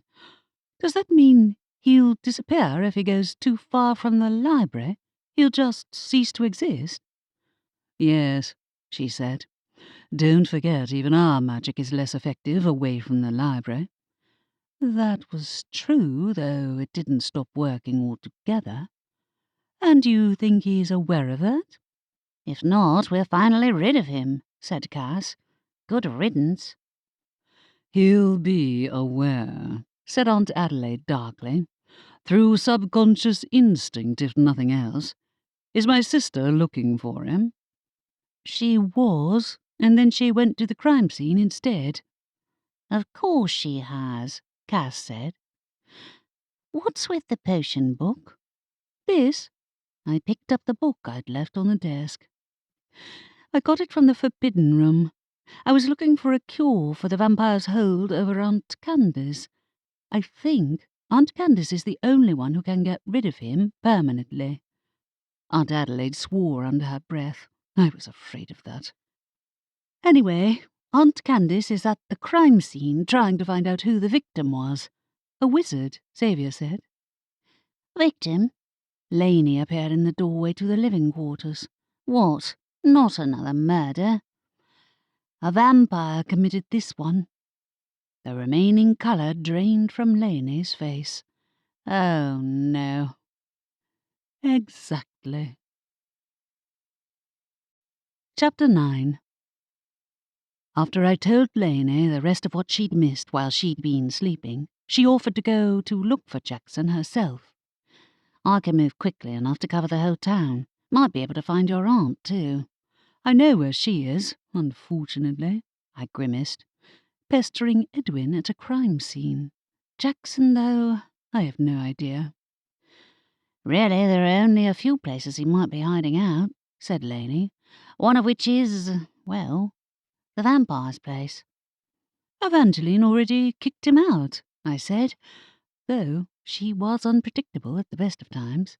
I wouldn't have thought he'd have gone to her after what she said to him earlier, but she'll also be in a foul mood if she finds out a vampire killed someone.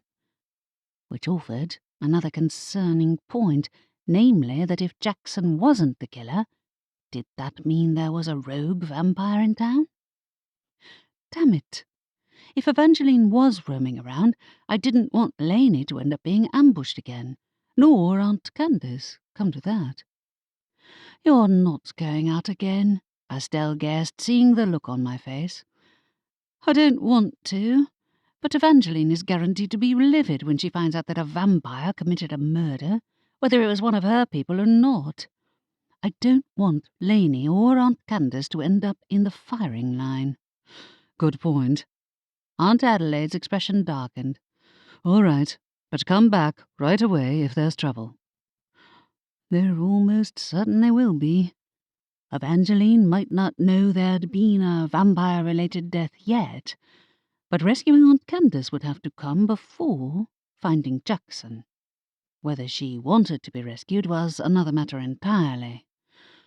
"I shouldn't have let her go to the crime scene in the first place," I said. "I completely forgot Evangeline would be first on the scene when she finds out it's a vampire killing. I'm not even sure where exactly the death took place." "I'll find them." Lainey glided ahead of me out of the library, angling towards the high street and the route to the vampire's house. It was fully dark by now, and my heart skittered when I glanced over the fence at the cemetery. The high street was generally well lit, but all light seemed to flee that area, as though chased off by the grim Reaper himself. I hoped he wouldn't give Xavier too much of a hard time when he reported the vampire-inflicted death. A similar darkness cloaked the vampire's home, and my skin prickled. Nothing good came from visiting the vampires after dark, let alone when one of them might have committed murder. Lainey trod ahead of me and halted outside. "Oh, there's your aunt." "Aunt Candace."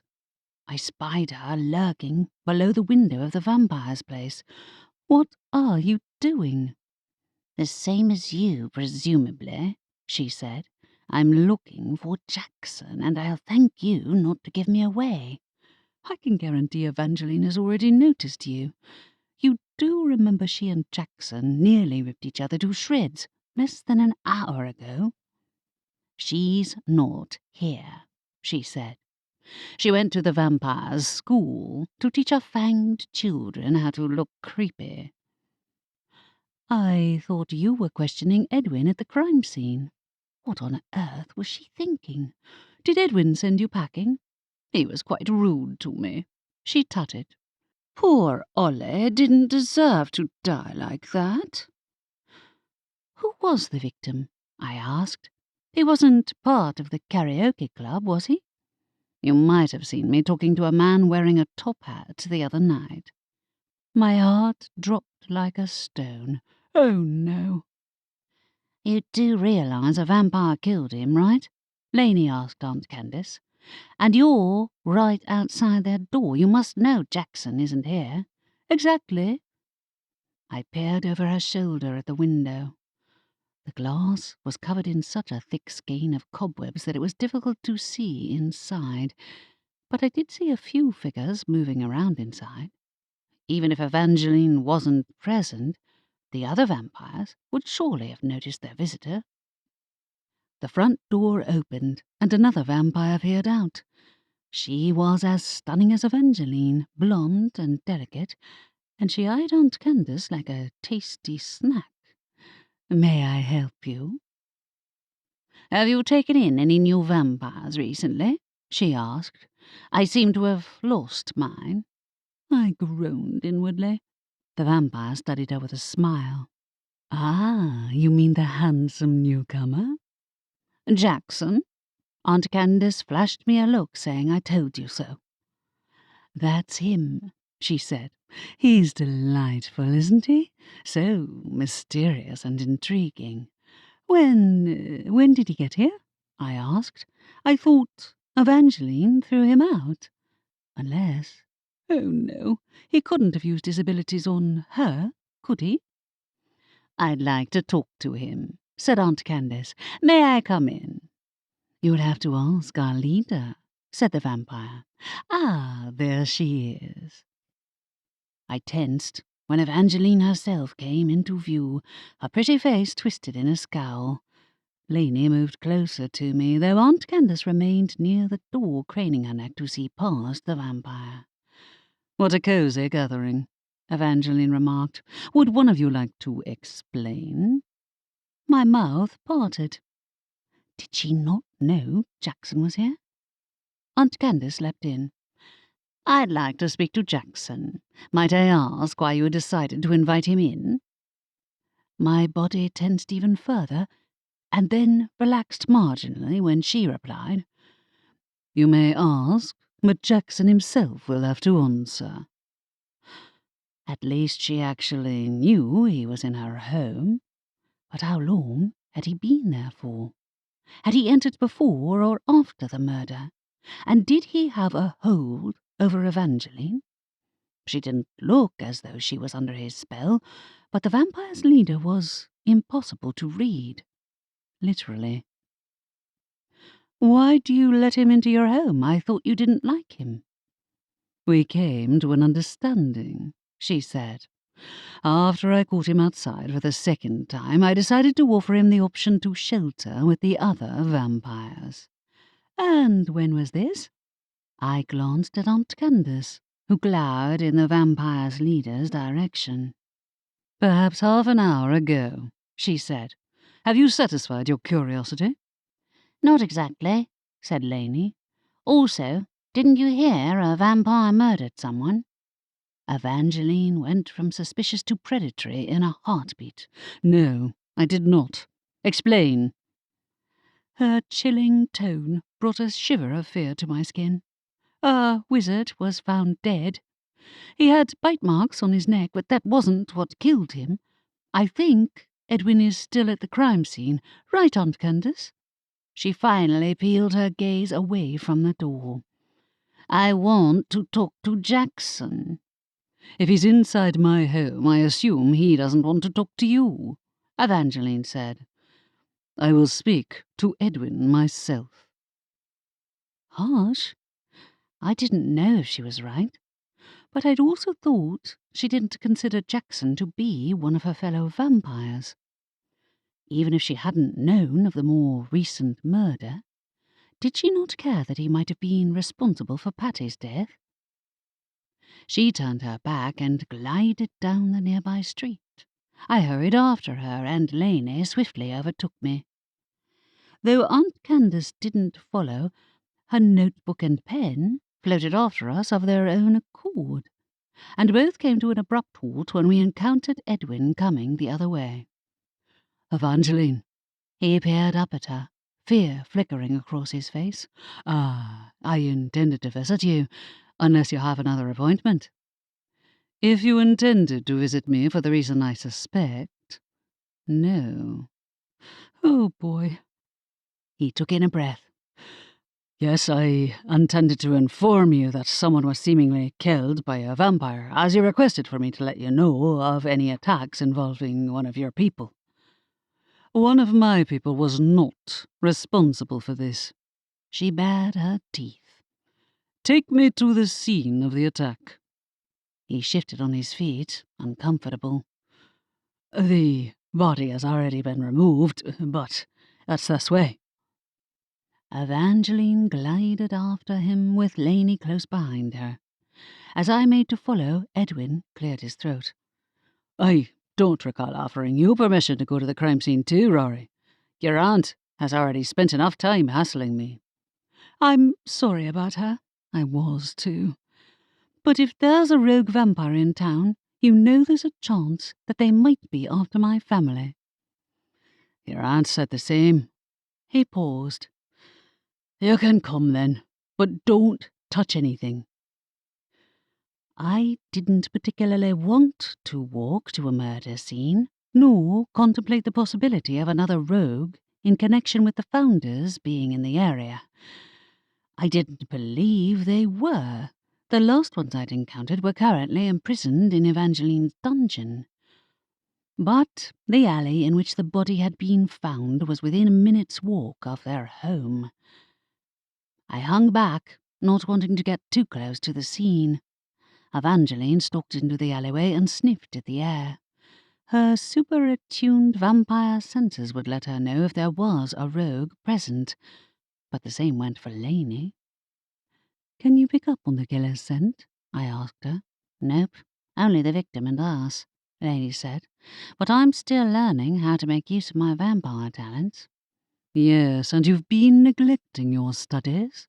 Evangeline returned to her side. "Tell me what you smell." "Blood, mostly," she said. Nausea rolled over me. "I don't think we need to know anything else." Evangeline ignored me. "And?" Lainey sniffed again. Smells like one of those cocktails." Had the man who died been at the pub earlier, do you think? Or might it be from yesterday? Come to think of it, if karaoke night started early again, some people might already be there. There was one other possibility, of course. The person responsible for the murder had come from the pub. I frowned at Evangeline. "You didn't come to that pub yesterday on a whim, did you?" "No," she said, "I did not." My heart skipped. "You knew—" "What did you know?" "The first murder wasn't committed by a vampire, not in an obvious way." I didn't need to spell out my suspicions about Jackson's involvement, but I pulled on all the mind-reading resisting skills I had at my disposal to keep my attention on the question of who'd been responsible for the murder, and not on where Jackson had truly come from. "I have to say, I'm surprised that you didn't inform me of the incident sooner," she said. "I thought you had a higher sense of danger surrounding rogue vampires, Aurora." "I didn't think the killer was a rogue." She was right. My experience with vampire rogues had chiefly involved them targeting me, and me escaping by the skin of my teeth. But until the wizard's death, nothing in this situation had implied the Founder's potential involvement.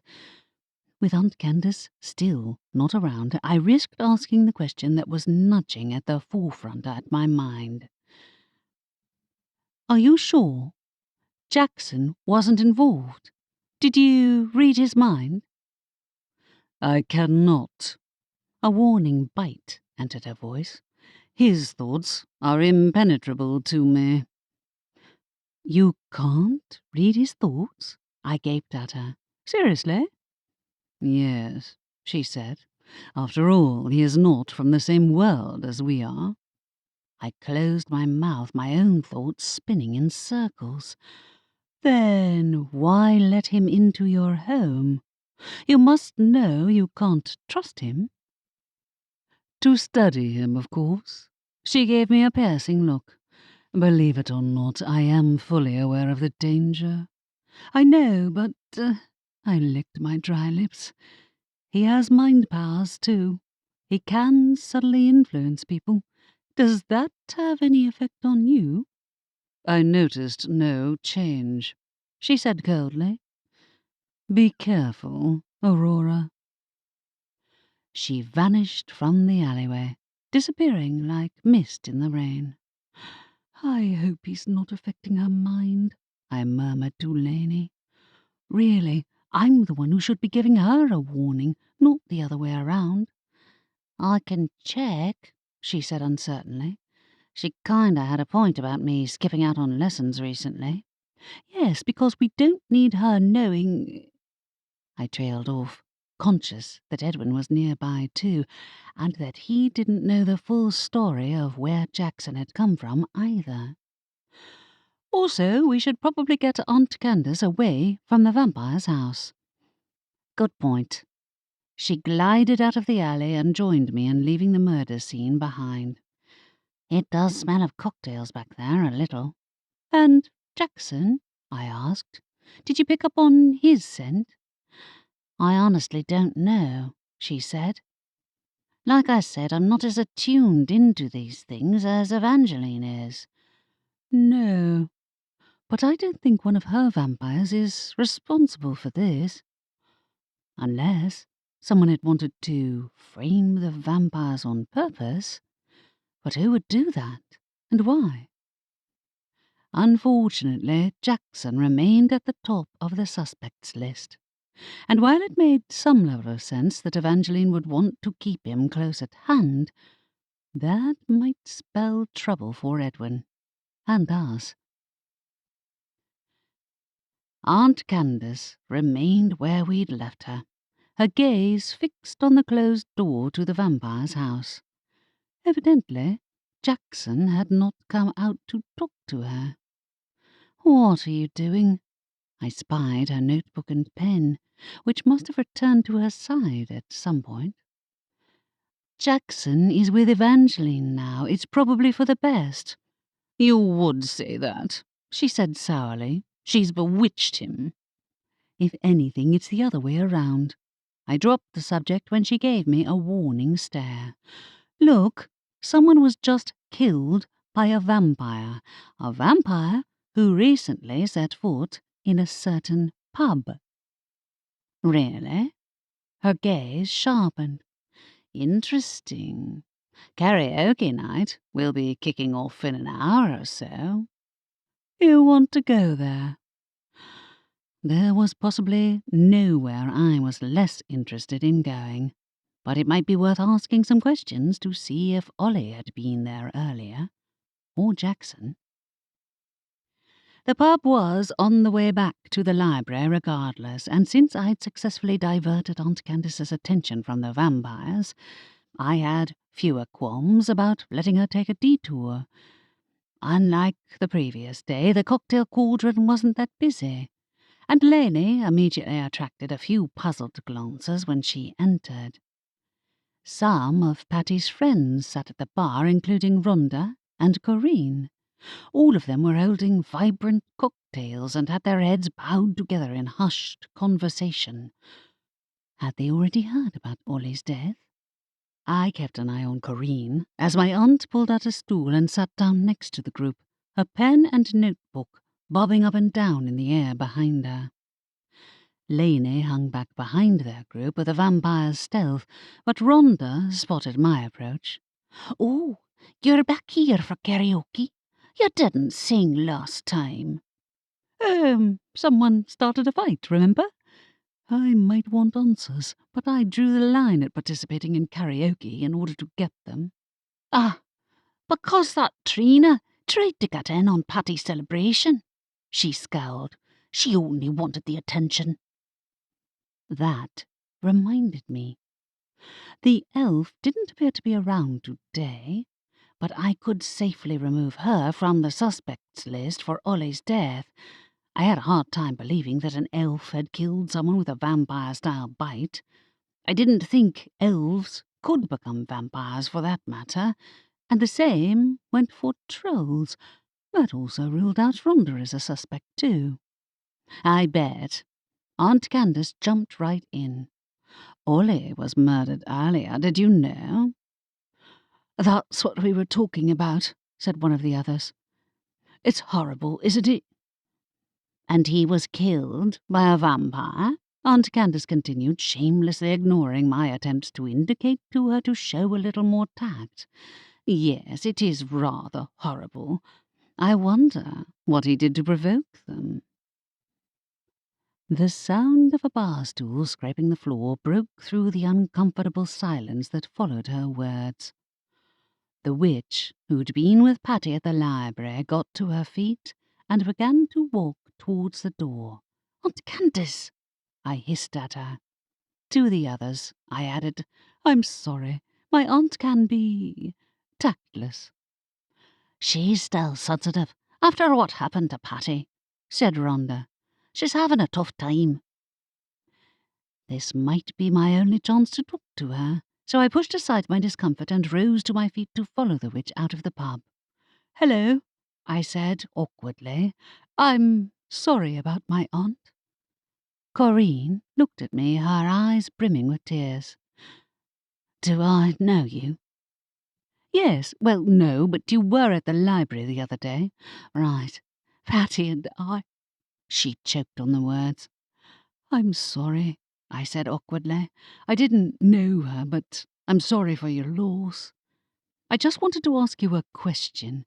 She said you heard a rumour about the library at the pub, right? Was that here?" "Why," she sniffed, tears leaking from her eyes. "Yes, it must have been here that Patty heard it, but it hardly matters now, does it?" "Can you tell me more?" I pressed.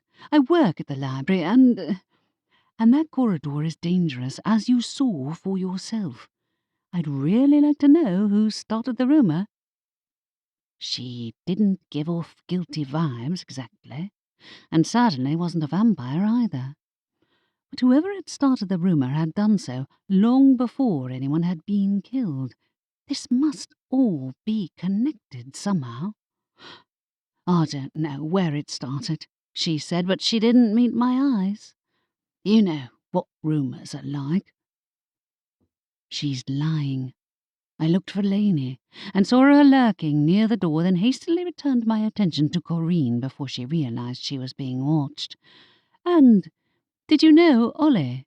She flinched. "No, but it's horrible. What happened to him, I mean?" "It is." I had an inkling I wouldn't get anything more from her tonight, so I dropped the conversation and returned to the pub. Inside, Aunt Candace had waylaid Shaw, the barman, and engaged him in conversation, so I made my way over to them. Shaw greeted me with a grunt. "I was just telling your aunt that I haven't seen Ollie since last night." "He didn't come here today?" Then why had there been a smell of cocktails at the murder scene? "Not yet, no." He polished a glass half-heartedly. "This is bad for business. My dad's not going to be happy." The enigmatic Shaw Senior hadn't made an appearance yet, that I'd seen. "No.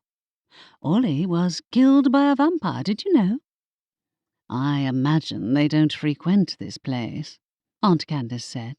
"They prefer their cocktails mixed with blood." He nearly dropped the glass. "Right." I took my aunt's arm. "Come on, we should go. Karaoke starts soon." "I never said I was staying for karaoke night," I said. "I was supposed to be out on a date with Xavier, actually." Also, it was dinner time and I was starving, and it was clear that this place didn't serve anything that wasn't contained in a cocktail glass. "How do you think I feel?" she huffed. "Maybe I shall go and see if Jackson has changed his mind." "Please don't." I turned to follow her out of the pub, where we found Lainey waiting outside. "That witch you were talking to," she said. "Corinne? She was lying to you when she said she didn't know where her friend heard the rumour." "I thought so," I said. "What else did you read from her mind?" "I don't know." She shook her head. "To tell you the truth, it kind of felt like she had some training to resist vampire mind reading. At least, her thoughts were clouded. Some of it might have been because she was drunk, though." Suspicion arose. Who would have taught her to hide her thoughts? More to the point, why would she have needed to? "I don't know." Her forehead crinkled. "The way her thoughts were muddled, I could have sworn I saw something blocking me, and it wasn't like it usually is when someone tries to block me out. I saw this weird shadow in her head when I tried to go deeper into her thoughts." Shadow. That rang a bell. Wait, did the Guardian alter her memories? That might explain her confusion, without any vampire-resisting training being involved, though it still left open the question of who'd started the rumour in the first place. I can go back in there and see if I can pick up on anything else, but it sounds like karaoke night is starting.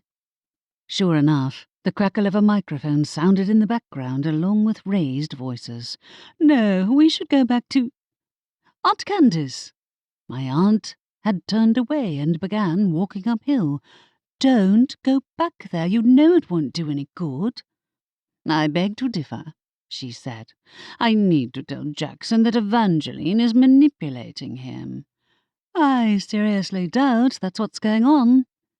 Admittedly, being under Evangeline's watch might be the only way for him to avoid arrest for murder, but it wouldn't stop the rest of us having to deal with the consequences if Edwin wanted to question him again.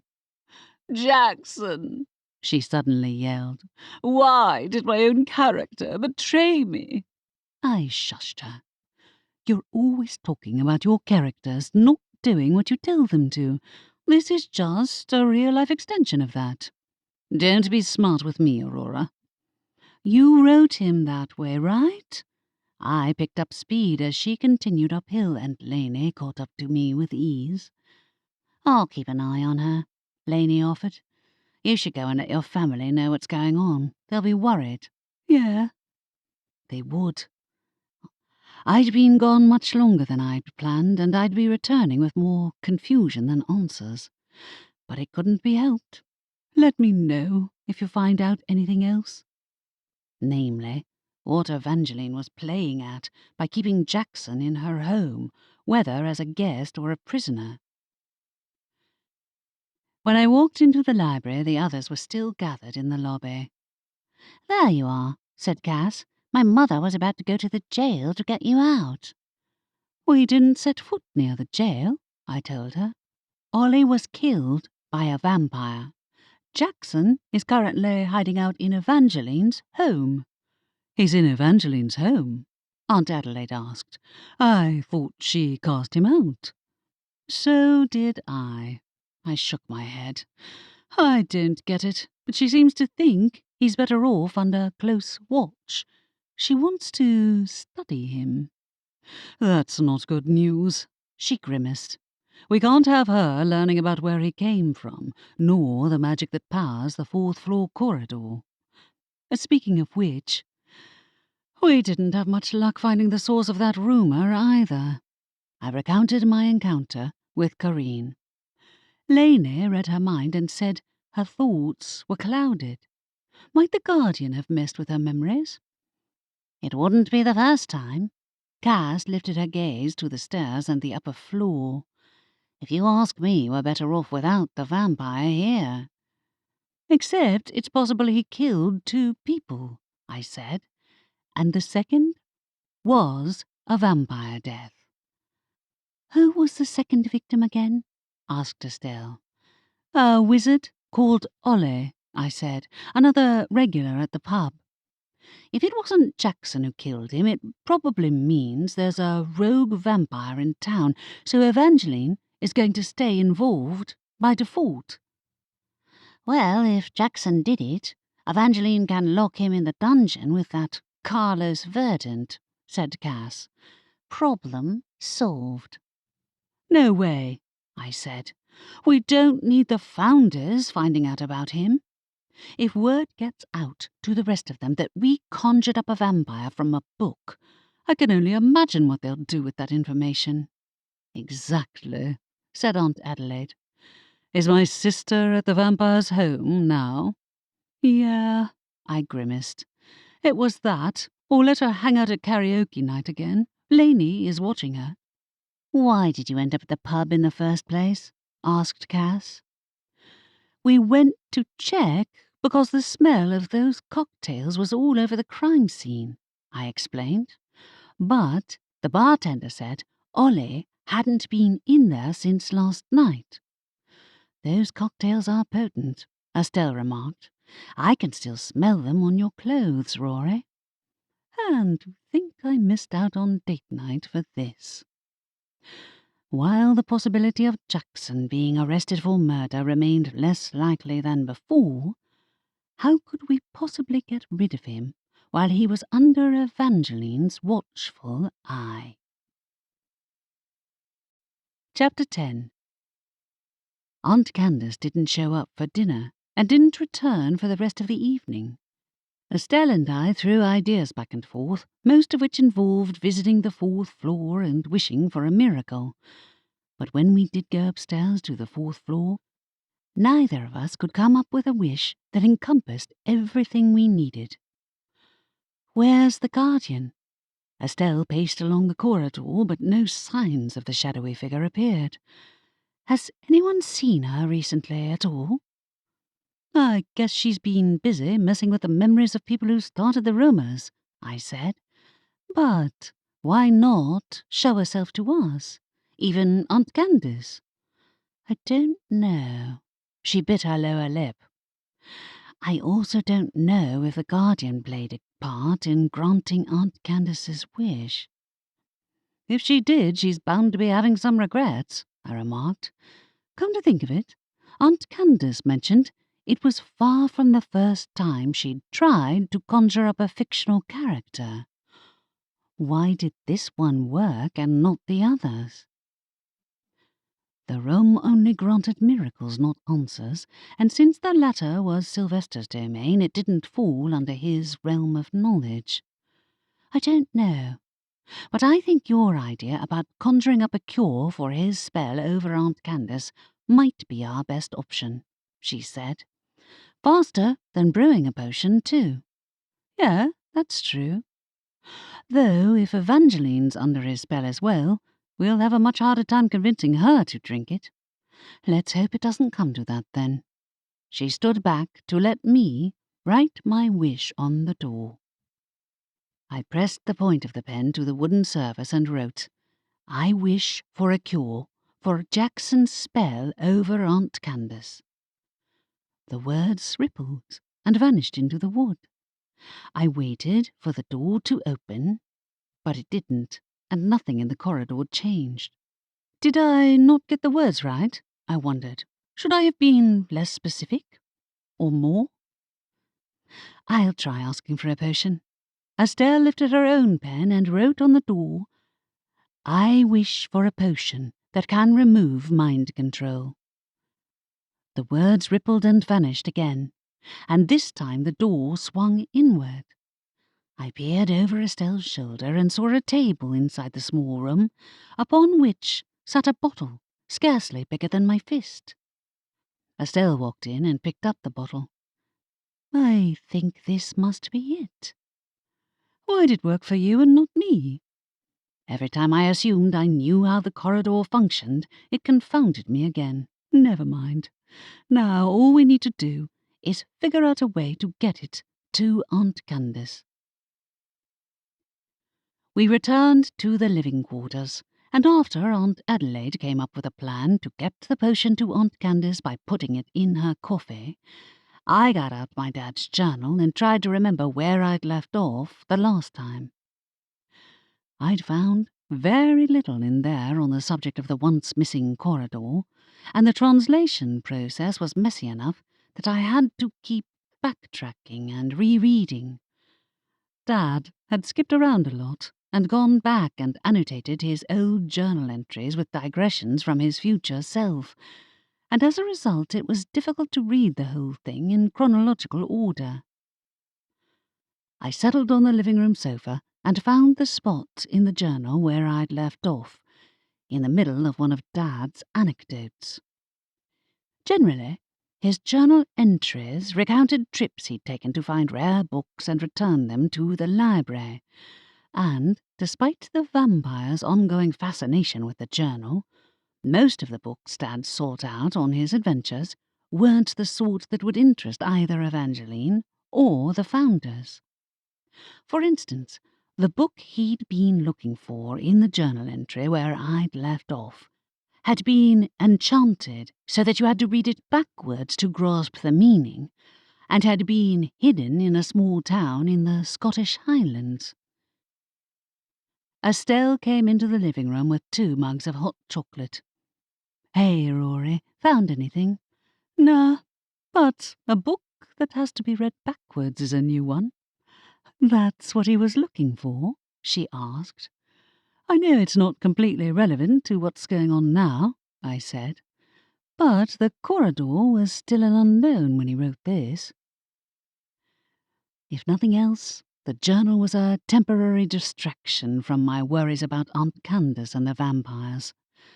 I continued to work through the page of Dad's misadventures, detailing when his train had broken down in the middle of the Scottish Highlands, and wondered if he'd originally intended for me to read every word of his meanderings. At the end of the page I stopped at an annotation he'd added later. It reminds me of the case in York 2 years later of the book that had to be read sideways.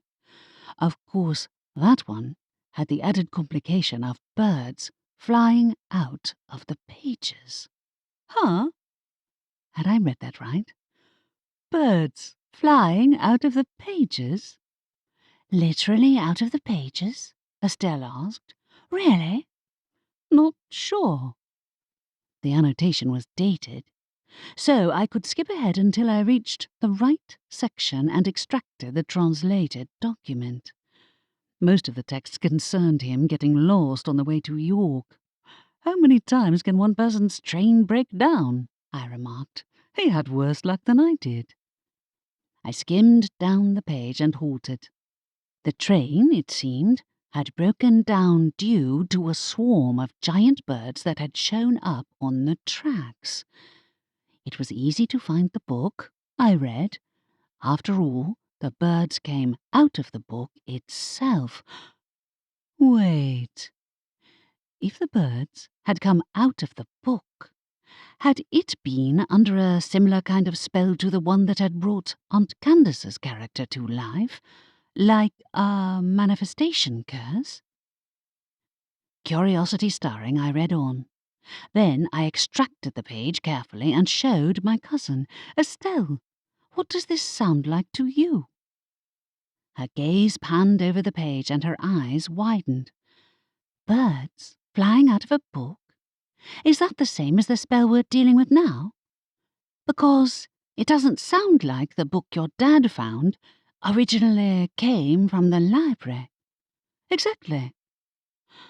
I hadn't thought it was possible, but it made sense that the library wouldn't be the only place capable of that kind of magic.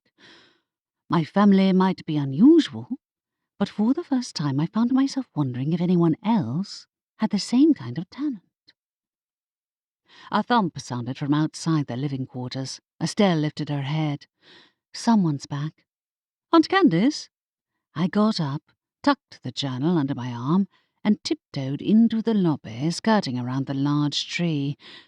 It wasn't Aunt Candace, but Lainey, and she lay sprawled next to the trap door to the vampire's basement. Ow! She rose to her feet, scowling. I swear that thing wasn't there when I walked in. It does that. I peered at the Christmas tree and spied Sylvester's owl eyes staring out of the branches. Is Aunt Candace still hanging around the vampire's place? Yeah, she said. Sorry. Evangeline told me to go away, and I didn't want to push my luck. She told you to leave, but let Aunt Candace stick around. She wouldn't let either of us into the vampire's home, she said. Honestly, it was kind of weird. I did see Jackson inside, but he refused to come outside and speak to your aunt, and she's pretty crushed. Typical, I said. Estelle and I conjured up a potion to remove the spell Jackson cast on her, but we can't get it to her as she's outside the library. How? Oh, you used the 4th floor corridor? She hesitated. Speaking of which, I read your aunt's mind and saw something weird. Weird? How? She took in a breath. The first night she went to the pub, she saw something outside that looked awfully like that creepy guardian from the corridor. My heart missed a beat. You thought you saw the guardian in Corinne's thoughts too. Yeah, and I thought I was mistaken, but this time was much clearer, she said. It was outside the pub. That was before the first murder. But after Patty and Corinne had shown up at the library looking for the corridor. Yeah, she said. It was outside the pub. I couldn't tell how your aunt felt because her feelings were all muddled thanks to that spell she's under. I bet, I murmured. I hope she's careful out there. If the guardian had been at the pub, Had she lured Aunt Candace and Jackson in there? Or had Jackson already known? He had his origins in the same place as the Guardian, but if the pair of them were working together, it opened up a new realm of unsettling possibilities. How far was Grandma's Guardian willing to go to protect the library's secrets? That night, my dreams were full of strange manifestations coming out of books and flying around my head, and shadowy figures in the dark that were neither reapers nor vampires. I'd stayed up late translating the rest of the section of the journal I'd been working on, and unintentionally overslept. And I woke up to an apologetic message from Xavier about the previous night and letting me know he was free tonight for us to go on a date. That cheered me up somewhat, and when I went downstairs I found Estelle at the breakfast table, a small bottle sitting next to the coffee pot. "What were you going to do, spike Aunt Candace's coffee?" I asked. "If she ever comes home." "She didn't come back last night? Oh no. Don't tell me she camped out at the vampire's place." "I hope not, but it's better than being locked in Evangeline's dungeon," she replied. "Did you finish that journal entry last night?" "Yeah." I stacked toast on my plate, stifling a yawn. "Took a while, but I got to the end." "How'd your dad manage to stop those birds from flying around?" she asked. "He used a reversal spell," I answered. "He had to pick up a random notebook and pen to do it, since he didn't have his wand or his Bibliowitch inventory with him." "I'm surprised his magic worked that far from the library," she said. "I guess it can still function, as long as there's a pen and paper within reach." "Always good to know," I agreed. "Honestly, part of the reason I wanted to find out how it ended is because I thought the spell that created the birds might be similar to our magic. But that book didn't come from the library." "No." Her brow furrowed. "Anyone can enchant a book, but Bibliowitch magic is pretty specialized. Interesting that your dad was able to banish them." "Yeah," I said. I wondered if doing the same might work on Jackson. But I know Sylvester told me that it has to be Aunt Candace who gets rid of him. "You didn't ask directly about using Bibliowitch magic, though, did you?" "That's true." After breakfast, I went searching for the Book of Questions. Sylvester's tree was quiet that morning, and when I opened the book and tumbled headfirst into its pages, silence greeted me on the other side. "I have a question," I went on, undeterred by the lack of any response. "Is it possible for one of us to use Bibliowitch magic to banish a creation who came out of a book without needing to be near the spell that created them?" "You already know the answer to that," said the owl's voice. "Really, you'll need to try harder with your questions." "That means yes." My heart lifted marginally. "Is there a catch? Can we just use a banishment spell and send Jackson packing?" "You can try," he said, "but I rather think the effectiveness will depend upon whether the person who summoned him takes objection to you trying to banish their creation." "Oh." Some of my optimism faded. Nobody had wanted a swarm of birds all over the train tracks, and whoever had actually been responsible for conjuring them out of the book's pages hadn't been present. At least, Dad hadn't mentioned them. With Aunt Candace strenuously opposing anyone who tried to get rid of her vampire companion, would a banishment spell have the same effect, even when cast by another Bibliowitch? The room tipped over, and I fell back out, landing sprawled beside the front desk. Estelle peered down at me. "Any luck?" Apparently it's true. I rose to my feet. We can get rid of him by writing a banishment word or tapping it in our Bibliowitch inventory. But Sylvester implied that Aunt Candace might try to fight back. Still, she said, we can keep that plan in reserve in case the potion doesn't work. We need to find Aunt Candace first. Yeah, we should go and find her. I fervently hoped Evangeline hadn't lost her temper outright and locked Aunt Candace in the dungeon, but both of them were behaving unpredictably at best lately. Where's your mum? She'll have to open the library while we are gone. She went upstairs to deal with a problem on the second floor. She glanced at the clock. It's almost opening time. I guess it's too much to ask of the universe that we don't get any visitors as soon as the doors open. The answer was yes, apparently. No sooner had the clock struck 9 than a group of students came sailing in.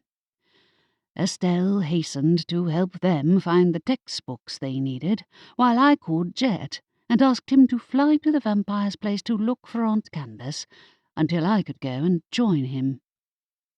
At the tail end of a group of students came a witch wearing a hooded cloak, which she removed when she was inside, revealing a streak of bright pink in her hair. A jolt of recognition hit me. Corinne. She approached me, a decidedly shifty expression on her face.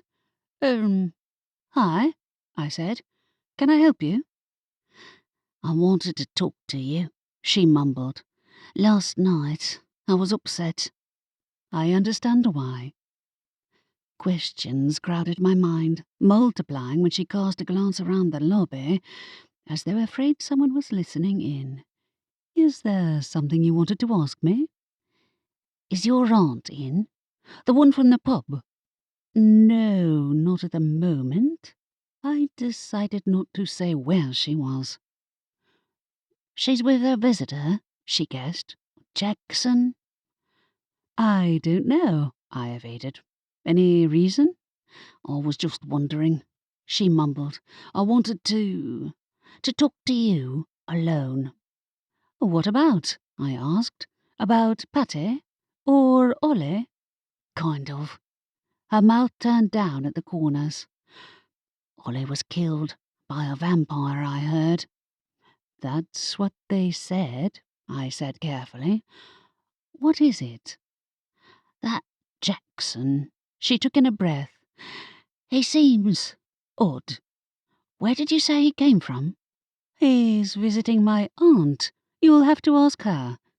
My skin prickled. He's not here either if you wanted to talk to him. I don't, she said. The night Patty was killed, I saw him talking to Ollie. Ollie was asking him questions about being a vampire. My mouth went dry. He was? Yeah, she said. I forgot. Honestly, my memories of that night are pretty foggy, but it was definitely him. Ollie wanted to become a vampire, and he'd chosen to ask Jackson. Had he figured out that Jackson wasn't a typical vampire? Just then, the library doors flew wide open, and Aunt Candace came in, beaming, with Jackson at her side. Chapter 11. Aunt Candace eyed Corinne. Oh, it's you. Corinne gasped, and then ran straight out of the library without looking back. Aunt Candace laughed, while I peered at the vampire, confused. I thought he couldn't come outside in daylight without catching on fire. Oh, I draped my cloak over his head, said Aunt Candace. She looked tired, but her bright expression banished any hope I might have had that she'd let Jackson leave willingly. He's fine. The vampire looked dead on his feet, pun intended, and was practically falling asleep on Aunt Candace's shoulder. After what Corinne had just told me, I hadn't been prepared to face him again, nor had I had a moment to consider how to broach the question of his last conversation with Ole before the wizard's murder. "Oh, Aunt Candace." Estelle ran into the lobby, arms full of books she'd been retrieving for the visiting students. "We were going to go looking for you. Have you been out all night?" "I thought you were with the vampires, specifically with Evangeline. Hadn't she wanted to keep Jackson under her watchful eye, whether she thought him responsible for the murders or not? What had changed her mind?" "Oh, it was just a misunderstanding," Aunt Candace said. "I think I shall go to bed." "Wait." I scrambled to pull my thoughts together. "Corinne was just here. She said that Ole, you know, the wizard who died, was talking to Jackson at the pub the other night and asking him questions about being a vampire. Is it true?" "Who?" said Jackson blearily. "Ole, the wizard who was wearing a top hat." Aunt Candace gave me the evil eye.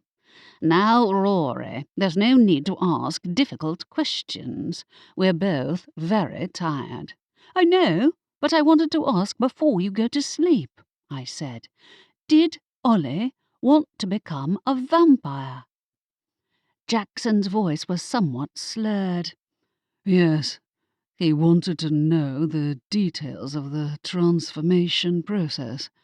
"That's enough," Aunt Candace said sharply, taking his arm. "Ignore her, Jackson."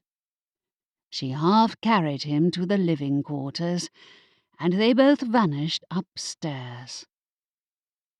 "I thought Evangeline wanted him where she could keep an eye on him," Estelle said. "What made her change her mind?" "I was wondering that, and why he changed his mind. I'd thought he'd forsaken the library altogether. Do you have that potion? We need to give it to Aunt Candace while she's here." "In the kitchen." She ran to the living quarters and I followed, hoping that Aunt Candace wouldn't suspect anything. We needed to undo that spell on her before Jackson was able to kill again. Of course, I was still assuming he was the killer, but what of Evangeline? Hadn't she suspected him too? I definitely needed to pay her a visit, and she'd certainly want to know Ollie had been asking questions about how to become a vampire. Like Lainey, though, she wouldn't be awake during the day. Estelle ran upstairs with the coffee pot and returned within a minute, shaking her head. "I don't think she's going to drink that until she wakes up. She really was out all night." "And Evangeline let her?" I asked.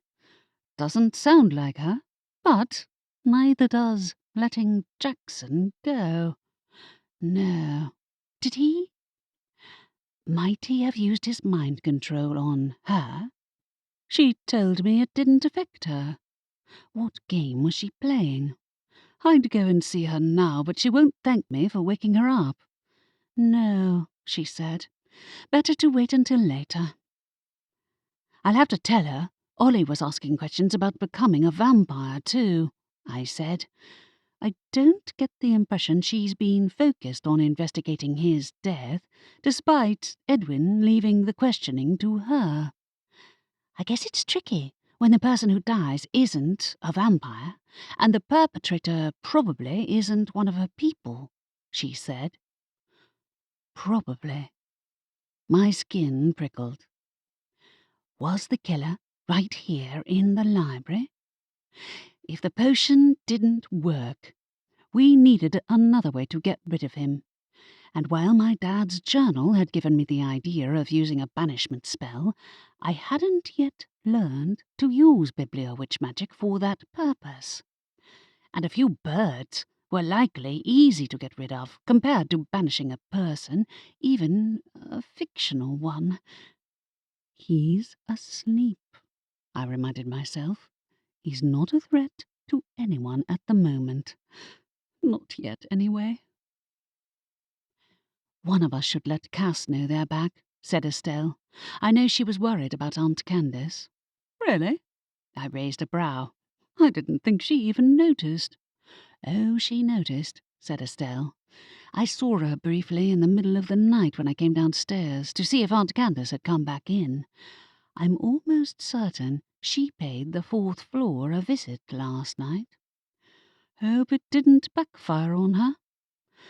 Though I had a hard time thinking of anything worse than what Aunt Candace had done. I'll tell her."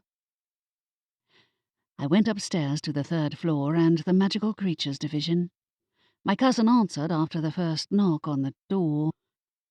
"I know Aunt Candace is back. I heard her nauseatingly cheerful voice from up here." "Then you know she brought Jackson with her. They're both asleep, but—" I gestured at the 4th floor corridor entrance, which was pale purple today. "Have you been up there recently?" "Yes, but I didn't make any wishes. Sylvester warned me off." "He did that to me, too. Though he hadn't yesterday, come to think of it. I wonder why." "He usually has good reason." "Yes." A sudden suspicion seized me. I had an idea, but you'll probably think I'm unhinged. "What is it?" "Lainey read Aunt Candace's mind yesterday." I paused when her eye twitched. I knew the mind reading was a sore issue with Cass, who liked her privacy and had obtained an anti-mind reading pendant for that very purpose. I ploughed ahead. "She saw the Guardian outside the cocktail Cauldron on the night Patty was killed. Apparently it was waiting outside when Aunt Candace and Jackson first got there. I wondered if it might have lured them there." She blinked. "The Guardian lured them into the pub. Why?"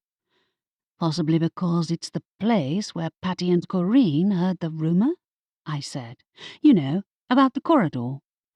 If the Guardian has been roaming around, messing with people's memories, then we don't have to worry about them spreading rumours any longer, do we?" "We don't know where the rumours started," I reminded her. "Also, Corinne was here earlier, and she told me that the last murder victim from yesterday was asking Jackson questions about the process of becoming a vampire." Cass swore. "And Evangeline still let him go?" "I don't know if she knows. She can't read his mind. But I get the impression she has her own agenda." Not that that was anything new. "Estelle was going to give Aunt Candace the potion, but she's asleep. Otherwise, I wondered if we could try getting rid of Jackson ourselves, using bibliowitch magic. My dad did the same years ago when he found a bunch of birds someone had brought out of a book. I read it in the journal last night." "I already tried that," she said. "The same as I tried writing a wish on that door to get rid of him. Didn't work." "What? You did?" I stared at her. "When was this?" "A couple of days ago. It doesn't matter, does it? I already figured it wouldn't work." "And then you tried a banishment spell?" "Of course I did," she said in impatient tones. "You might not have reached that level, but a banishment spell was one of the first things to come to mind. Evidently, Aunt Candace's will to keep Jackson alive is stronger than our desire to be rid of him." "Ouch!" That had to sting. Enough for me to overlook her implied insult. "What if all of us except Aunt Candace used a banishment spell at the same time?" "All of us against Aunt Candace?" She shook her head. "I wouldn't count on it." Damn.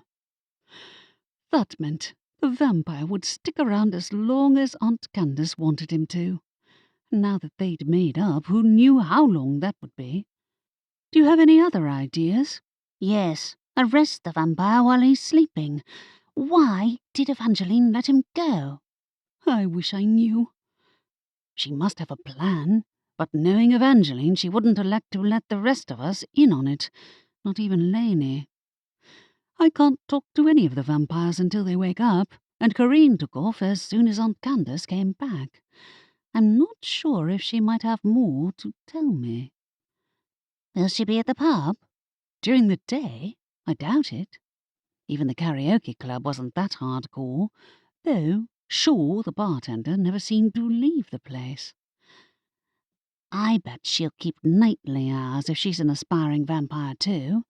I'm not sure she is. But Jackson had come back while she'd been here. Had his vampire supersense enabled him to hear anything she told me? I think it's worth me learning a banishment spell. Sure, but if you try to banish a whole person on your first attempt, you'll end up sending half the library into an alternative dimension or something. Is that even possible? I asked. But she had a point, admittedly. Right, I'll ask your mum. You do that. She retreated into the magical creatures division, the door closing behind her. My attention slid over to the entrance to the 4th floor corridor, my heart stuttering in my chest as questions spun around my mind unanswered. Was the Guardian up there right now? Or was she out, roaming around Ivory Beach? Unlike the vampires, she didn't need to sleep. Wishing we had a way to directly communicate with her, I climbed downstairs to the lobby. Sylvester had finally come out of the tree and perched behind the desk in his usual spot. "There's not much holiday cheer around here, is there?" he asked. "Did you expect there to be?" I picked up the book of questions and put it back on its shelf, already wondering if I should have chosen a different question for that day. Among other things, we probably have a murderer sleeping upstairs.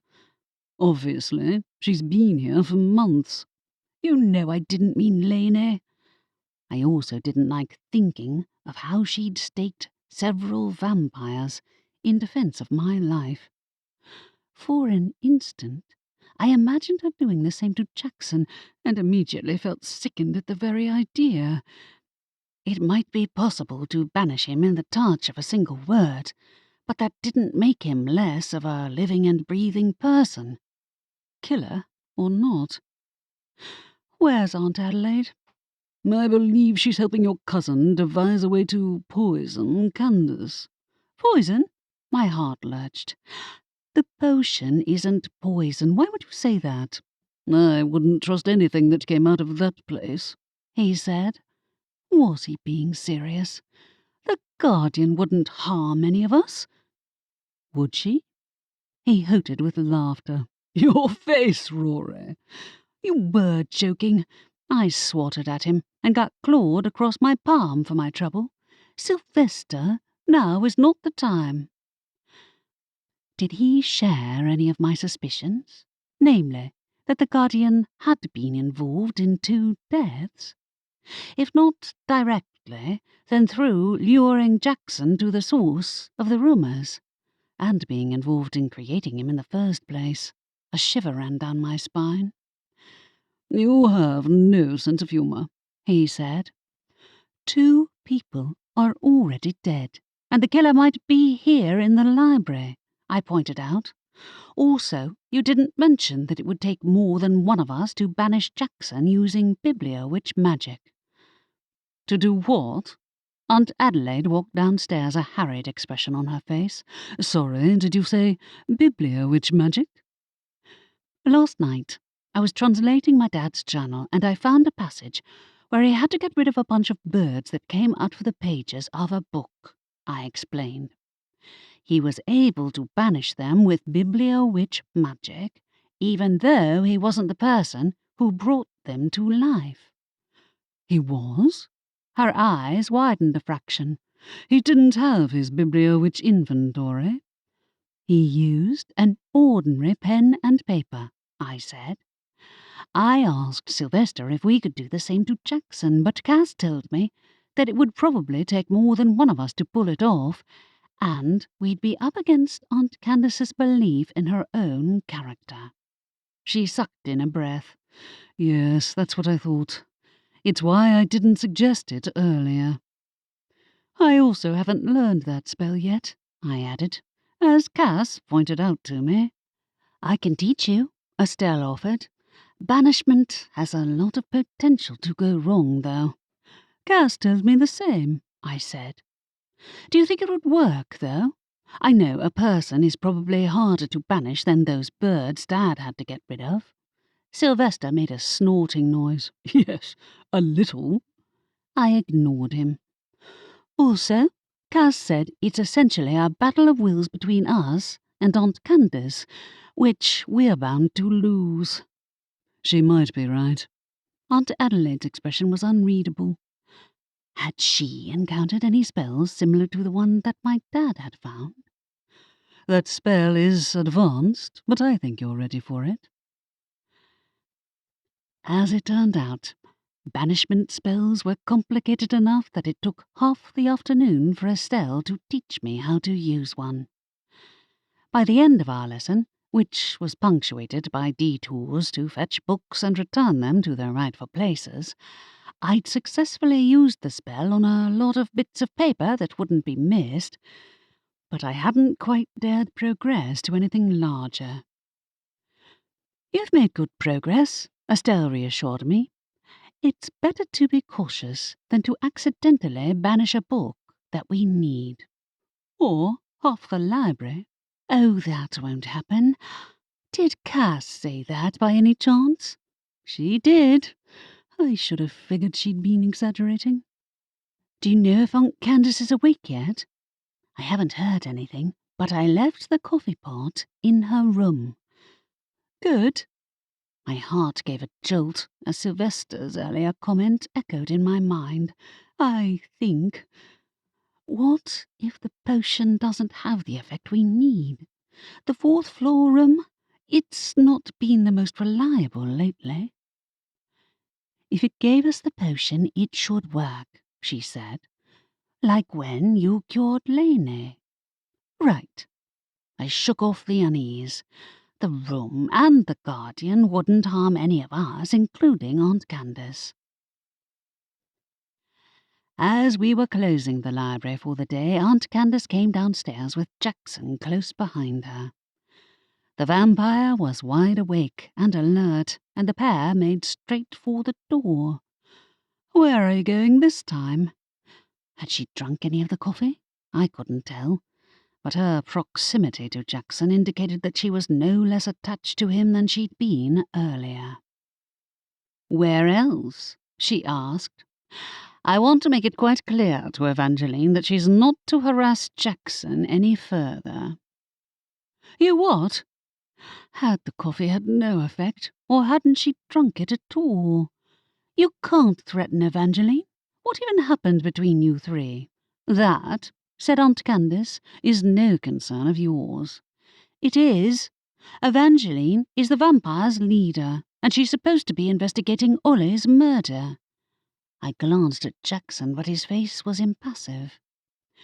He was killed by a vampire, and he wanted to become one himself. "Who wouldn't?"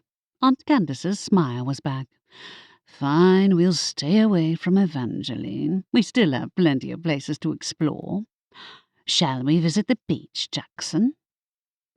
"Are you sure he won't run off this time?" I didn't say so aloud, but her narrowed eyes told me that she'd guessed what I was thinking, and it couldn't be more obvious that she was as besotted with him as ever. As the pair of them vanished outside, Lainey emerged from the living quarters. "Hey, Rory, was that your aunt?" "Yeah, you slept through her coming back." "With Jackson?" She blinked a couple times as though waking up from sleep. "Wait, Evangeline let him go?" They wouldn't tell me the details, but apparently she did. "That's bizarre." Her brow furrowed. "Did he cast a spell over her like he did on Aunt Candace?" "I thought the same, but—" I paused as my cousin ducked out from behind the shelf near the desk.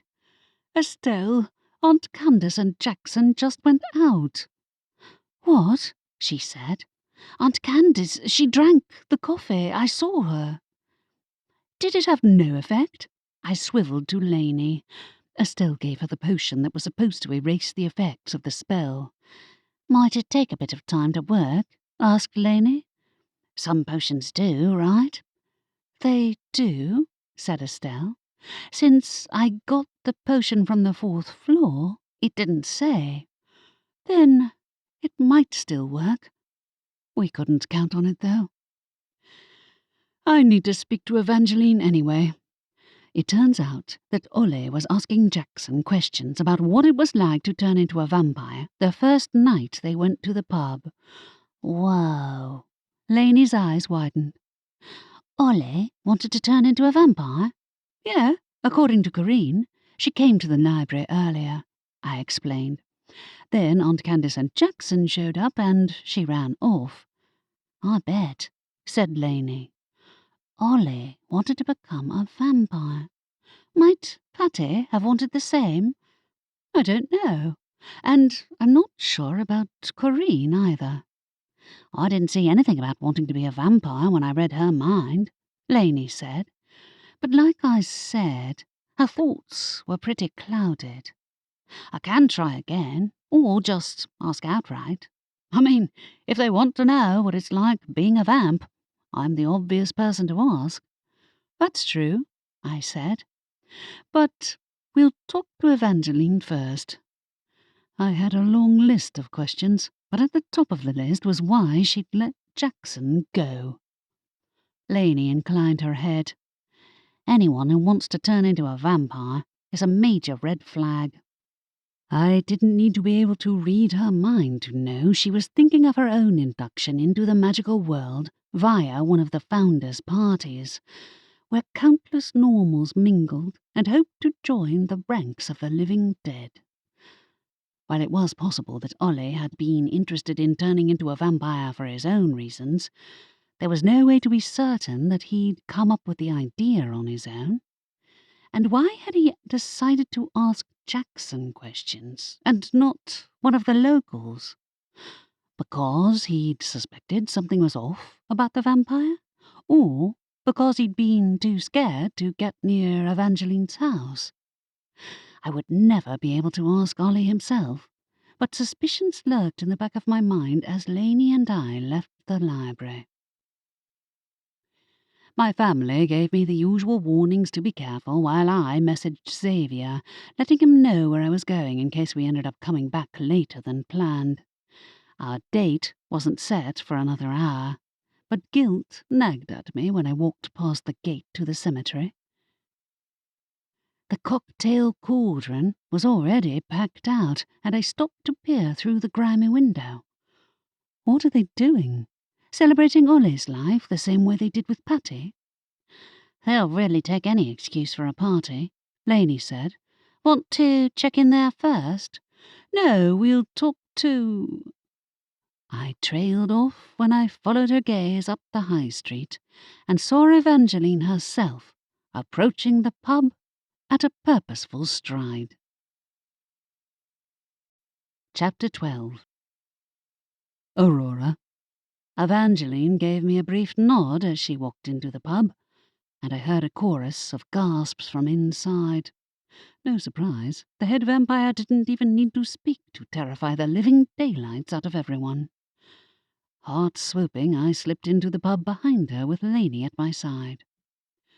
No need to stop on my account. Her gaze swept over the room and then she spoke. I won't be here for long, but I heard that someone among your number was asking questions about being turned into a vampire. Is that correct? There was a collective intake of breath, but nobody said a word as she surveyed the room with deceptive calmness. Nor did anyone move. Her words held us all captive, frozen to the spot. That same individual later died, Evangeline added after a prolonged pause. An unfortunate accident, no doubt, but I would like to make it clear that it was not one of my fellow vampires who was responsible for his death. A visible ripple of unease went through the crowd, but still nobody spoke. In fact, she went on, there is the chance that the unfortunate death was not the result of a vampire attack at all. The bite wounds on his neck were not the cause of his demise. What? Did she really think Ollie's death hadn't been the result of a vampire attack? I scanned the room, and spied Jackson standing with Aunt Candace behind a group of other karaoke goers, but I couldn't read his expression from here. In the meantime, said Evangeline, I'll invite anyone who might be curious about the details of becoming one of my fellow vampires to ask me directly. We are quite willing to answer questions. She gave the room another sweeping gaze, and left a shocked silence in her wake as she turned to leave. I unfroze and caught the door before it closed behind her. Lainey, too, followed the vampire's leader outside. What was that about? She asked, echoing my thoughts. Do you really want everyone from the pub showing up at your house asking questions about becoming a vampire? Or were you trying to scare them off? And do you really think Ollie wasn't killed by a vampire? I moved after Evangeline as she strode away from the pub. Lainey kept pace with her, but my human legs hadn't a hope of matching her speed. Wait, I needed to talk to you anyway. Here is hardly an appropriate place, is it? No, but it's urgent. I followed her up the high street, my breath puffing out as I fought to keep up. Aren't you in the least bit curious about what did kill Ollie, if not one of your own vampires? Because if it isn't Jackson either, then there's a rogue. Slow down. Evangeline ignored me. Gaining speed, she crested the top of the high street. Lainey flashed me an apologetic look over her shoulder as she followed the head vampire around the corner. I kept walking, my legs protesting, until a scream rang out behind me. I rotated on my heel. That came from the pub. I ran downhill, gasping for breath, and skidded to a halt outside. With the vampire's departure, everyone had unfrozen and raised their voices to high volume, but a second scream cut through all other noise. She's dead! The shout was echoed back and forth as I entered the pub, scanning for Aunt Candace and Jackson. A growing crowd had gathered near the door to the beer garden at the back, and I made my way through, my heart hammering. Through a gap in the crowd, I glimpsed a body sprawled on the ground outside. Corinne! She lay on her front, unmoving. Where's Saviour? If she was dead, where was the Reaper? I killed her, shouted a witch who'd climbed onto one of the outside tables, pointing an accusing finger at Jackson. He and Aunt Candace stood amid the crowd nearest to the body. My mouth went dry when several people turned in their direction. That's 3 people who've turned up dead since you started coming here, added the witch. You found Patty too. Are you killing us off? Did you kill Ollie too? Someone else shouted.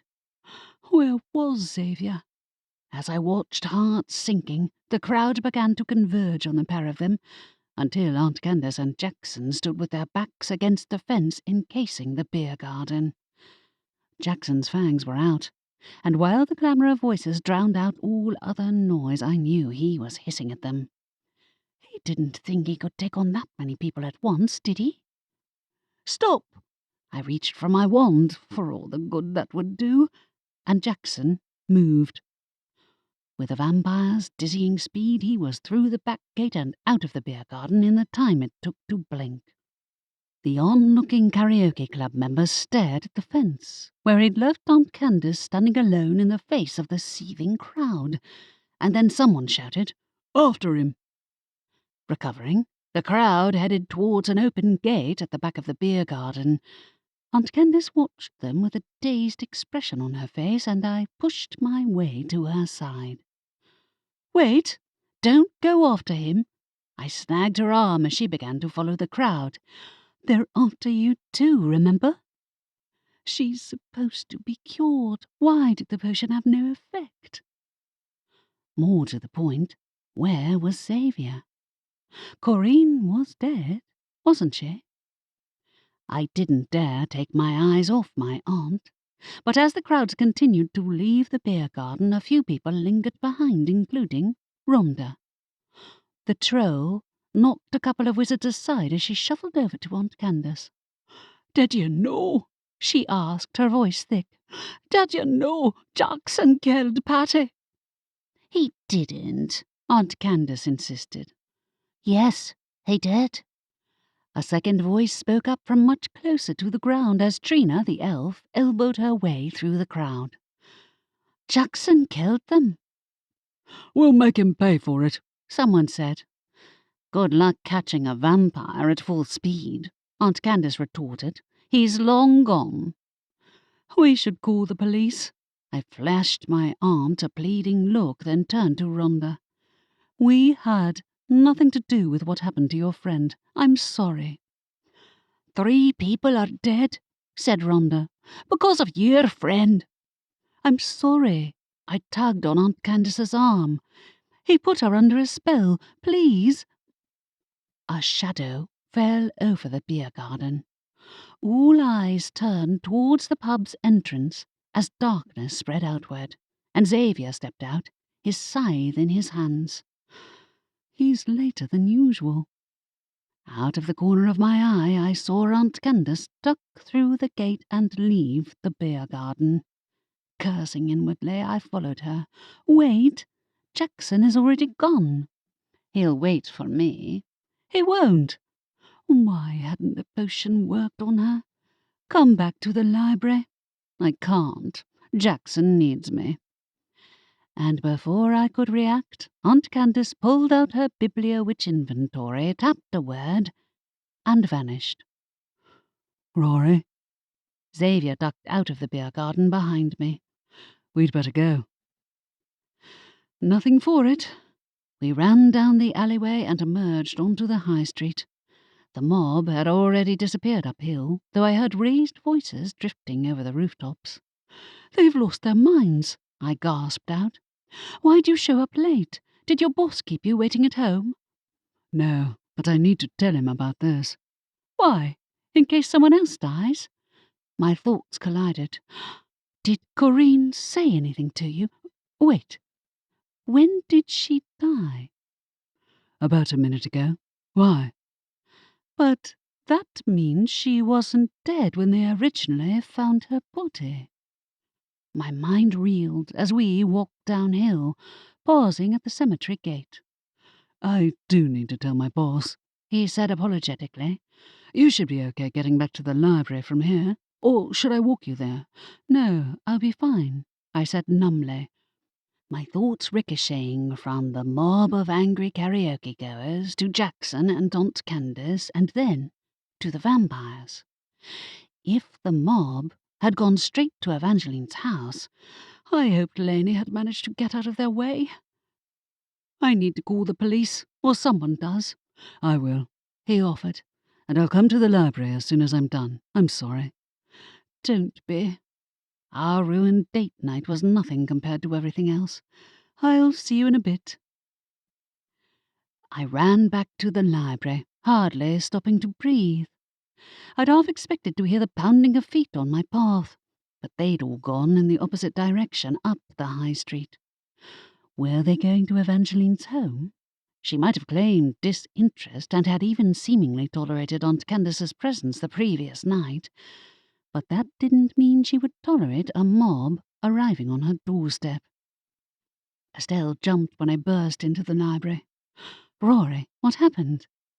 Evangeline screwed everything up, I wheezed, clutching a stitch in my chest. Corinne's dead, and everyone blamed Jackson. He ran off, and so did Aunt Candace. Slow down, Rory. She beckoned me into the living quarters, where Aunt Adelaide joined us, and I explained the whole fiasco. Xavier still wasn't back by the time I was done, and I was starting to worry that the Grim Reaper had refused to let him come here after all. How did Corinne die? Asked Aunt Adelaide. Do you know? I shook my head. No. I'll have to ask Xavier if his boss lets him leave. Lainey's out there too. She went after Evangeline. Good. Cass stepped into view. Someone has to. Except that might be where the mob went too, I said. I don't know how much you heard. All of it, she said. I bet Evangeline can take on those karaoke goers without breaking a sweat. They're idiots if they think they can outdo a vampire. Or 2 vampires. They went after Jackson, remember? And so did Aunt Candace. I know. Worry squirmed in my chest. They're more likely to catch up to her than to him, and I doubt he'll come back to find her. He left her to face them alone. And she's still under his spell, Estelle said. I don't understand why the cure didn't work. Maybe she's beyond curing, said Cass, and Jackson is now a murderer 3 times over. Then why did Evangeline let him go? I hoped Lainey had managed to corner her for long enough to ask some questions, but letting Jackson escape wasn't her only perplexing decision. She also showed up at the pub and pretty much told everyone at karaoke that they are welcome to come to her house and ask questions about becoming a vampire. And she implied it wasn't a vampire who killed Ollie at all. But I guess they decided Jackson was guilty anyway. She's not infallible, said Estelle. I bet Evangeline will go after Jackson herself when she realizes she was mistaken. Has anyone called the police? Asked Aunt Adelaide. I don't know, I said. You'd think someone would have. Sure, maybe. He's the bartender, and probably the only person left in the pub at this rate. Then I'll go myself. She left the living quarters and made for the front door. Can you make sure nobody comes into the library while I'm gone? Of course, said Estelle. But you're going alone? Don't. I moved after her. The karaoke goers, if they went after Aunt Candace, they might come for the rest of us too. They can certainly try, said Aunt Adelaide, and she opened the door and vanished into the night. I gaped after her. What's she thinking? She'll have a plan, Estelle said. Count on it. I hoped she was right, because the library might become a potential target too. As little as I wanted that to happen, I had the sinking suspicion that since the library had caused this, maybe only the library could end it. Chapter 13. As minutes passed and Xavier still didn't return, I found my feet carrying me towards the stairs up to the 4th floor. Nobody stopped me, though I glimpsed Cass following me at a distance. When we reached the 3rd floor, I turned to face her. You don't need to tell me that you think I'm making a mistake by going back up there. I just don't see any other options.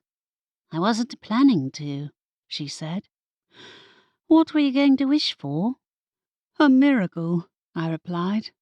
I don't know, but we can't count on the vampires to get us out of this one, and it looks like the Grim Reaper is refusing to let Xavier leave too. I wouldn't count out the vampires, she said. Lainey will be back here as soon as she realizes what's going on. Are you sure? I asked, surprised at her implied faith in Lainey. The pair had had a rocky relationship since my best friend's arrival in the library, to say the least. Well, I'm not going to let our family get targeted by a mob if it turns out Evangeline is intentionally throwing us under the bus so that she can go after the enemy herself, which is the only explanation that makes sense at this point. I know she's a manipulator, said Cass. I'm not going to claim otherwise. That doesn't mean she was right to let Jackson go, I said. And if he is the killer, she willingly let him hurt someone else. We already knew she has a skewed sense of morality, Cass said.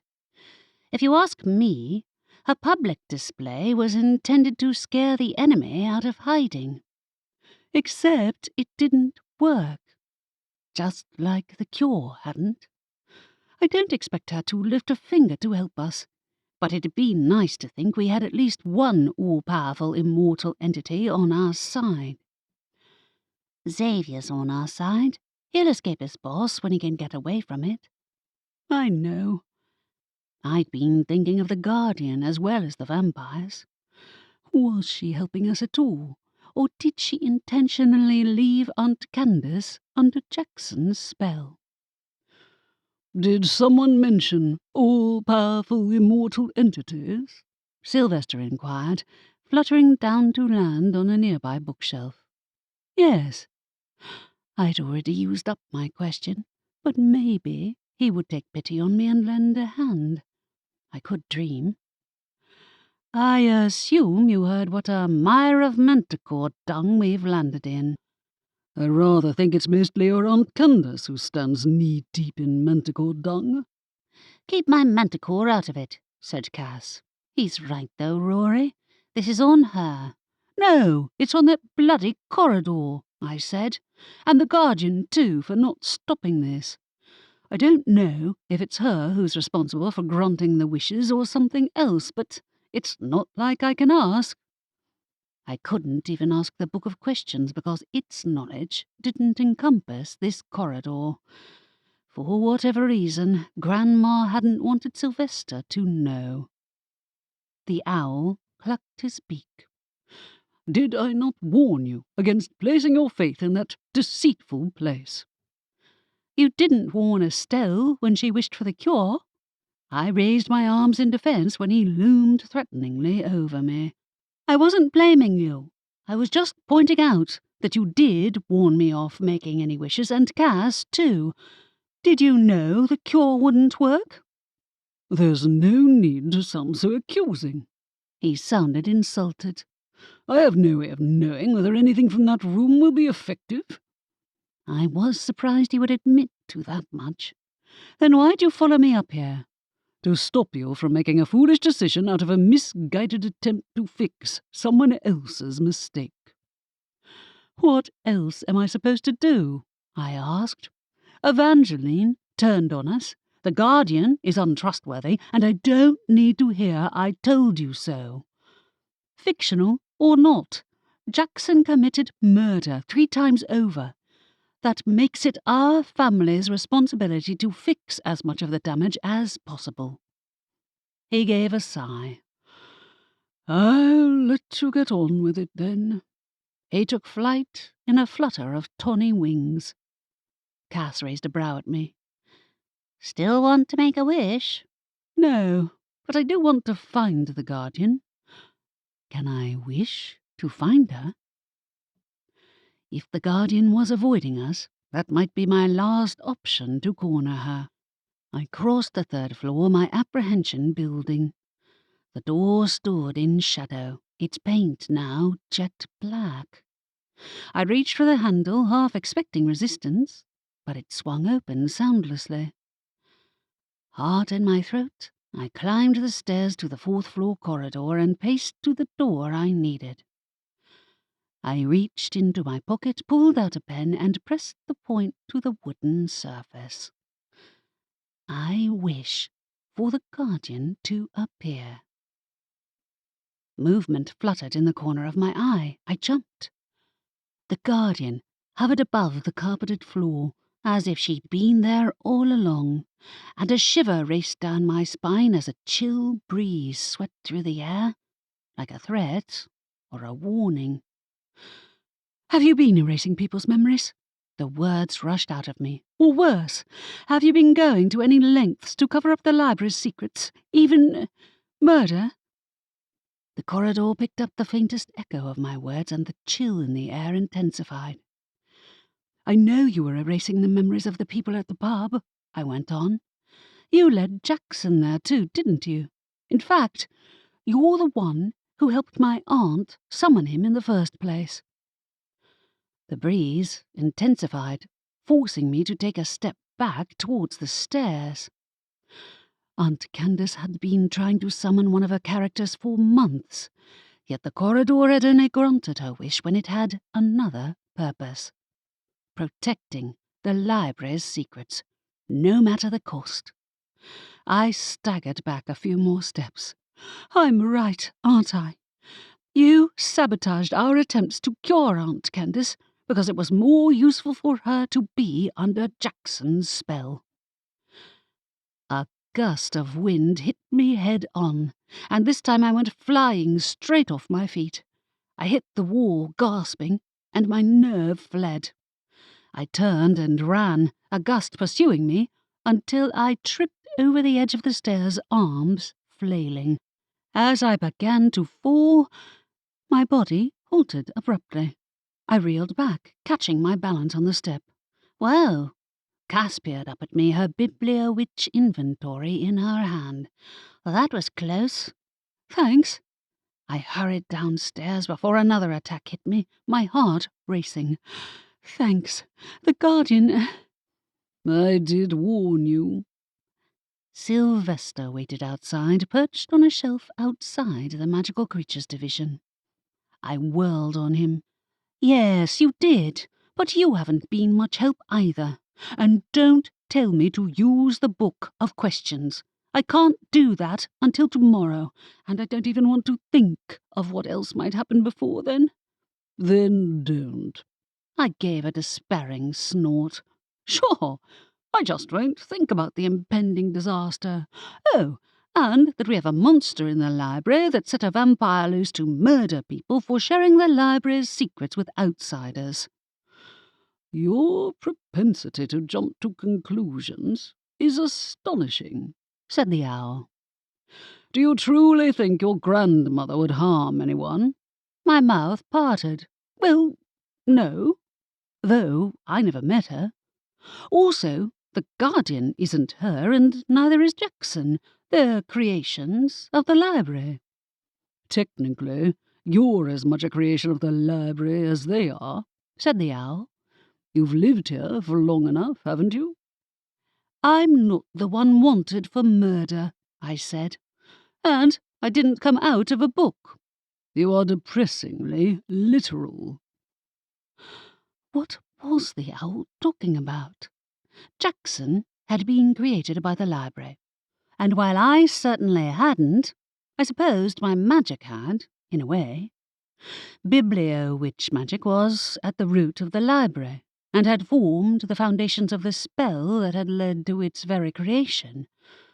Maybe the same applied to the fourth floor corridor, as both had the same source, namely my grandmother, but that didn't erase the damage they'd caused. Let me get this straight, said Cass. You think the Guardian killed all those people? I don't know what to think, I admitted. I don't want to believe Grandma would have created something that would commit murder either. But who else killed those people? Ask Sylvester. I already used up my question. I faced the owl. Unless you'd like to let me use tomorrow's in advance. I can't tell you who the killer is, you turnip, he said. But I can tell you that if the Guardian did as you suspected, I would have chased her out of the library myself. He took flight, leaving me gaping after him. Did he just... Yes, said Cass. You know, I almost believed you were right too, but if Sylvester thought Jackson was the killer, he wouldn't have let him stay here in the library. I guess not. But we already know Evangeline isn't infallible. The same went for the owl, however reluctant he might be to admit he had limits. I'm going to trust that he's right, though, and I want to trust Grandma, too. Cass inclined her head. Yes, and that boyfriend of yours is probably back by now. I thought I heard the door. I hope so. I led the way back to the stairs, and we climbed down. I half expected the Guardian to appear and shove me into oblivion again, but she didn't have the same control over the library as Sylvester did. Good job, considering I might have made an enemy of her. To my intense relief, Cass was right. Xavier waited in the lobby, next to an anxious-looking Estelle. Sorry I took so long. He swept over to meet me and drew me into a hug. Your cousin told me everything. Good, I said distractedly. Sorry. I just had a standoff with the Guardian of the fourth floor corridor. What? Estelle frowned. What brought that on? I took in a breath. I thought the Guardian of the fourth floor corridor summoned Jackson on purpose and sabotaged our attempts to cure Aunt Candace. Sylvester disagreed, and maybe I'm wildly off track, but the Guardian led them to that pub. Lainey saw it in Aunt Candace's thoughts. The corridor summoned up a fictional character to protect the library? Asked Estelle. You know, it's plausible, but I wouldn't have thought even Grandma would go so far as to commit murder. It's not really her, is it? I asked. That's the problem. And the cure didn't work. Estelle bit her lower lip. Maybe I asked for the wrong thing. I'm sure the Guardian is capable of powerful magic, but she can't have wanted everyone to target the library, can she? We both jumped when someone rapped on the door, but a glance out the window told me it was Lainey. I opened the door and Lainey darted into the lobby. Sorry I startled you, she said. I didn't know if you wanted me to come back in without knocking. I had to dodge around a mob to get back. They're seriously mad at Jackson. Did he really find another body?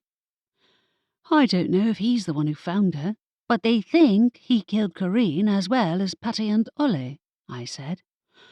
What did Evangeline have to say for herself? Not a lot.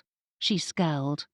She slithered back into her house before I caught up to her, and then that mob showed up. So she didn't explain herself? No, but I think she was lying earlier. About what? I asked. You mean when she told everyone to come to her if they wanted to learn how to become a vampire? Kind of, she said. I didn't read her thoughts, I can't, but I got a sense that she was trying to lull everyone into a false sense of security, so that the real killer assumed she wasn't on their tail. Then why did she send everyone after Jackson on purpose? I asked disbelievingly. He is the killer, isn't he? That's just it. I don't think he is. He has to be. There weren't any other contenders, were there? I caught sight of a pair of eyes staring at me from the tree, or rather, glaring at me. What, Sylvester? What's he doing? Estelle asked. Nothing much. I pointed at the tree. He's lurking in there.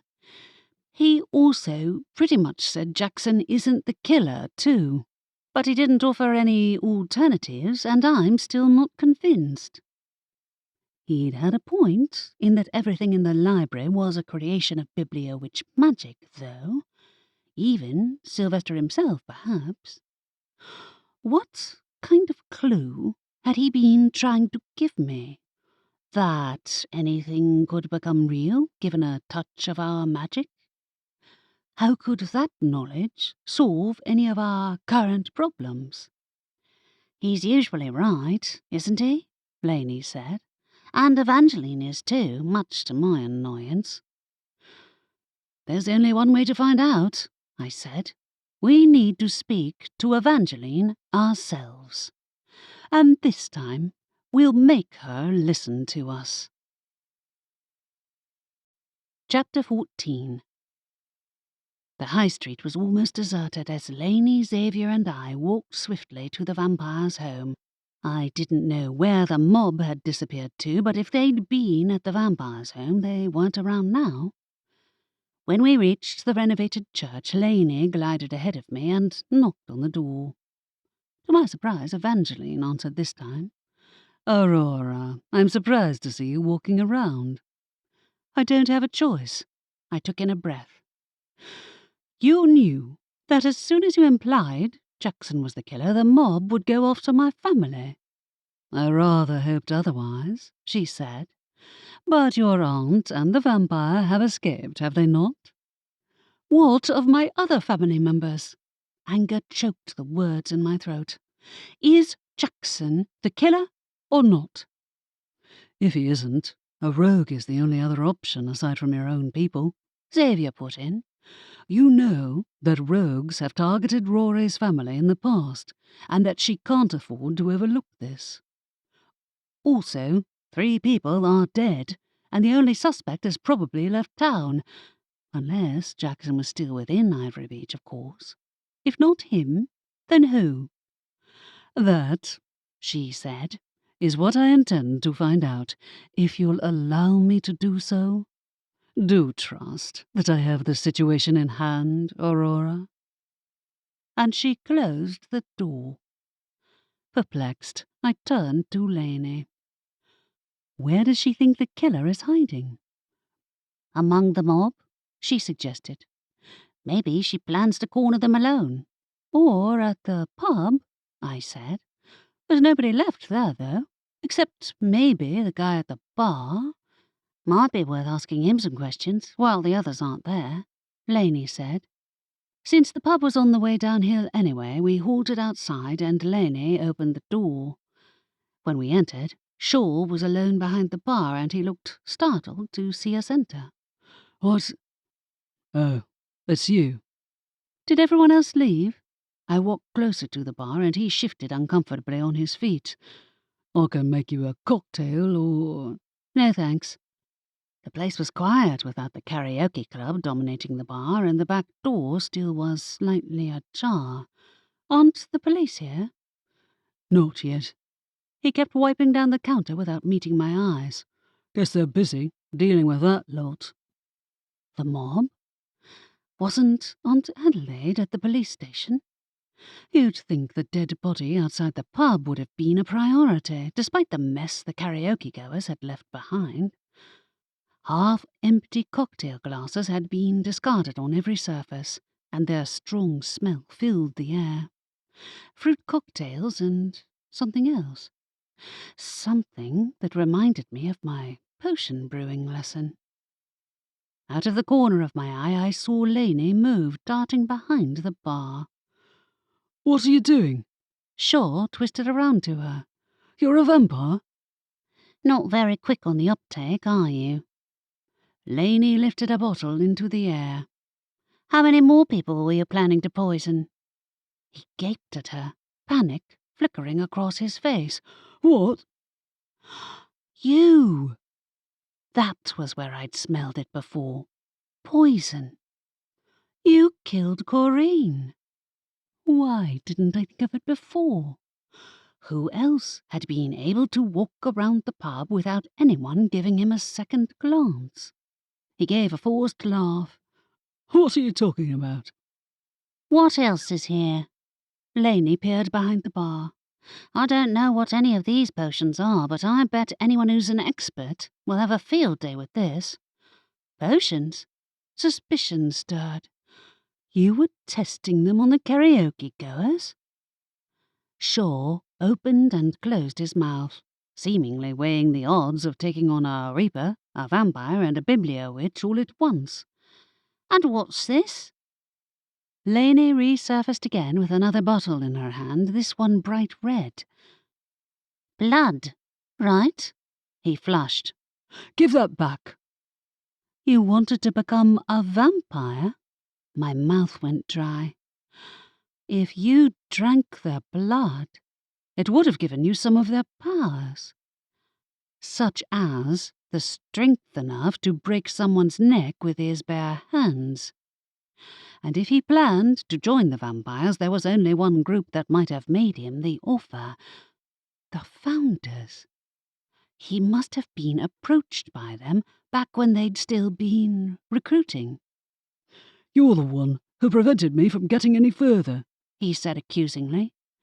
"If not for you and Evangeline, I'd already be a full vampire." "You were working with Carlos Verdant?" My mind spun back to the house I'd burned down and the lab we'd found nearby. "Did he teach you to brew those potions?" "Among other things." He reached for his wand and Lainey grabbed him from behind. He squirmed, twisting to escape her grip, but she held tightly. "Why?" I asked. "What did any of those people do to you?" "They got impatient," he said. "Patty and Corinne got it into their heads that they could use the library to wish to become vampires." My heart jolted. "And where did that rumour come from?" He twisted out of her grip with more agility than should have been possible for a regular person, unless that was the person had been drinking vampire blood. As Shaw took off at a sprint, Laney followed, as did Xavier. Cursing my normal human speed, I ran out of the pub and skidded to a halt when I spied Evangeline approaching. "You!" I gasped out. "You knew he was working for Carlos Verdant, didn't you? You knew he was in contact with the founders." "I knew someone in that pub was involved with him," she corrected. "Multiple someones, potentially." "Shaw's dad," I swore. "Shaw Senior, is he still in there?" "I would assume not." Her eyes narrowed. "At a guess, he'll have left town as soon as he suspected he was in danger of exposure." "And you wanted him to think he wasn't. That's why you made that public display." I'd messed up her plan, but if she'd confided in me in the first place, I wouldn't have needed to use guesswork. "And Jackson, did you ever suspect him at all?" "I did not," she said, "but I was curious as to why the library decided to use that form to protect itself. Wait. Were you conspiring with the Guardian?" Yes, she was.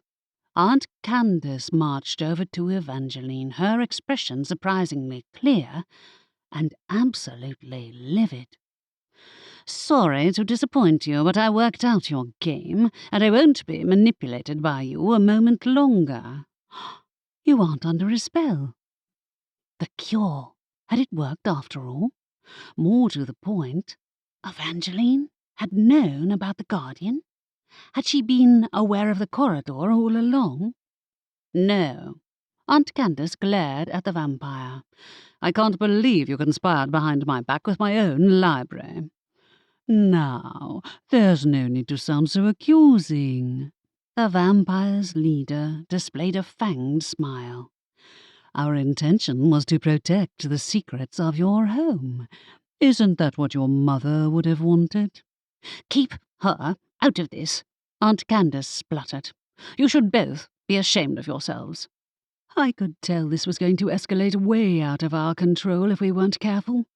I might be angry with Evangeline, but adding myself to her list of enemies would only backfire on us when the real foe was still at large. "Laney's gone after Shaw," I told Evangeline, "and so has Xavier. Are you going to help them?" "I doubt it," Aunt Candace said. "She doesn't pursue her enemies. She lets them come to her." "Correct." Evangeline gave her a thin-lipped smile. "Do come and visit me when you've calmed down, will you?" And she was gone, leaving nothing but a blurred impression on my eyelids. I took a step after her, then turned to my aunt instead. "Where's Jackson? When did the spell break?" "You knew he was putting a spell on me, did you?" she said. "I tried to tell you," I said. "We asked for a cure from the room on the 4th floor, but it didn't work." Though her change of mood was abrupt enough that I wondered if the Guardian had changed her mind and undid the spell after all. "Did you now?" she grunted. "Luckily, Jackson knows he shouldn't bother me any longer." "If he's still wandering around, it's a problem," I said, "since, there's a mob after him." "Yes," she tutted. "We'll just have to deliver the real killer to the police ourselves, won't we?" "They might be miles away," I pointed out. "Laney and Xavier should be able to corner Shaw, but his dad is out there too. I don't know where he is." "I do," she said. "I spent long enough in that pub to hear that he has a house just outside of Ivory Beach, and I know the address." "You do?" "That's right," she said, a hint of satisfaction in her voice. "Well, are you ready?" Chapter 15. As I pulled out my Bibliowitch inventory, Aunt Candace hovered close behind me, a furious glare on her face. I didn't envy whichever vampire we ran into first, whether they allied with the founders or otherwise. Scanning the page, I reached for the word find and hesitated. Are you sure about this? We might be walking into a trap. Absolutely. She pulled out her own bibliowitch inventory. I was glad that the spell she'd been under hadn't bewitched her into leaving it behind. We can handle them. All right. I tapped a fingertip to the word find, picturing Lainey and Xavier in my mind's eye. We both vanished, landing on a street just outside of the town. Lainey was already ahead of us, chasing Shaw at speed. He moved fast for someone who wasn't a full vampire yet, staying just out of her reach, and I didn't see any signs of Xavier. Where was he? Aunt Candace lifted her wand. A bang rent the air like a firework, and Shaw flew several feet into the air. As he fell, Lainey reached out and caught him, pinning his arms behind his back. Gotcha. She grinned at us. Thanks for the help. Oh, good. Your aunt's finally free from that spell. Where's Xavier? I hurried over to her. He was right behind me. She adjusted her grip on Shaw, who struggled against her hold. You aren't a full vampire yet. You'll have to try harder than that. You're a traitor, he said, squirming. They'll have your head for this. The Founders, right, she said. Let them try. Last I saw, they were locked in Evangeline's dungeon. Not all of them. A man walked into view, resembling a larger, older version of Shaw, with fewer piercings. He moved with the swift, eerie grace that only one type of creature possessed. This must be Shaw Senior, and he was already a full vampire. He smiled, exposing pointed teeth. Aurora, is it? And Candace, too. I've heard a lot about both of you from my son. Why did you and your son kill those people? I looked between them. They didn't cause any harm. They asked too many questions, said Shaw Senior, and risked our exposure. We worked hard to hide our activities from the other vampires, and from the Reapers, too.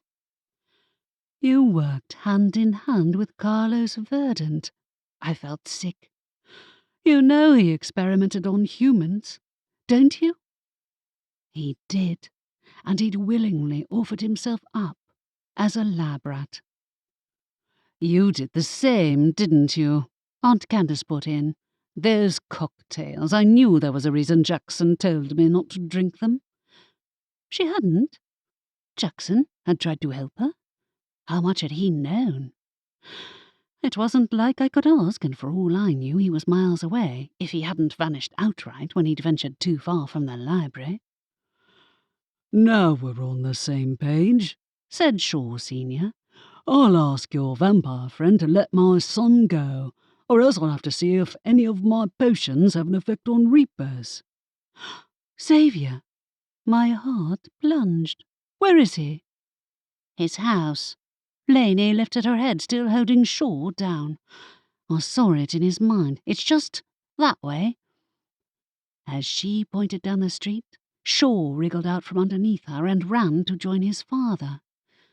The two of them, one vampire, one halfway there, didn't outnumber our group, but I didn't dare risk Xavier's safety. They can't harm a Reaper, can they? Nice try. Lainey bared her teeth at them. I've been a vampire longer than you, I'm betting, and your son isn't one at all. I have other advantages, said Shaw Senior. He ran at Lainey. They both moved so fast that I didn't see anything until he had Lainey held off the ground, his arm around her throat. Lainey!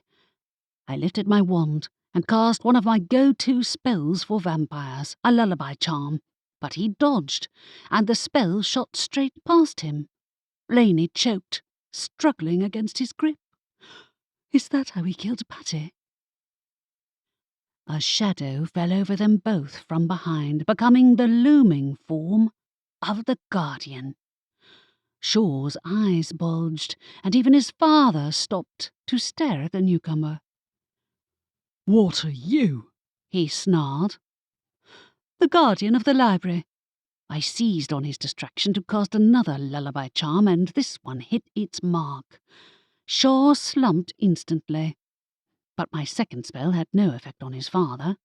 "I think he's been drinking enhancement potions." Lainey slipped out from his grasp, massaging her throat. Shaw didn't try to grab her again. He crouched, scooped up his son's unconscious body, and fled from the guardian. I took off in pursuit, Lainey and Aunt Candace close behind me. The guardian followed too, but I still didn't entirely trust it to fight on our side. Nor was I clear on what it could actually do in a situation like this. Aside from messing with people's memories, it had never used magic outside of the library that I'd seen. Maybe it couldn't, and that was why it had conjured up Jackson to help instead. As we veered around a corner, Shaw Sr. disappeared through the door of a detached red brick house, closing the door behind him. Lainey approached the door, still rubbing her neck with one hand. "Careful," I warned. "We don't know what other tricks he might be hiding." "I can handle him." Aunt Candace pointed her wand at the door and blew it clean off its hinges. Inside the hall, the vampire spun to face us, standing in front of a half-open door. I didn't see any signs of Xavier, but he must be in here somewhere. As I ran forward, the vampire lifted a hand and flung a glass bottle towards us. I jumped back, and the glass smashed on the pavement, causing a plume of bright red smoke to rise into the air. I stumbled, coughing, my vision turning red too. Consciousness blinked out, but only for a few seconds.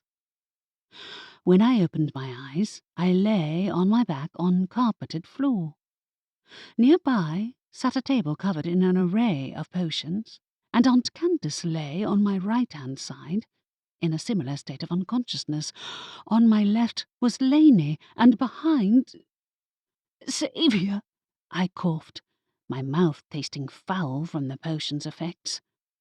He lay upon a long table, one arm drooping over the side. "Xavier! What did the vampire do to him?"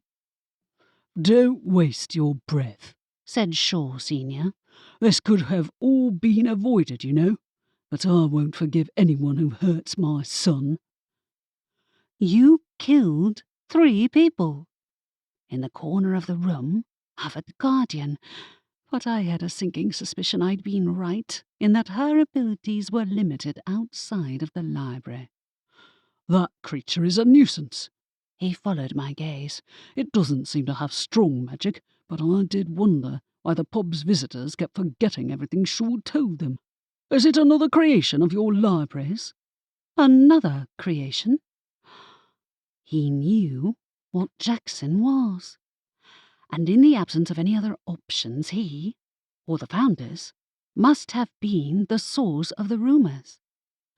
The thought that any of them knew what the library was truly capable of sent a wave of pure horror crashing over me. "Yes, the man who turned me had some interesting stories to tell." He gave a smile. "Yes, you aren't as good at keeping secrets as you might think. Your grandmother had quite the reputation." "Grandma? You're lying." Carlos Verdant hadn't met Grandma, had he? "Oh, it wasn't him." His smile widened. "You might have had some practice at hiding your thoughts, but not enough. You're an open book, Aurora, and so is your library." "He didn't turn you?" A second wave of horror crested. "Then, Mortimer Vale." The door slammed open, and Jackson ran in. A hiss slipped between his teeth as he faced the other vampire. Scrambling to my feet, I spied my wand lying on a nearby table and edged closer. Aunt Candace stirred, and her gaze immediately went to Jackson. "You can't fool me again, Jackson.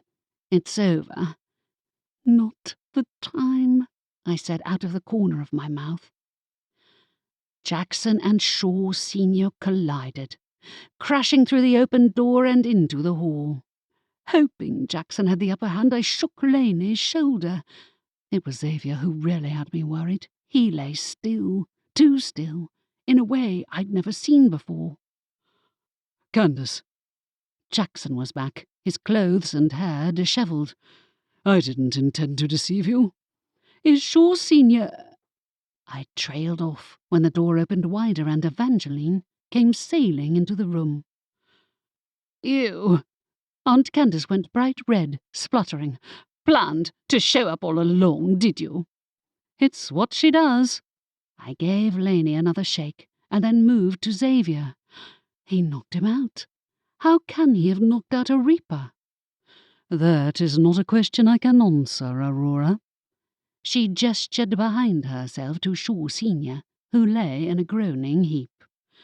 However, I can take care of this little problem. She lifted the new vampire with ease, and they both vanished through the front door. Ow, my head. Laney pushed to her knees. Did I hear Evangeline? Are you okay? I shook Xavier's shoulder, my heart racing. Xavier? He won't wake up. Oh no. Laney scanned the room. There's bound to be a cure somewhere in here, right? I wouldn't count on it. Panic spiked as the memory of her coma and all its surrounding stress came soaring back. The founders don't tend to worry as much about that part. No. She picked up a bottle, then another. I don't know what any of these do. I looked for my aunt, but she had eyes only for Jackson. How much did you know? She demanded of him. Did you try to manipulate me from the start? Was all that nonsense about not knowing anything about this world for show? No, he said. I was confused when I first came here. It was only when I met the vampire's leader that I realized what was going on. And I was just a convenient tool, was I? I tuned out their argument, examining the rows of bottles, but my potion-making lessons hadn't been this advanced, and most of these were new creations of Shaw and his father. As shadows rustled along the floor, I lifted my head to address the guardian. Can you help cure him? Please? No answer. Tears burned my eyes. I'm sorry I accused you, I whispered. I didn't know, and you were prepared to go to extreme lengths to protect the library. But if Xavier doesn't wake up... If nothing else, the Grim Reaper would ensure my whole family paid the price for it. The guardian moved, in a motion that mimicked someone lifting a hand, beckoning, perhaps, or asking me to trust her. I had no choice. I had to trust the guardian and the library to help me fix this. Chapter 16. Evangeline returned with more vampires in tow to take apart the homemade lab and retrieve the unconscious Shaw, and Laney carried Xavier back to the library, while my aunt and I used transportation spells. Jackson and the guardian were left behind, but they could make their own way back as swiftly as the vampires could. Rory!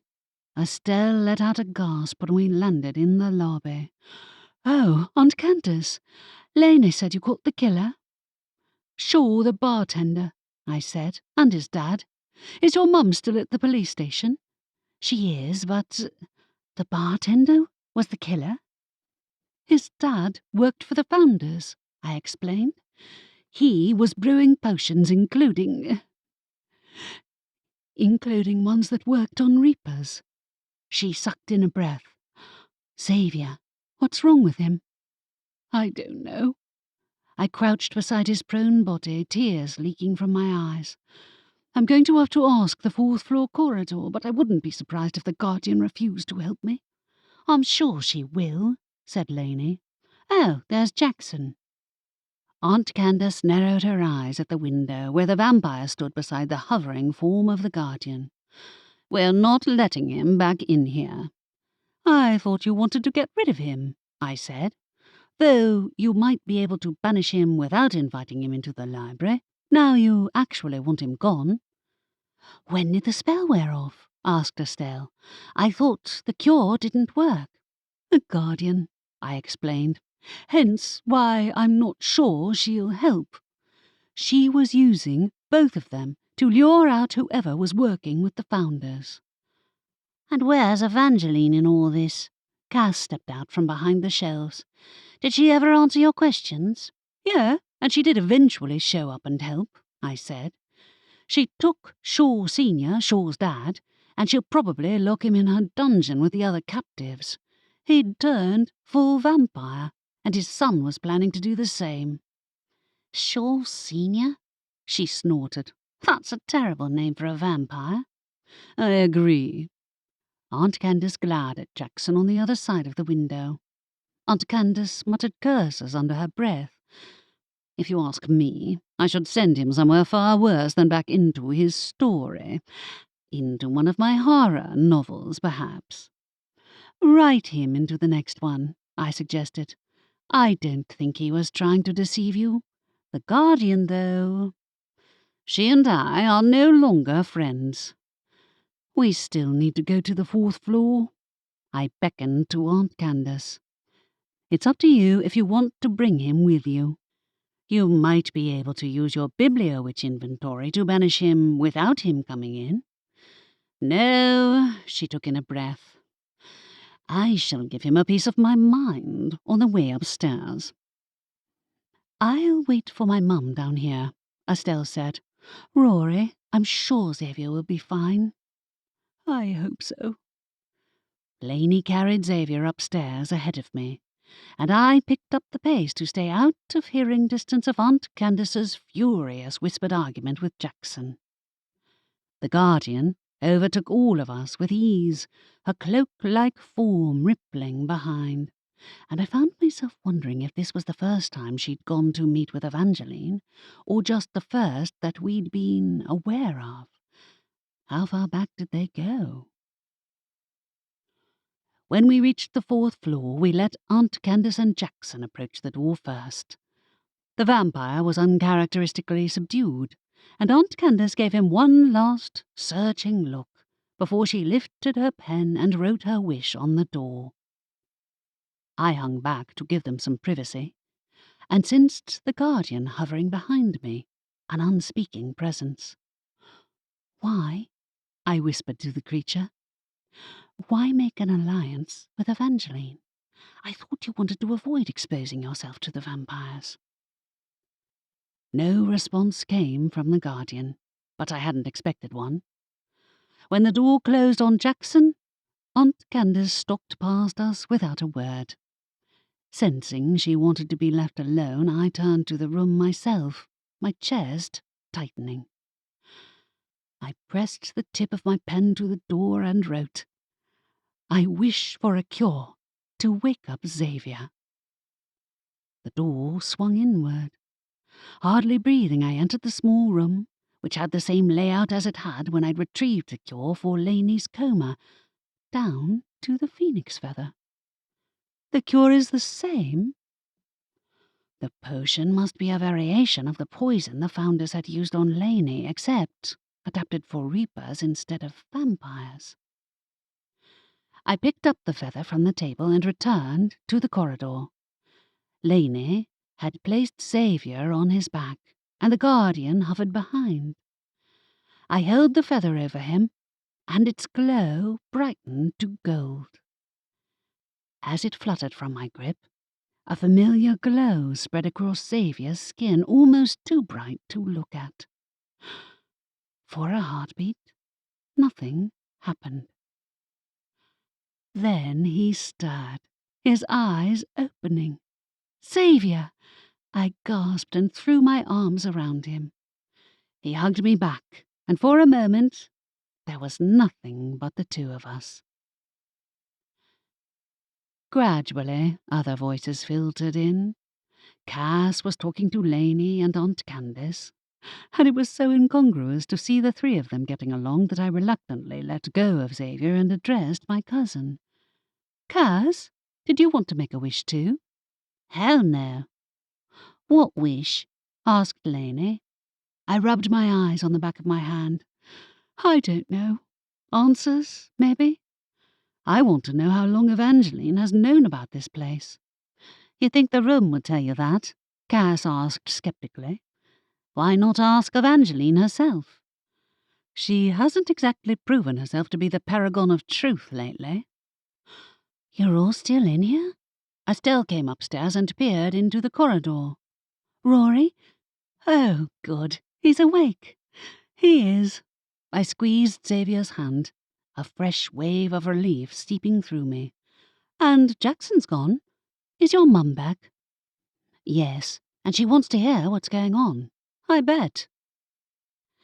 I told Xavier everything too as we climbed down from the 4th floor and then continued down 3 flights of stairs to the lobby.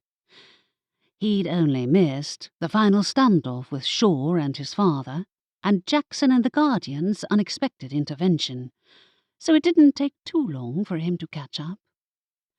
I also spied Sylvester peering out of the tree on the way down, but he didn't announce his presence openly. Had he known of Evangeline's friendship with the Guardian and with Grandma? Somehow I doubted it, and while his mistrust of the Guardian had been justified, neither of us would have ever guessed the real reason. Downstairs we found none other than Evangeline in the lobby speaking to Aunt Adelaide. I thought you were busy with your new prisoners, I said to the vampire's leader. Why are you here? To apologize, I hoped, but given the dangerous glare on Aunt Candace's face, no apology would be enough. I simply wanted to offer your aunt an explanation, she said. I'm glad those rowdy humans didn't do any harm. What, the mob? They showed up at the police station, Aunt Adelaide explained. That's where they went? I asked, alarmed. Did Edwin have to lock any of them up? No, but he came close. Aunt Adelaide nodded to Evangeline. Luckily, they calmed down when one of her people brought in that bartender. Shaw's in the humans' prison? He is, said Evangeline. I thought that would be more appropriate. Are you going to tell us the truth now? Aunt Candace asked. How long did you know Jackson? Not as long as you think, she said. I've spent the past few weeks looking for Carlos Verdant's allies and the remnants of his schemes to target mortals and make potions to manipulate others. That is a shared goal between myself and your grandmother, Aurora. The Guardian isn't our grandma. She was an echo, nothing more. You knew Grandma too, didn't you? You did. Estelle stared at her too. Grandma was friends with the vampires? I highly doubt they were friends. Aunt Adelaide's mouth thinned. Whatever the case, this is not your first encounter with the Guardian, is it? No, which means she already knew about the corridor. No wonder Jackson hadn't thought of her as a threat. But her words brought back the reminder that Carlos Verdant wasn't the one who'd turned Shaw. No, I spoke quickly. It isn't, and Shaw said Mortimer Vale is the one who turned him. He knows, too, about the Guardian and everything else. I think I shall leave you to discuss this amongst yourselves. Evangeline offered a smile, her attention lingering on me for a moment. Good night. As she vanished through the front door, Aunt Candace made to follow her. Aunt Adelaide caught her arm. I wouldn't. That manipulator, she fumed, conspiring behind our backs. I didn't believe for a minute that our mother would ever have confided in her. I didn't want to believe it either. I'd gone to such lengths to keep the journal from Evangeline that I'd never considered she might have been close to any of my family members, after all. She might not have. Mortimer Vale knew her too, and they certainly weren't friends. He can't have known, Aunt Adelaide said. It's not possible. Maybe not everything, but he did know about the corridor at the very least, I said. I think he and Grandma might have been acquainted. Like Dad. How far back did the founder's link to my family truly go? The good news is that none of us is going to be arrested for murder, Cass said. Don't forget that part. That's correct. Sylvester fluttered over to land on the desk. And one of you has a birthday in a week. Rory. Right, I forgot, Estelle said apologetically. So did I reassured her. I don't want to make a big deal of it. We had other priorities. You don't now, said the owl. I know that. I gave him an eye roll. Also, I take it you knew the Guardian wasn't our enemy? Not our real enemy, I amended when Aunt Candace scoffed. Obviously, he said. That Guardian and I might not be friends, but we do have some level of understanding. Did you know she was allied with Evangeline? No, but I rather think it'll be a weight off your mind not to have to hide the corridor's existence from her. Am I correct? She's still much too interested in my dad's journal. That wasn't connected to Grandma, though. While my dad had worked with her to make the spell assistant, among other things, his misadventures in search of rare books and his entanglements with the founders had occurred without the rest of my family members being involved. Her supposed friendship with Grandma, if it had existed, was much earlier. Given that Evangeline was likely centuries old, I'd somehow never considered that she might have befriended older family members of mine even before the library's creation. She is, said Estelle. Strange that she never told us she knew about the corridor sooner. I imagine she found it amusing to watch us go out of our way to avoid mentioning it, said Cass. She's too fond of mind games, Aunt Adelaide said. Whatever her relationship to my mother, I doubt I'll ever consider her a friend. Nor me, I said. The mob has gone home, then? There's no danger of any of them showing up here? No, she replied. Like I said, they left the jail. I believe some went to the pub and were disappointed to find no staff waiting to serve them drinks. Pity for them, said Aunt Candace. Personally, I shall never set foot in that place again. Nobody will, considering its owners are in jail, I remarked, leaning closer to Xavier. I didn't want to let him out of my sight, though I knew he'd have to report back to his boss sooner or later, and it wasn't going to be pretty. He wrapped an arm around me from behind and murmured, I'm fine, Rory. Don't worry. The potion didn't hurt me. I twisted on the spot, peering up at his face.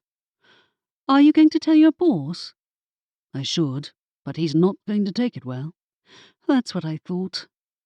If the founders were developing ways to subdue even the Reapers, the Grim Reaper would be furious. But I'll tell him later. He drew me closer. We're long overdue. A date. Agreed. And we would stay here in the library, beneath the Christmas tree's glittering lights. By the week's end, the place would be kitted out, ready for the season, and all of this would be behind us. The night might be dark, but dawn always followed. And unlike the vampires, I'd be awake to see the sunrise. This has been Cauldrons and Characters, a Library Witch Mystery, Book 15, written by L. Adams, narrated by Hollis McCarthy. Copyright 2024 by L. Adams. Production copyright 2025 by L. Adams. Edited by Sean Toole.